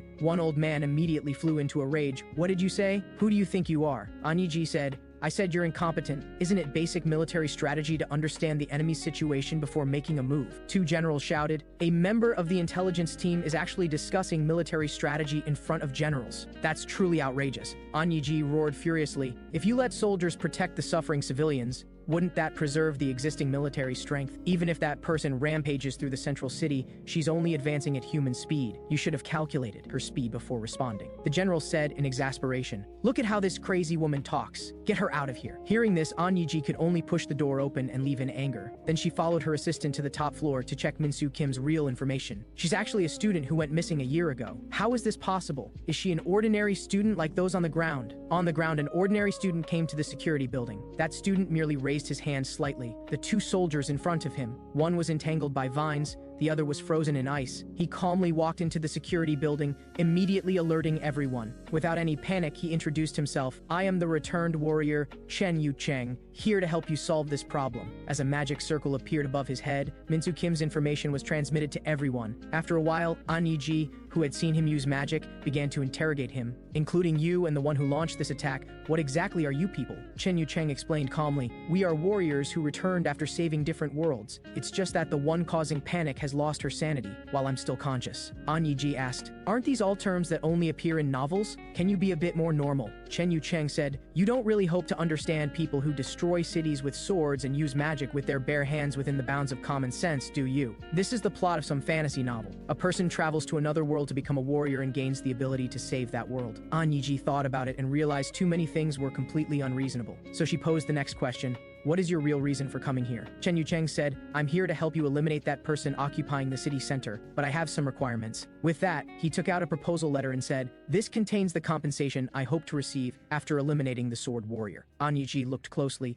and saw that the compensation Chen Yucheng requested was 20% of the defense tax collected by the nation annually to build victory statues of him in major cities and write his personal achievements into textbooks. Third, all major media must broadcast his battle footage and widely publicize his heroic performance. What is this guy up to? She originally thought he was someone who looked down on everyone, but it turned out he was just seeking attention. Chen Yucheng said, "If you're done reading, please let the others outside see it too. It would be best if the president also reviews it." An Yiji angrily found the leadership and said, "He's completely untrustworthy. He has a strong desire for power and wants to become a savior. And even if he helps us eliminate the sword warrior, he will also..." But before she could finish, the leader left directly saying, "I will report this to the president. Thank you for your interrogation." So even though Chen Yucheng was very cunning, the authorities with no other choice still unconditionally agreed to his demands. They called reporters from major media outlets to a small room. Chen Yucheng appeared with an extraordinary demeanor. Scorching flames ignited around his body. Then a magic book and magic staff appeared magnificently in his hands. He said, "Hello everyone, my name is Chen Yucheng. I'm the warrior who came to save everyone." The reporters, as if witnessing a miracle, took photos one after another, with flashlights flickering like stars. Chen Yucheng looked at all this, and a familiar joy swept into his heart. He thought, "Actually, I'm quite grateful to you. It's you who let me return to the time when I was admired by everyone. Looking at these people who worship me infinitely, I feel like I'm back in the other world. At that time, I was the center of the world. Enjoying the food I wanted to eat, getting the things I wanted were all easy as pie. Embracing the women I wanted to embrace, sitting in the position I wanted to sit in. I feel like I'm back in that world where no matter what strange request I made, others would agree with a smile. To be honest, after coming back, I also thought about destroying this world like you did. Becoming a student again was simply like hell for me. Even breathing the same air with those ordinary social consumables and trash made me feel disgusted, and you saved me. I'm going to be a warrior again." Next, the nation began to spare no effort in proclaiming that he would set out in 3 days to save the city. The entire country fell into a kind of frenzy. Those who had lost loved ones wanted revenge. Those who suffered losses or whose economy was affected hoped to return to a peaceful life. Citizens began to march, cheering for Chen Yucheng, hyping him up as a deity. Even on the internet, people began discussing his handsome appearance and false sense of justice. Then, amid all the commotion, the appointed day finally arrived. As the car headed to the disaster scene, the accompanying person in charge reminded him that if he wanted more attention, he had to win. Chen Yucheng said disdainfully, "That's for sure. I've already mastered 12 types of magic. Dealing with that person is a piece of cake. Please have the president prepare a medal worthy of me." Meanwhile, the entire country also began broadcasting this battle live, with people praying for Chen Yucheng everywhere. The reason other worlds summoned warriors from a blank world wasn't because warriors were so powerful, but because to them, warriors from other worlds could completely ignore the laws of their world. For example, Chen Yucheng before them was a monster who could stack magic circles. At this moment, he faced the sword warrior Minsu Kim. Magic circles continuously stacked in the air. In no time, a full 65 magic circles stacked above Minsu Kim's head. Seeing that she didn't have any sense of crisis at all, Chen Yucheng couldn't help but wonder, did the world she went to not have mages? That's even better then. I'll end the battle quickly. The 65 layers of powerful magic circles compressed in the air, forming the skill light of creation above Minsu Kim's head. Chen Yucheng's fingertips moved slightly. The brilliant and dazzling skill smashed fiercely toward Minsu Kim. With a thunderous boom, the entire area was smashed into a deep crater. Seeing this, the people rejoiced with excitement. Great, it worked. Chen Yucheng began calculating his rewards. What should I do after receiving the money? Where should I spend it so that everyone will think I spent it worthily? Just as he was relaxing and preparing to call it a day, he suddenly heard Minsu Kim's voice from behind. He saw Minsu Kim completely unharmed under the goddess's protection. Chen Yucheng broke out in cold sweat. The light of creation was powerful enough to destroy an entire space. How did she remain completely unharmed? Minsu Kim said, "As a warrior, shouldn't you be in pain? Why are you smiling so happily?" After saying this, she swung a powerful sword energy. As mountains collapsed and earth split, Chen Yucheng knew he couldn't take this move head on. He activated magic to raise the foundation to block this move. Seeing the sword energy pressing forward, he leaped away again. He said, "You ask why I'm happy? Of course, it's because thinking about eliminating you means I can become the warrior here, which makes me happy. Just disappear for my sake." With that, countless fireballs smashed toward Min-Soo Kim. But even though this move was powerful, Min-Soo Kim remained unscathed. She lightly blocked the attack with her sword. Just as Min-Soo Kim was about to swing her sword and counterattack, a flaming magic circle filled the ground beneath her feet. Huge scorching flames engulfed Min-Soo Kim's body. Chen Yu Cheng's magic power was endless. Ice-type magic circles that could freeze people into ice blocks. High-level flame magic circles burning in the shape of a phoenix, all smashed toward Min-Soo Kim. At this moment, he felt his heart was about to explode with excitement because he seemed to hear the cheers of the people. Thinking about the feeling of being admired by everyone made him tremble with excitement. He said, "I will make you vanish into thin air like this." But Min-Soo Kim remained unharmed and said, "The probing is over." In just an instant, she rushed out of the magic circle. With lightning speed, she pierced through to Chen Yu Cheng's side. The moment a star shines brightest is the moment it extinguishes. Seeing Chen Yu Cheng's head separated from his body, the people were terrified. They began a new round of evacuation. "It's completely over now. Evacuate. We need to evacuate again." Meanwhile, An Yiji found another warrior, shield warrior Ryu Sun-hwa, to talk. "So it's settled then. Please cooperate with us." Ryu Sun-hwa agreed. "I also want to protect everyone." At this time, An Yiji heard a colleague come to deliver a message. The higher-ups didn't listen to our request and executed the original plan. An Yiji was shocked. She immediately drove to the security building headquarters. She called Section Chief Kim to question him. "I already said to keep the warrior operation plan. Why did you still forcibly execute it? I already reported to you that Chen Yu Cheng's existence proved that there are many more warriors. If we gather them together and take down Min-Soo Kim in one fell swoop, wouldn't that be better?" Section Chief Kim responded perfunctorily. "I read your report. You've recruited a few more warriors. I suppose you're angry because Chen Yu Cheng, into whom you poured your heart and soul, died." "Calm down, Team Leader An." An Yiji said, "I won't quibble about Chen Yu Cheng's matter for now. Please promise me. Don't send them to the battlefield one by one like this anymore. Don't gamble with their lives." Section Chief Kim said, "You even dare to order me around now. How to use them is the higher-ups' decision. As a member of the intelligence division, you just need to do your job and find other warriors." After saying this, he hung up the phone, making An Yiji's face turn purple with anger. On the other end of the phone, Section Chief Kim calmly lit a cigarette and said, "Keep making a fuss. I'll keep sending them to their deaths one by one, whether it's Min-Soo Kim or these warriors you're looking for." Just like that, An Yiji went to the security headquarters and caused a scene. But the result was that a group of officials who spoke out with her were all demoted. Section Chief Kim said with disdain on his face, "The nation's survival is at stake and you're still playing the good guy." With that, he found the next warrior to send into battle among a pile of documents. The subordinate looked closely. Lim Do-hoon. Could this white-haired old man also be a warrior? Section Chief Kim pushed up his face. "I don't know why he aged like this in just 1 year." Then he said, "But this is good for us. Isn't it more appropriate to send an old man about to die to the battlefield?" 1 year ago,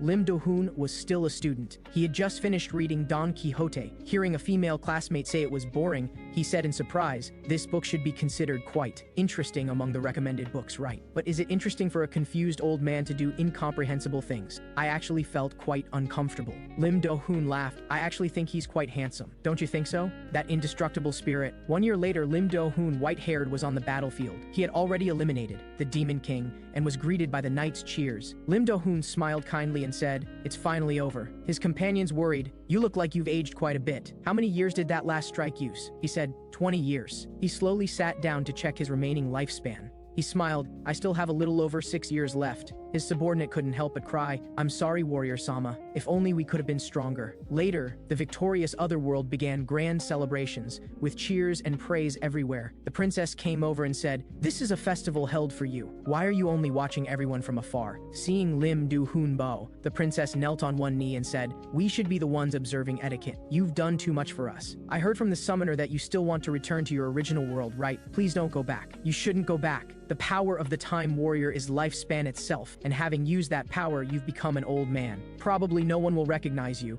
and you'll face the miserable ending of being sick, aging, and dying alone in loneliness. Didn't you also tell me how the Time Warrior Sir Quixote from 500 years ago was recorded? Just stay here, Warrior Sama. This world is full of people who sincerely thank you. The palace will do its utmost to ensure your elderly life. Carriages will be available for your travels, and whatever you need, even if it means spending all our money, we will satisfy you. I promise to give you a life happier than anyone else's, enough to make you forget your homesickness. Moreover, if you leave like this, how can we atone to you?" Faced with the princess's goodwill, the Time Warrior just shook his head. He gently wiped the princess's tears and said, "My parents were in their 40s when they had me. Because of infertility, they tried many methods, and 3 children died before they gave birth to me. Because they loved me so much, I didn't even know how to wipe my nose even after starting school. Even though they worked until very late, they would try to satisfy whatever I wanted. I am their everything. their entire world. Hearing this, the princess couldn't stop sobbing. I'm truly sorry. We actually summoned someone like you here. Lim Do-hoon smiled. I didn't tell you this to make you cry, but to say that returning there is my duty, the responsibility I should fulfill as a son toward my parents. In the end, the Time Warrior was still going to leave the other world. Before leaving, the princess gave a servant named Sancho to Lim Do-hoon. She said,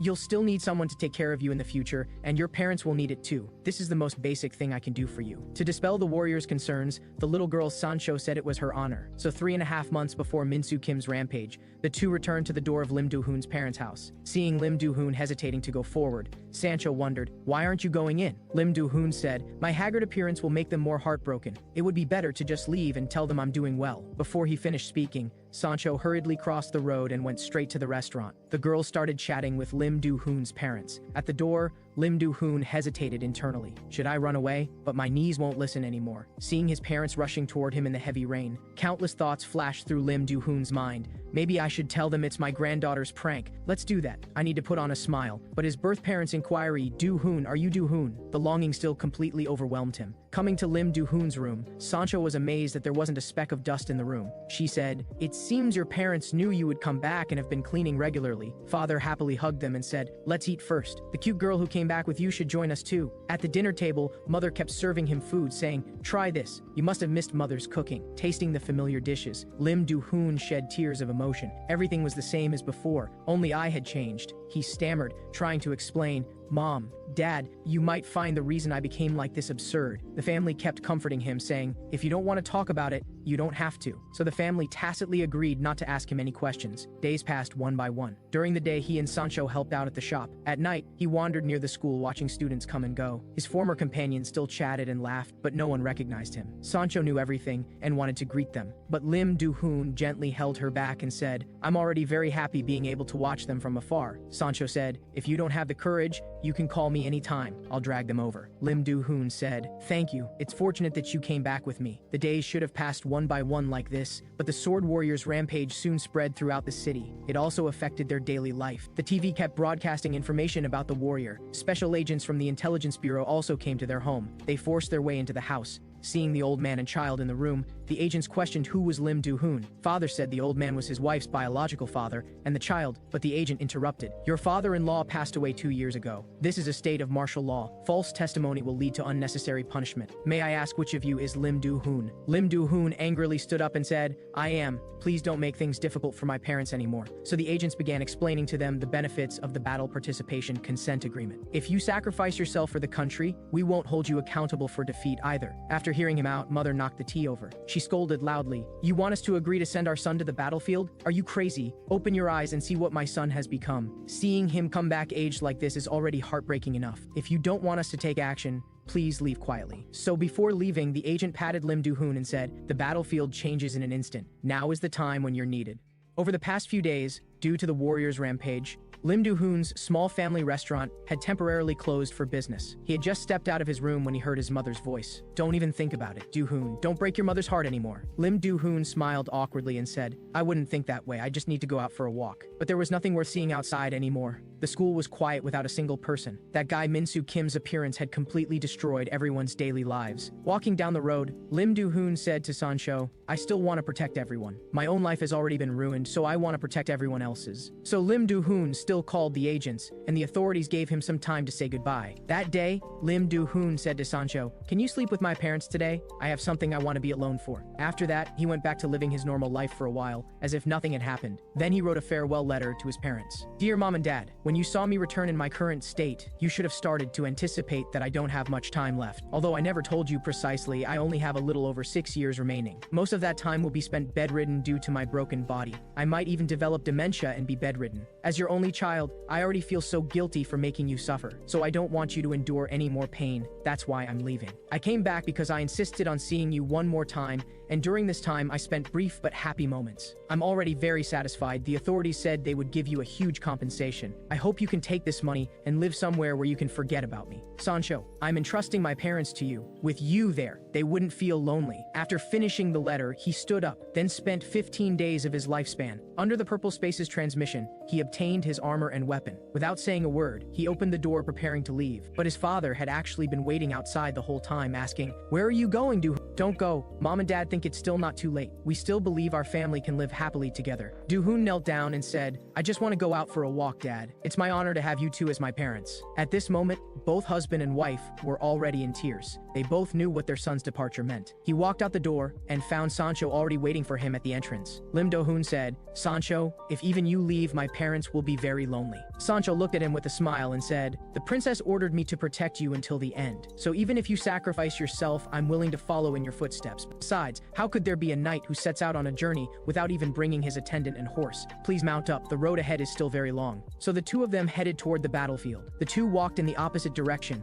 against the flow of people. The crowd chattered, "He's heading toward the destroyed city, is he the next warrior? Making an old man fight. Even Chen Yu Chang couldn't defeat her. What can an old man do?" Among the crowd, only one girl couldn't help but speak up. It's Don Quixote. On the other side, in the destroyed city, Minsu Kim sensed the warrior's aura. The old man slowly emerged through the smoke. Lim Do-hoon swung his great hammer, telling Sancho to fall back to avoid being hurt. Without any hesitation, he attacked Minsu Kim. This powerful strike was blocked by Minsu Kim with her sword. Lim Do-hoon activated his magic power, burning 1 year of his lifespan to make the giant hammer immediately grow several times larger. It crushed the ground beneath Minsu Kim's feet. Their weapons clashed, and the heavy hammer pressed down on Minsu Kim until she could barely breathe. But she wasn't an ordinary opponent either, and punched at the blocking sword. She sent the heavy hammer and Lim Do-hoon flying back. She was just about to raise her sword to counterattack, but Lim Do-hoon burned another year of his lifespan, making the heavy hammer's power even stronger. He directly smashed Minsu Kim, flying hundreds of meters away. Countless buildings shattered in response, leaving a huge crater at the top of a high-rise building. After using this move, Lim Do-hoon immediately felt his body being drained. The weapon in his hand was called the Magic Hammer Kronos. Unlike its sacred appearance, it was called a magic hammer because it absorbed the user's lifespan, and its mass would increase along with the absorbed lifespan. Therefore, the user's lifespan was not only decreasing, they were also aging, and still had to swing an increasingly heavy weapon. The collapsing body would gradually become unable to support it. This was truly being crushed by the years. At this moment, with only 4 years of lifespan remaining, Lim Do-hoon began to doubt, can I really defeat that guy? Just then, Minsu Kim, who had been sent flying, returned. Realizing the old man's condition was even worse, Minsu Kim decided to play it steady and let her opponent self-destruct. So both of them summoned their spirit and fiercely battled together. Hammer and sword clashed, friction sparked fierce flames. The two were evenly matched. But the high-ranking officials watching noticed something unusual. At first glance, this was an evenly matched battle, with neither side gaining an advantage in offense and defense. But their momentum was different. Minsu Kim fought with increasing excitement, while Lim Do-hoon gradually collapsed. Each of his strikes was a step toward death. Realizing he would lose if he continued fighting like this, Lim Do-hoon burned his life again. He poured 6 years of life entirely into this fierce strike. Burn away all the nostalgia, regret, and memories. The magic hammer directly grew several times larger the moment it contacted the sword's aura, pressing down so Minsu Kim couldn't escape, and the old man with only a tiny bit of lifespan left put down the hammer and clenched his fist, shouting, "I will crush you." With that, he punched toward the immobilized Minsu Kim. That last hammer strike had consumed almost all his life. He only had 1 day left, so he frantically punched at Minsu Kim. And because Minsu Kim couldn't move the heavy hammer above her head, she could only endure it continuously. What Lim Do-hoon had left was the last day of his life. Because he was so close to death, he was especially weak. Each time he threw a punch, he suffered more damage than his opponent, so he could only beg his body to hold on a little longer, not to collapse so quickly. However, his spirit had already become confused. He trembled all over and stopped punching. He lowered his head, and urine flowed out along his armor. It hurts so much. Where did my mom go? Like a child, he followed his instincts and took off his heavy armor. Minsu Kim took the opportunity to shake off the heavy hammer, saying, "Did he go insane? Looks like it's ending."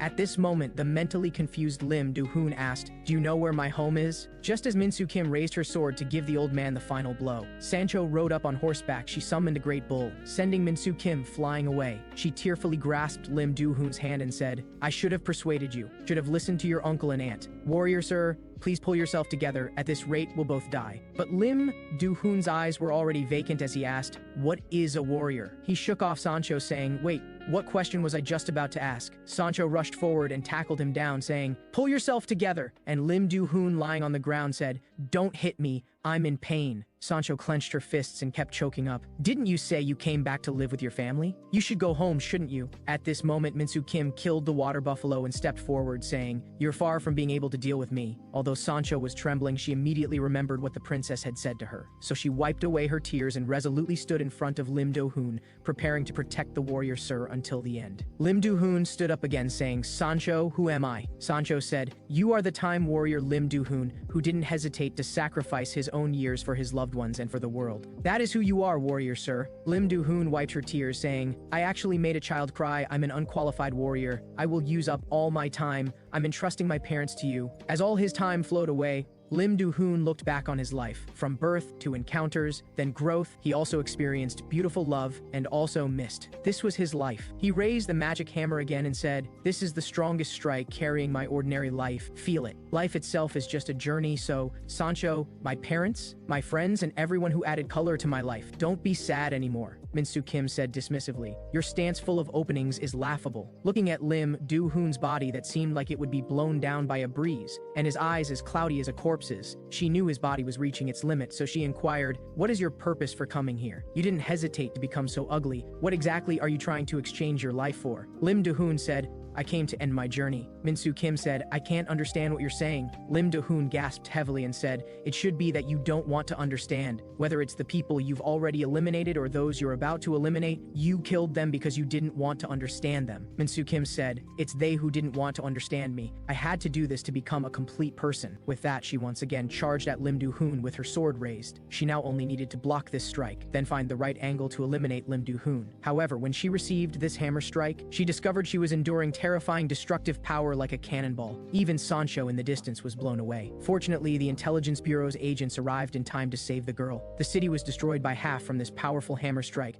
brilliant light shooting straight into the sky. Feeling incredulous, Minsu Kim struggled to resist. How could this be? It turned out that although only one day was added to the hammer, countless memories surged in, already transcending the dimension of time. This was the full power of 18 years, 5 months, 11 days, 7 hours, and 35 minutes. It was this time and these memories that created the incredibly powerful Time Warrior. The memory returned to Lim Do-hoon's interpretation of Don Quixote in class. Does everyone think Don Quixote regretted his journey before dying? I don't think so. I believe that journey where he gave his all must have left him with pleasant memories. And his journey must have been a pleasant journey that saved the lives of countless readers. Here, after the smoke from the explosion cleared, Time Warrior Lim Do-hoon was pierced through the body by Minsu Kim. Lim Do-hoon said, I'm sorry I couldn't protect everyone until the end, but thanks to everyone this journey was very pleasant. Seeing the Time Warrior's sacrifice, the authorities' stereotypical impression of warriors as utterly evil and greedy for profit also wavered. They fell into deep hesitation. Some officers couldn't help but ask, is someone like him also an enemy we should eliminate? The general had no choice but to say,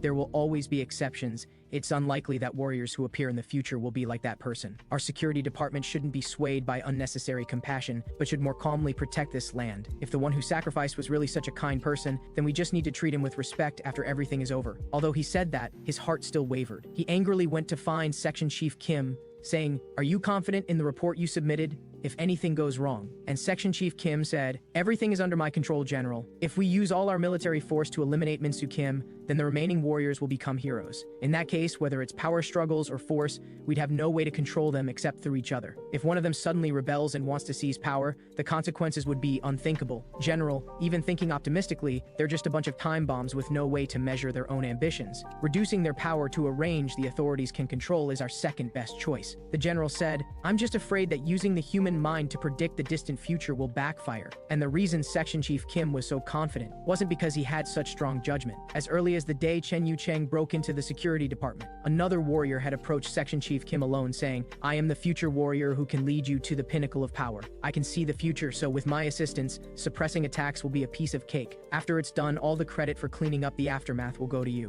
And what Lee Sung-jun could see in the future was the story of warriors going berserk after Minsu Kim's death, which is why he proposed the strategy of consuming warriors. Just as Lee Sung-jun predicted, Chen Yu-cheng made outrageous demands to the authorities. Things played out as expected, making Section Chief Kim trust Lee Sung-jun even more. He was ambitious, Sensing this was a good opportunity to gain real power, he actively pushed the plan forward, believing things were developing according to the established route. But as the Faith Warrior went berserk, the Metamorphosis Warrior went berserk, the Sea Dragon Warrior appeared and went berserk, the Iron Arm Warrior went berserk, things seemed to be developing toward an uncontrollable situation. He just emitted deep purple smoke from his hand. Smelling this scent, the man began to vomit blood. Just as the people around loudly called for help trying to find a doctor, they discovered their own bodies were also starting to show abnormalities beyond their control. The masked Reverse Mutation Warrior laughed wickedly like a rat. The Reverse Mutation Warrior, who grew up in garbage dumps since childhood, had always been an existence despised by those around him because of the foul smell he emitted. He was bullied by everyone.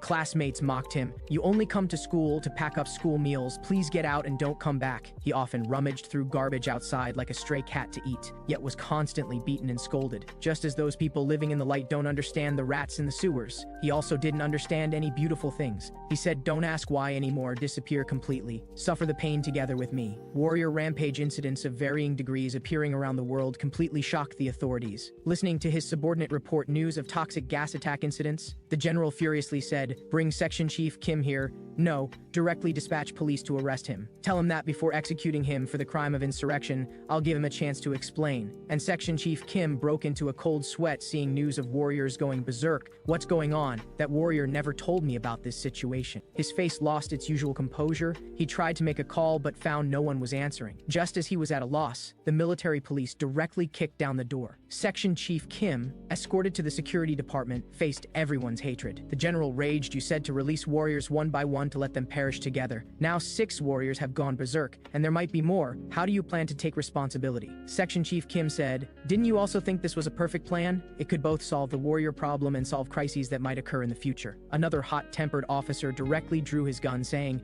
"How can you be sure no more warriors will go berserk? Is there a second plan?" Section Chief Kim couldn't come up with a second plan, so he had to confess, "The future warrior told me to do this. He said this was the only chance to save us." The officer said, "So you believed what the person you were supposed to eliminate said?" Section Chief Kim wanted to explain further, but the general treated him like an idiot, gathered all officials to think of other countermeasures, then had Section Chief Kim locked in a cell. Section Chief Kim shouted, "The incompetent ones are you. The outcome is still unknown. Why lock me up?" At this moment, he saw Lee Sungjun walk in. Section Chief Kim was overjoyed, saying, "It's him, the future warrior. He said he could assist me. Please help me. No matter how I explain, they won't listen. Tell me what will happen in the future." Lee Sungjun smiled mockingly. "I didn't expect you'd still believe what I said at this point. Although I'm grateful you interfered with them. Seeing this scene with my own eyes is more disgusting than I imagined." Lee Sungjun raised his sword and directly severed Section Chief Kim's head. Every warrior was an existence ordinary people couldn't oppose. But if everyone could work together to make plans against a common enemy, they could at least suppress 1 or 2 warriors. So today,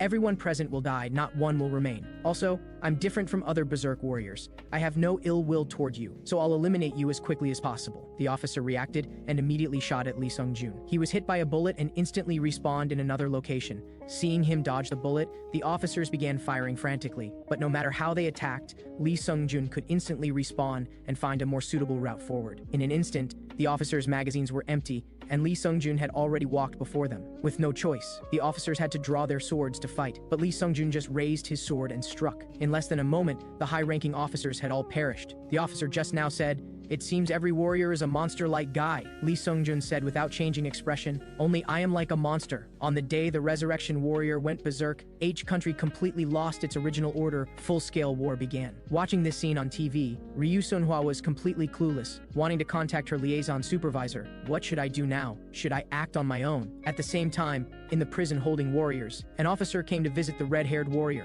The warrior said dissatisfied, "Just because I intervened to save citizens, you tied me up here. Now what do you need my help with?" The officer apologized. "That was the leadership's decision. We had no choice. We don't think you committed a crime or will go berserk like other warriors." The warrior stood up saying, "You're coming to talk to me now. Did some variable appear?" The officer said, "The security department was completely destroyed. Section Chief Kim, who ordered your detention, is also dead. We've reached a consensus to release you and request your help. Please trust us one more time for the sake of the country and citizens." The warrior asked seriously, "What should I do?" So the officer showed him footage of the Faith Warrior, saying, "That's a monster impervious to weapons. Who can bewitch people's hearts with just a few words? We hope you can deal with him." Hong Hualang fell into thought. Impervious to weapons and bewitching hearts, he had fought countless such monsters in another world. world. Back then, he had almost given up his human body under the werewolf's bewitchment, but still overcame the difficulty with superhuman will. Hong Hualang immediately decided to set out, saying, originally battles between warriors would be hard to decide, but since the opponent has already become a monster who gave up being human, the final victor will definitely be me. At this time, on the street, the faith warrior was being praised and paraded by hundreds and thousands of followers. Hong Hualang, listening to that crazy singing, directly blocked their path forward. The faith warrior stood up saying, looking at the form and spirit of this soul, you're a warrior like me? I'm called Bake Hopna. Purify this world together with me. But before she finished speaking, an iron nail pierced through her forehead. Exorcist warrior Hong Hualang said, why are my opponents always so self-righteous? Bake Hopna pulled out the iron nail saying, you're indeed a warrior, but having a warrior as a subordinate wouldn't be bad either. With her command to capture alive, dense crowds rushed toward the exorcist warrior like zombies. Hong Hualang assumed his stance, if she crosses this bridge, countless people will become her followers. He must prevent such a thing from happening. He dropped 2 iron nails onto the ground. A purple iron chain appeared on the ground, blocking the crowd. Bake Hopna smiled lightly, putting her hands together. The surging crowd instantly mutated, combining into a giant monster of red flesh. Seeing this, Hong Hualang remained calm, throwing out dozens of iron chains that pierced around the monster's body. Purple chains tightly bound the monster. Bake Hopna spread her hands wide, saying, you're not the only one who can use composite abilities. Then the monster exploded again into countless people. Bake Hopna said, to welcome a new companion, believers please hug him tightly. Instantly countless followers hugged Hong Hualang tightly like ants, forming a giant meatball in the sky, then smashing heavily toward the ground. Bake Hopna said smugly, I obtained another warrior as my subordinate not long after returning. Looks like this life is different. But when she relaxed, countless purple iron chains instantly burst through the crowd. Unable to react in time, she was pierced through the forehead by an iron nail again. She still wasn't afraid. After sacrificing 2 followers, she summoned a giant demon with its head pointing down. Its face was extremely ferocious, spitting blue flames. Hong Hualang leaped up, dodging the attack, while throwing iron nails toward the faith warrior. The iron nails instantly turned into flaming crosses in the air. Hong Hualang shouted, demon sealing formation, chains. Then the cross shot out iron chains, tightly binding Bake Hopna. Bake Hopna said confused, ideology doesn't work on you, brute force doesn't work on you either. What exactly do you do? Hong Hualang raised his hammer and iron nail aimed at her forehead, saying, still don't understand? I'm human. At the same time, the general waited anxiously for his subordinate's report. Seeing the subordinate enter, the general said, the outcome was decided so quickly we lose, right? The subordinate said, Hong Hualang has captured the faith warrior alive. This is also our first victory against a berserk warrior. And Miss Ryu Sunhua has arrived at F City. The one she's about to meet is the Iron Arm warrior with an indestructible body. A great battle between the two was about to break out. Zheng Yiho said smugly, are you lost or are you a loyal fan of me, the Iron Arm warrior? But none of that matters, ahead is hell. Ryu Sunhua asked coldly, what would it take for you to stop? Looking at Jung Yiho's confused expression, she supplemented again, I'm asking what it would take for you to end this cruel behavior and repent. I understand that after returning from another world to your original world, you might feel empty due to the passage of time, and might even lose yourself, but doing this is wrong. Jung Yiho said impatiently, do you know what you're saying? You say I should end this, but I've just begun. My judgment will only end after cleaning up all the trash in this country, whether it's perpetrators or bystanders, as well as the society that tolerates these bastards, all the same. My justice will never stop until someone stronger than me appears. Speaking of which, who are you to run before me and preach? Ryu Sunhua said, I'm a warrior like you, maybe I have the same pain as you. Jung Yiho laughed loudly. People desperate to survive do speak carelessly, but you're really funny. Ryu Sunhua was a bit flustered, saying, everything I said is true. Jung Yiho instantly flashed beside her, saying, let me see your abilities, then heavily swung his fist down. What he didn't expect was his powerful strike was actually blocked by an invisible shield, and he was also shaken back several meters. His fist ached faintly. Ryu Sunhua said, is this enough to confirm my identity? Jung Yiho cursed loudly. What kind of trick is this? Put away your despicable tactics, you villain. Ryu Sunhua shook her head helplessly, saying, who are you calling a villain? If saying this makes you feel better. Having said that, she closed Hermit Knight mode and opened Round Table Knight mode. In an instant, emerald armor covered her entire body. A giant shield appeared prominently. She said, you just said if you met someone stronger than you, you would stop. Are you ready now? Jung Yiho said, what are you so proud of? You only blocked one of my punches. I'm going to tear apart your arrogant mouth. In ancient times, there was the saying of spear and shield. So what should the contest between the strongest spear and the strongest shield be called? Jung Yiho's iron fists continuously smashed down on Ryu Sunhua's shield, bursting out strong airflow. After a fierce battle, both were panting heavily. Ryu Sunhua received a system prompt, completed Galahad's first task suffering, can start using divinity, she thought briefly, planning to provoke Jung Yi-ho to make him reveal an opening. She mocked, give up. Even if we keep fighting like this, it will only consume each other's stamina. Jung Yi-ho said angrily, you're just a girl who only knows defense. My revenge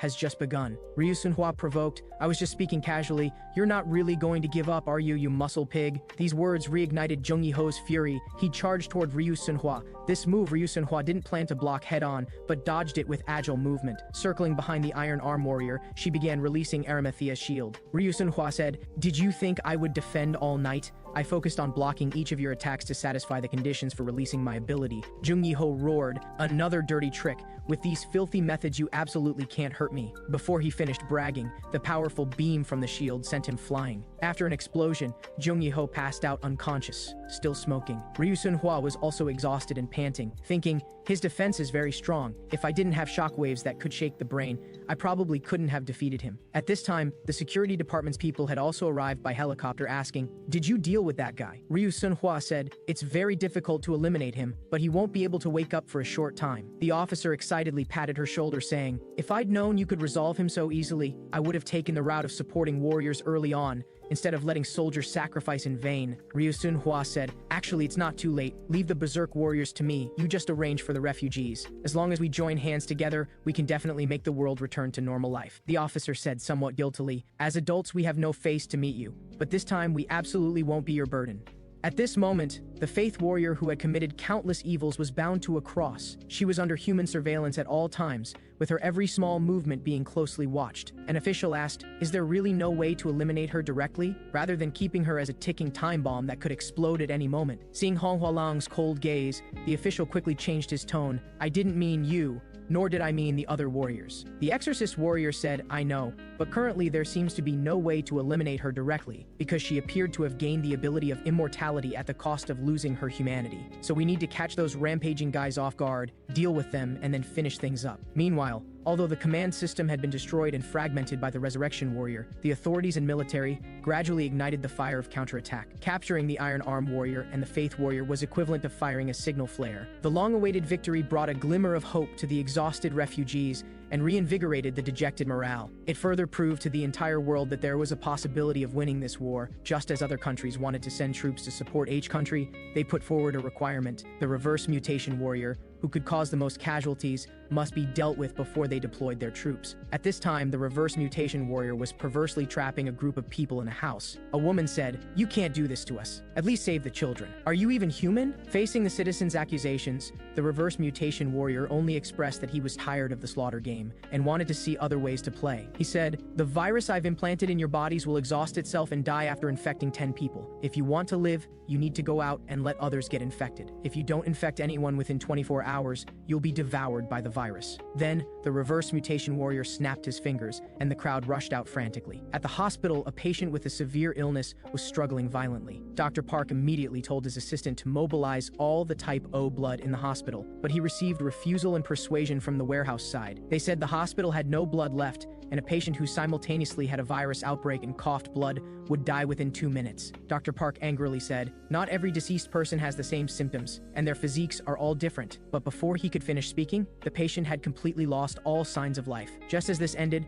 a nurse came to inform him that another patient had an outbreak on the other side. The day ended, and as a doctor, he hadn't been able to save a single patient. He felt powerless. Outside the hospital, patients' families began new disturbances. Everyone said, stop the hospital's isolation control measures. Family members have the right to know. Open the hospital's surveillance. Dr. Park blamed himself. There must really be a deity in this world, otherwise how could there be warriors who overturn our understanding? Then why did the deity specifically let me be born in such chaotic times? Why did they give me the responsibility to help others in an era when ordinary people are powerless? Since I can only watch others die, why make me a doctor? If only I could save one person, even just one. Under long-term toil and rushing around, the doctor himself also got infected with the virus. Then he heard another piece of bad news. The hospital could no longer continue operating. The authorities had changed their policy and chosen to no longer run the hospital, but instead disperse the protesters and guide them to shelters. Now medical supplies were insufficient, and other hospitals were in the same situation, so they couldn't expect their rescue. Those doctors expressed their apologies and said they would leave after isolating the patients. Dr. Park punched one of them down, saying, how can you say such things? Doctors cannot abandon patients. The doctor who was hit said, then what can we do? We're completely powerless.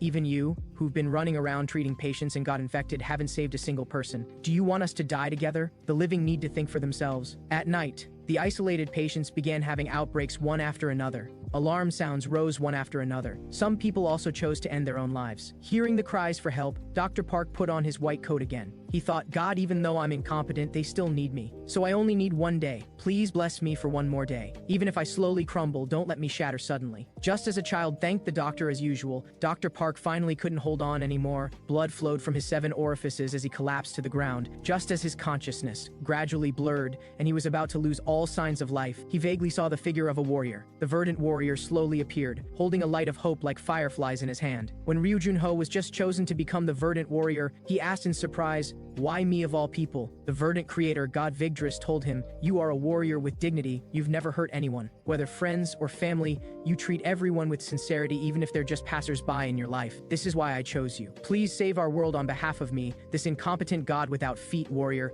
Please heal our wounds as you did in your own world." But Ryu Junho knew himself. He just lacked the courage to stand out. He wasn't anyone special, just a coward afraid to take the lead. When he saw on TV the news of Minsu Kim destroying the city, he recognized at a glance that the guy was a warrior like him, but he was particularly discouraged. Compared to him, the world he had visited before was like a children's fairy tale book. Fighting against such a guy would surely mean death, and besides, his ability couldn't be used the moment it harmed someone else. But when he saw the news of the virus spreading, he realized he had to act now. At this moment, under his magic power, the virus in the doctor's body was being eliminated. He opened his eyes and got up, finding that the bleeding and fever symptoms had all disappeared. The verdant warrior said, "These are spores from Vigdris's youngest daughter, which can eliminate harmful factors in the body. You should have recovered, while also retaining resistance, so you won't need to worry anymore." Dr. Park asked in confusion, "Are you like the warriors in the news?" The verdant warrior said, "Sort of. By the way, doctor, could you help me?" After a while, the doctors who were rescuing received a call from Dr. Park. This shocked them greatly, because Dr. Park had been infected 10 days ago,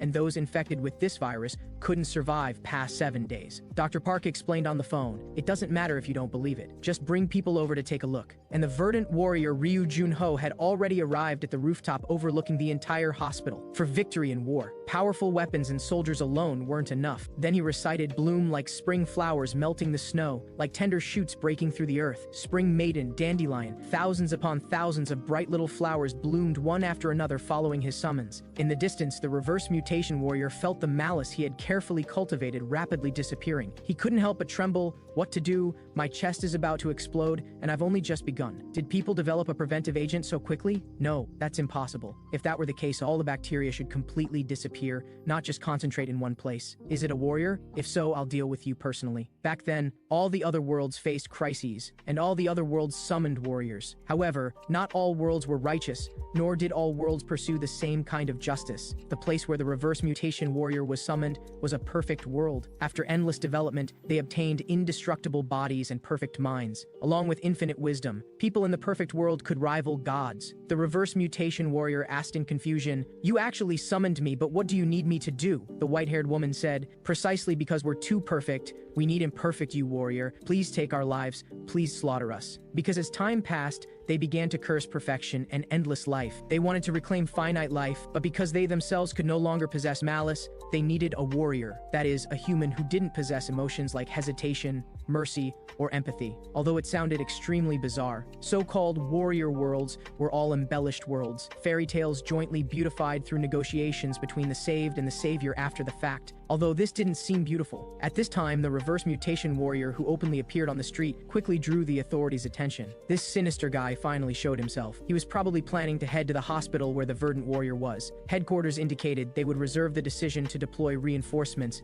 until the reverse mutation warrior's death was confirmed. That meant, as long as they eliminated that guy, they could not only protect the citizens here, but also kick off a nationwide counterattack. Let's begin implementing the operation plan. We'll eliminate him today. Everywhere the reverse mutation warrior walked, there were civilians who had died from the virus with horrible deaths. The reverse mutation warrior said, "Although I'd like to collect a bit more, let's collect while walking. Collect a bit more and then come find you ants." At this moment, several shells from the sky whooshed toward him for bombardment. After several loud explosions, flames shot skyward. After the smoke cleared, a purple poisonous barrier appeared where the reverse mutation warrior was. The reverse mutation warrior in the poisonous fog was completely unharmed. Along with his ability clone explosion activating, clones walked out from the smoke one by one. The bombers and combat soldiers who received the signal immediately launched an attack, not intending to let any escape. Just as they prepared to conduct the bombing, Large flocks of crazed, strange birds appeared in the sky. Thousands of crows frantically crashed into the bomber's fuselages. Before they could report the damage to the aircraft, the planes exploded into scrap metal in the sky. The soldiers launched an attack on the reverse mutation warrior. Dense bullets hitting the clone seemed to have no effect. The crazily perverted clones went forward one by one to embrace the soldiers, and instantly, explosions of poisonous gas with astonishing power occurred. Except when spreading the virus, the reverse mutation warrior had been hiding his whereabouts. This made the authorities think that although he was in existence with terrifying lethality, his main body's lethality probably wasn't much different from an ordinary person. Therefore, the government believed that as long as they found his main body at the right time and eliminated him, it would be fine. But they were completely wrong. His clone seemed to never stop no matter how many times they were eliminated. He could absorb others' lives and use them for himself. The reverse mutation warrior said, "By the time you realize the consumption speed is faster than the collection speed, you're destined to fail." And because the victims' appearances were always too tragic, this greatly affected the army's morale. The reverse mutation warrior was like a living virus, a cancer cell in human skin. After the rout, the missing Major Jung opened headquarters door. His whole body trembled, blood flowing from his 7 orifices, saying, "I'm sorry, this wasn't my intention." A large lump of purple, disgusting liquid spewed from his mouth, and that disgusting liquid began to condense and squirm. In an instant, the reverse mutation warrior appeared through this, saying, "I finally found you." After a round of resistant gunfire, tragic wails came from inside the room. Just like that, the first operation against the disease entity ended. Because the scene was too shocking, after news of the failure arrived, footage of the reverse mutation warrior's battle also spread among the military. Officers began heated discussions. That was a top-tier chemical warfare unit. "This failure is truly regrettable. Now's not the time to say such things. The reverse mutation warrior is about to attack the hospital. If we lose the treatment method we finally discovered, our military's initiative will be completely lost." So they began to summarize. Among the warriors who have appeared so far, the reverse mutation warrior's danger level is unprecedented. He can cause the most fatal damage to the military, yet currently the military has almost no possibility of opposing him. So in this situation, we can only deploy the warriors on this side. But officials from other regions expressed some concerns. The reverse mutation warrior is a bit too dangerous. Even if our warrior can defeat him, there will definitely be chaos. It would be bad if it threatened Hong Hualong's life. Officials from another region also said they couldn't hand over Miss Ryu Sunhua. Facing the commander's fury, they immediately defended themselves. Actually, there are still many warriors who haven't been dealt with. The forces still hold the Faith Warrior, whose danger level is comparable to the reverse mutation warrior. There's also the Sea Dragon Warrior, who completely controlled maritime supremacy. The Sword Warrior, who has been advancing south and eliminated 2 warriors. The Transformation Warrior and the Unknown Warrior, who attacked the security department, all too difficult to handle. Rashly deploying our own warriors without understanding the situation, if they're sacrificed in vain like Chen Yu Cheng and Lim Du-hoon, who can take responsibility? After turning off the call, the officials sighed. Since they were all unwilling to deploy warriors, there was only one option. Deploy that one warrior with a criminal record. At the nursery, the official found that white-haired young man. Seeing the visitor, he began to complain. "I said back then I was willing to contribute to the country, yet you still placed me under house arrest. How about it? Are you starting to feel a sense of crisis now?" The officer said flatly, "The first time we came, you said you truly regretted it. You said you were willing to pay for your crimes and asked us to build you a stage. Now the opportunity has come, but even if it's a stage leading to hell, are you willing to try?" Just now, the police officer nearby asked the commander, "What crimes did this warrior commit before?" The commander said, 12 thefts, 7 violent incidents, 3 cases of driving without a license. But his most famous case should be that high school assault incident where he killed 1 person and maimed 4 with his bare hands. Hearing this, the officer worried, letting such a dangerous person suddenly play the role of a righteous messenger. "Can we trust him?" The commander said, "There's no choice. It would be good if he dies after subduing the reverse mutation warrior. Having them kill each other is also part of the plan." Just as he finished speaking, he was kicked by a little girl beside him. The girl said, "Don't talk about brother Tae-il like that. Although he's foolish, he's kind-hearted." After Choi Tae-il was arrested for theft, his brother Choi Min-jae, 3 months younger, came to the police station to plead and also said, "He's kind-hearted. Let him off once." The released Choi Tae-il said angrily, "How can you put shackles on a student? Damn police." Before he finished speaking, he received a heavy blow from his brother. Choi Tae-il said, "How dare you attack your brother?" Choi Min-jae said angrily, "You just entered the nursery 3 months before me. What's so great about that? Look at what you've done. Do you want to ruin your life? Why are you living like this?" Choi Tae-il said stubbornly, "You're right. I just want to ruin my life. On the contrary, why do you try so hard? Do you think if you study hard and succeed, your parents who abandoned you will come back to you? I have absolutely no interest in those inspirational stories on TV. Also, those people who threw me in the nursery and this world that turned a blind eye to it should know that abandoned people will eventually become problematic students. Doesn't this also warn the world not to abandon us? Choi Min-jae said, "You're giving up on your life just to disgust others. Don't live like that, brother." Choi Tae-il paused slightly, turned and walked away, saying, "Anyway, I have my own life to live." Then he turned back and tossed a stack of money to Choi Min-jae. "Use this money to buy things for the others." Choi Tae-il grew up in a nursery. As he got older and learned he'd been abandoned, somewhere deep in his heart, a certain inextinguishable flame ignited. That sense of grievance, as if he was abandoned because he had some flaw, and the inferiority of not being chosen, made him unknowingly live a flawed life. At this time, the gang boss whose motorcycle was stolen by Choi Tae-il also brought people to find him. "You gutsy bastard, you dare steal our car?" Choi Tae-il fearlessly said, "I was just waiting for you to come. It was me who stole it. Let's fight." So the two groups violently fought together. Choi Tae-il kept causing trouble like this, getting arrested again and again, then being released and facing the endless nagging of the director and his brother, then causing trouble again, repeating endlessly. Choi Min-jae still nagged endlessly, but he was truly doing it for his brother's good. Choi Tae-il said, "You nag endlessly every day. Aren't you tired of it?" Choi Min-jae said, "Then you should at least pretend to be obedient. Do you want to ruin your life?" Choi Tae-il thought life would continue like this. He would always be trash and a thug, while Choi Min-jae would be a relatively successful member of society. But he didn't know that the punks he'd offended before found the two of them. "Hey, what's the name of that brat who's with Choi Tae-il?" I looked into it. They entered the nursery in the same period, and their relationship is like real brothers. Look at his expression when he's with him. Completely different from when he's with other people. The gang boss said with a gloomy face, "Bring his brother here tomorrow." Choi Tae-il, you always act like you have a heart of stone. I want to see your reaction when it involves your family. But these real thugs didn't know how to control their strength when beating people, under the merciless rounds of beatings. Before Choi Tae-il could arrive at the scene, this innocent child had already been left disabled. This was like a bolt from the blue for Choi Tae-il. The debt he owed was actually being repaid by the person he cherished most. He angrily found the gang. "Choi Tae-il, did you come for revenge? I deeply regret what happened to your brother, but it's all your fault. You stole the motorcycle." "Yes, it's all my fault. Even if I'm retaliated against or beaten half to death, I have nothing to say. But you should have settled accounts with me. Trash should look for trash." After a fierce and chaotic battle, Choi Tae-il subdued the entire gang, and the gang leader was beaten by him until nearly dead. But he still wasn't satisfied,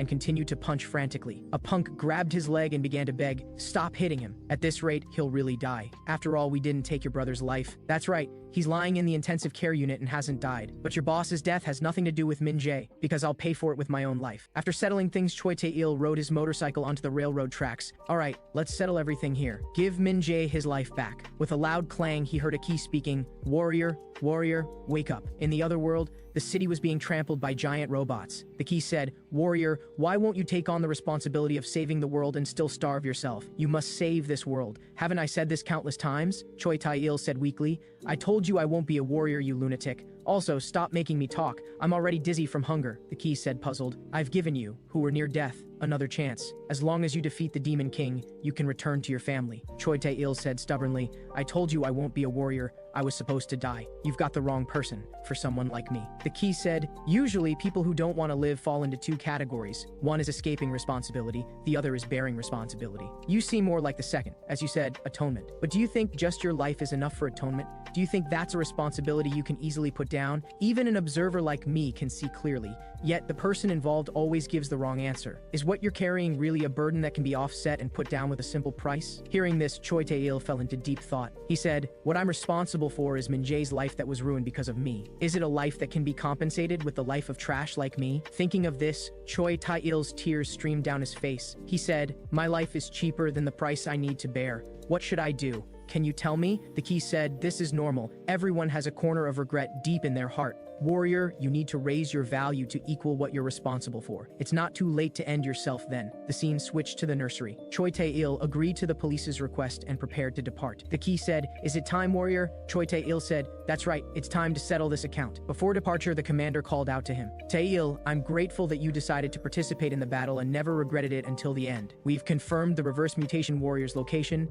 and the transport plane you need to take is ready." Choi Tae-il said, "No need to prepare a transport plane. I prefer to personally choose my favorite means of transportation." He took out a key and thrust it into the ground. As red light suddenly appeared, a huge magic circle appeared in the air. a giant robot rose from the ground. He picked up an aircraft and inserted the key into it. Seeing this scene, the officer exclaimed in shock, "Is this guy crazy? That's really expensive. Did he plan to destroy military facilities from the start? Quickly notify everyone. The combination warrior has gone berserk." However, the next second they dismissed their concerns. The aircraft's wings became enormously large and were installed on the back of the combination robot. The officer immediately ordered, "Bring all the latest equipment we can use to this base." Meanwhile, the perverted reverse mutation warrior had already arrived at the hospital. He smiled sinisterly. "I was worried they would escape, but unexpectedly so many more people came. I can have a feast tonight." Just as he was feeling smug, the huge figure of the combination warrior had already appeared behind the building. With just one punch, he smashed the building and the reverse mutation warrior down from high altitude. He wondered, what's going on? It's actually a robot. Only now do they use such methods. Just as he was about to reshape his body, he was pinched between the robot's fingers. Choi Tae-il smiled slightly. "Did you think I couldn't see you just because you hid like a cockroach?" He immediately activated flames to roast the reverse mutation warrior. Just now, under the key's magical power, the government's weapons and most advanced radar were all adjusted and installed on the combination warrior. But the reverse mutation warrior wasn't so easily eliminated. He had planted spores in advance and revived himself. He said, "This level of weaponry doesn't seem like something those ants could use. Is it a warrior? Fortunately, I escaped disaster. If I hadn't prepared in advance, that would have been a big problem." But before he could react, enhanced shells from outside flew toward him. Choi Tae-il sighed. "Radar is really useful. I can see clearly even when his toes move." After speaking, he again released missiles toward the reverse mutation warrior. The reverse mutation warrior had no choice but to activate clones and poisonous barriers to block. But this also showed signs of defeat before the combination warrior's incomparable flames. The reason the combination warrior could crush the reverse mutation warrior with such a huge advantage was because he was both the sum of the strategies the martyrs left behind to attack the reverse mutation warrior, and the sum of the guilt toward the sacrifices they couldn't protect, and the sum of the survivor's will to try to turn the situation around. The combination warrior said, "Just hold on a bit longer, and it'll be over. I want to openly be a person who never existed from the start." The night before the battle, Choi Tae-il chatted with the commander. Choi Tae-il said, I have a request. I will definitely die this time. I have a wish. I don't know if you can grant it. If I die this time, let my cause of death be the motorcycle accident from this time last year." The commander asked curiously, "Isn't your goal to become a hero or get an immunity certificate or something?" Choi Tae-il said, "No. I think someone worthless like me is more suited to a meaningless ending that no one cares about. But if by chance I defeat the reverse mutation warrior, I hope you'll record someone else as the hero instead of me. That should be someone who deserved to live better than trash like me." On the battlefield, under the fierce attack of flames, the reverse mutation warrior was beaten into fleeing. He said angrily, "Damn it, the initiative has been completely seized, but there's no such thing as having or not having initiative. That person doesn't want to fight me at all. This is just cruel and absolute one-sided violence, just like this world that occasionally stabs me suddenly." He shouted, "What right do you have to obstruct me? I have the right to destroy this world. Only I have the right to do this. This is my right. If I die, you have to be buried with me. Because the moment I die, all the toxins and pathogens my body carries will cover this area. So please end this meaningless battle. You can continue being your warrior. I absolutely won't provoke you." Choi Tae-il paid no attention and just raised his hand. In an instant, those raging flames came rushing toward him. Choi Tae-il said, "What are you even talking about? Your bullshit makes it really hard for me to listen. But why do you endlessly regenerate?" But just as he finished speaking, his nose and mouth suddenly began bleeding. Without knowing when, the virus had already invaded his body. The reverse mutation warrior said crazily, "The virus I spread while stalling for time with nonsense just now will completely devour your body. My wish is for everyone to die. How about it? Try begging for mercy." However, hearing this, Choi Tae-il laughed crazily. "Thank you." The reverse mutation warrior said incredulously, "Are you crazy? What are you laughing at?" Choi Tae-il said, "Thank you for creating such a huge brawl. This is the kind of ending someone like me should have." As the radar activated, the reverse mutation warrior's attack launched again. Wherever the fierce artillery fire reached, the reverse mutation warrior had nowhere to hide. He said in a cold sweat with terror, "Why? Aren't you afraid of dying?" Choi Tae-il said, "Because I'm already a dead man." The robot again raised its giant arm and slammed it fiercely into the reverse mutation warrior's body. The reverse mutation warrior's real nemesis wasn't things like therapeutic agents. After all, such things would be defeated by stronger viruses. His real nemesis was the kind of madman right before him who completely wasn't afraid of death and only wanted to eliminate him.